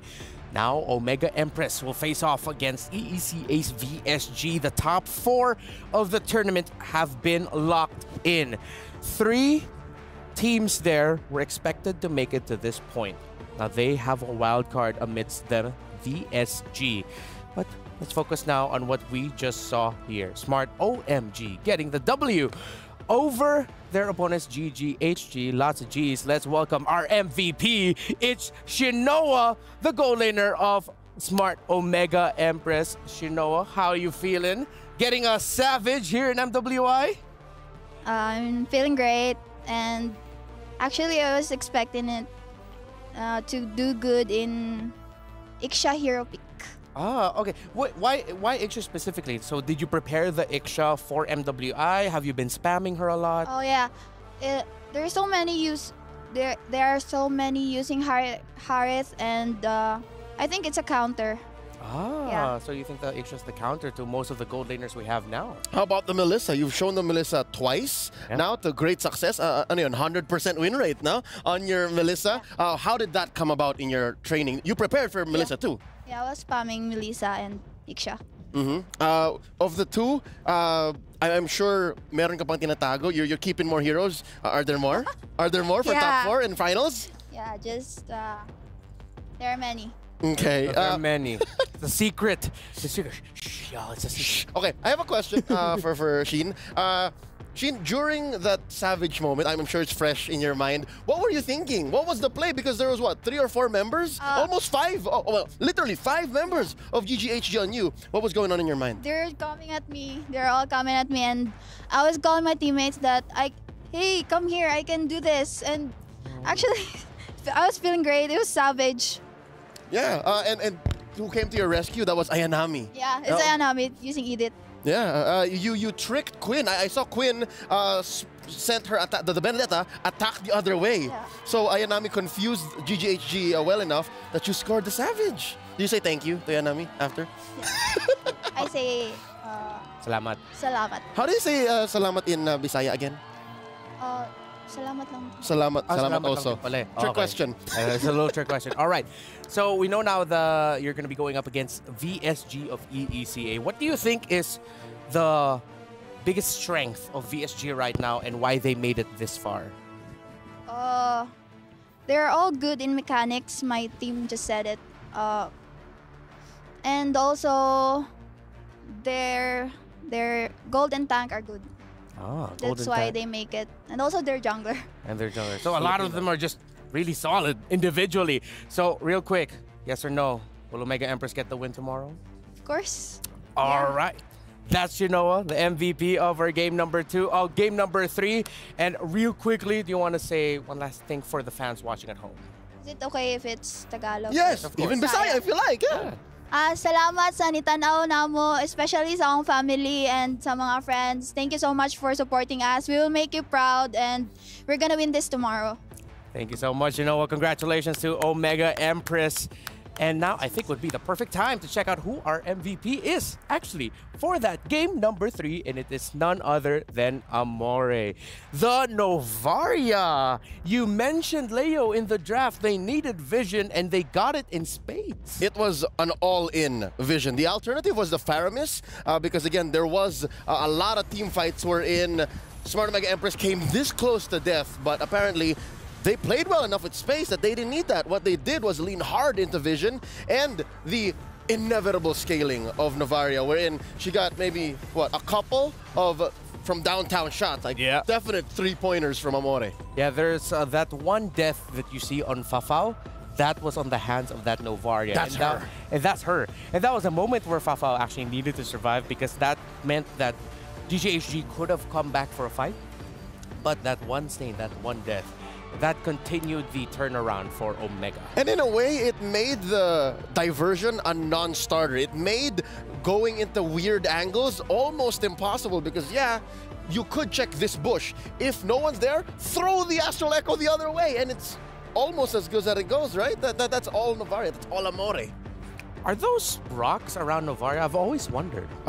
Those are galactic meteors. Where? Galactic meteors. The ones like floating around her like a halo. Yeah, she is a cosmic being, so... That's true. Yeah.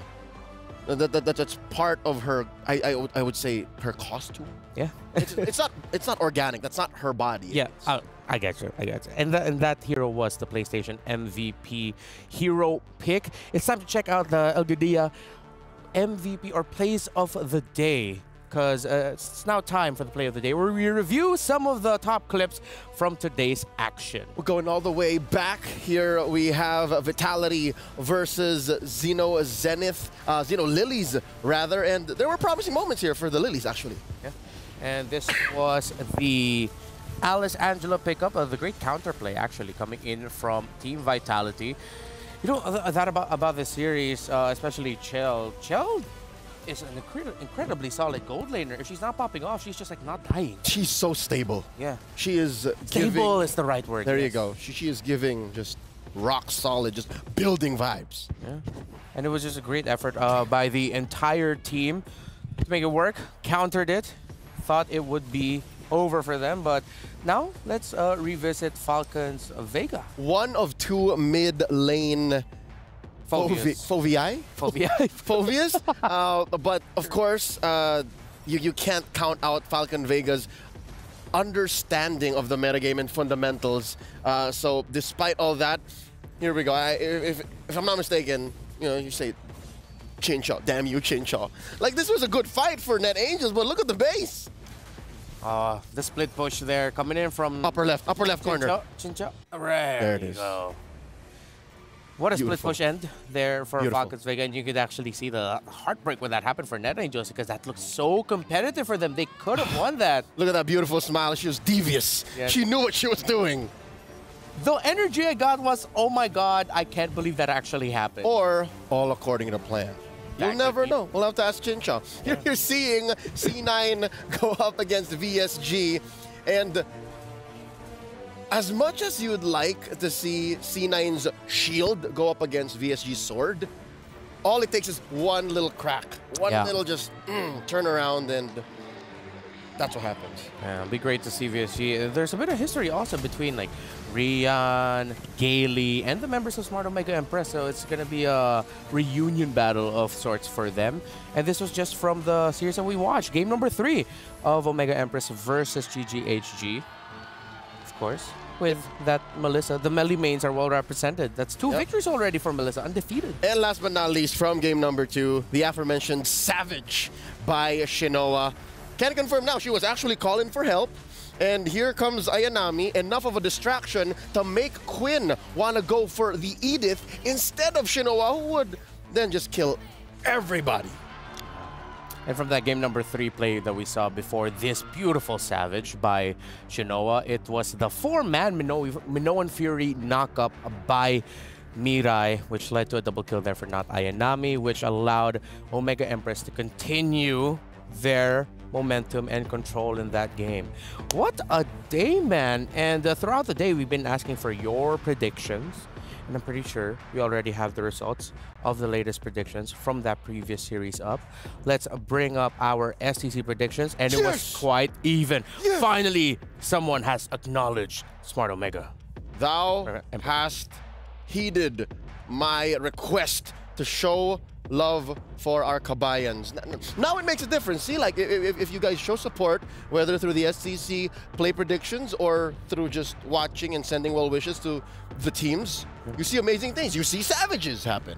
Yeah, but what I also feel like is, with those predictions, this is a perfect time to acknowledge the rising star that is Malaysian MLBB esports, not just on the men's side, but on the women's side as well. Of course. GGHG's roster don't have the same amount of playing time and experience as the roster of Smart Omega Empress does. Some of them has been doing this for so long, and they've been doing this as this entire group for a whole year now. Yet they take it to the wire. Yet we see a game 3 that really could have gone either way. So kudos to GGHG, to the homegirls, the Gaming Gladiators. We hope to see you guys very, very soon. Yeah. Now, I know that in the game right now, there's a lot of skins. There's a bit of a fair for the youth. The youth fair is here with incredible bonuses and exciting events. You can grab multiple permanent skins for free, just like Sylvana's Classroom Charm and its painted skins Classroom Glam. Both skins I do not have, and I'm jealous of anyone who does. More exciting events will be revealed, so watch out. Do you have those skins? Yes. You do? Dude, I've been spamming Bane and Jushin. How can I not have the skin? All right, you go. Pretty, by the way. For a skin you get for free, you feel like, hey, I should be paying diamonds for this, but thanks, Moonton. All right. Thanks. Okay, yeah, you have the skin. You have the skin. Do you want to say the thing? The next thing is scheduled. You know, you be the one. You have the skin, so you be the one to say the Yeah, you sulk over there, Reptar. Ladies and gentlemen, folks around the world, do tune in. Tomorrow we are coming to a conclusion. MWI 2024 ends through a back-to-back-to-back best of 5. That's right, starting off with Vitality versus Falcons Vega. It's civil war here for the Indonesian queens, the uncrowned queens versus the de facto dominant force in women's MLBB, and of course VSU versus OMGE, and then in the grand final, whoever wins those first 2. Yeah, we'll be seeing the semifinals and the grand finals tomorrow. It's packed. Potentially 15 games of MLBB. 3 BO5s. Before we go off, Leo, is there anything else you want to say?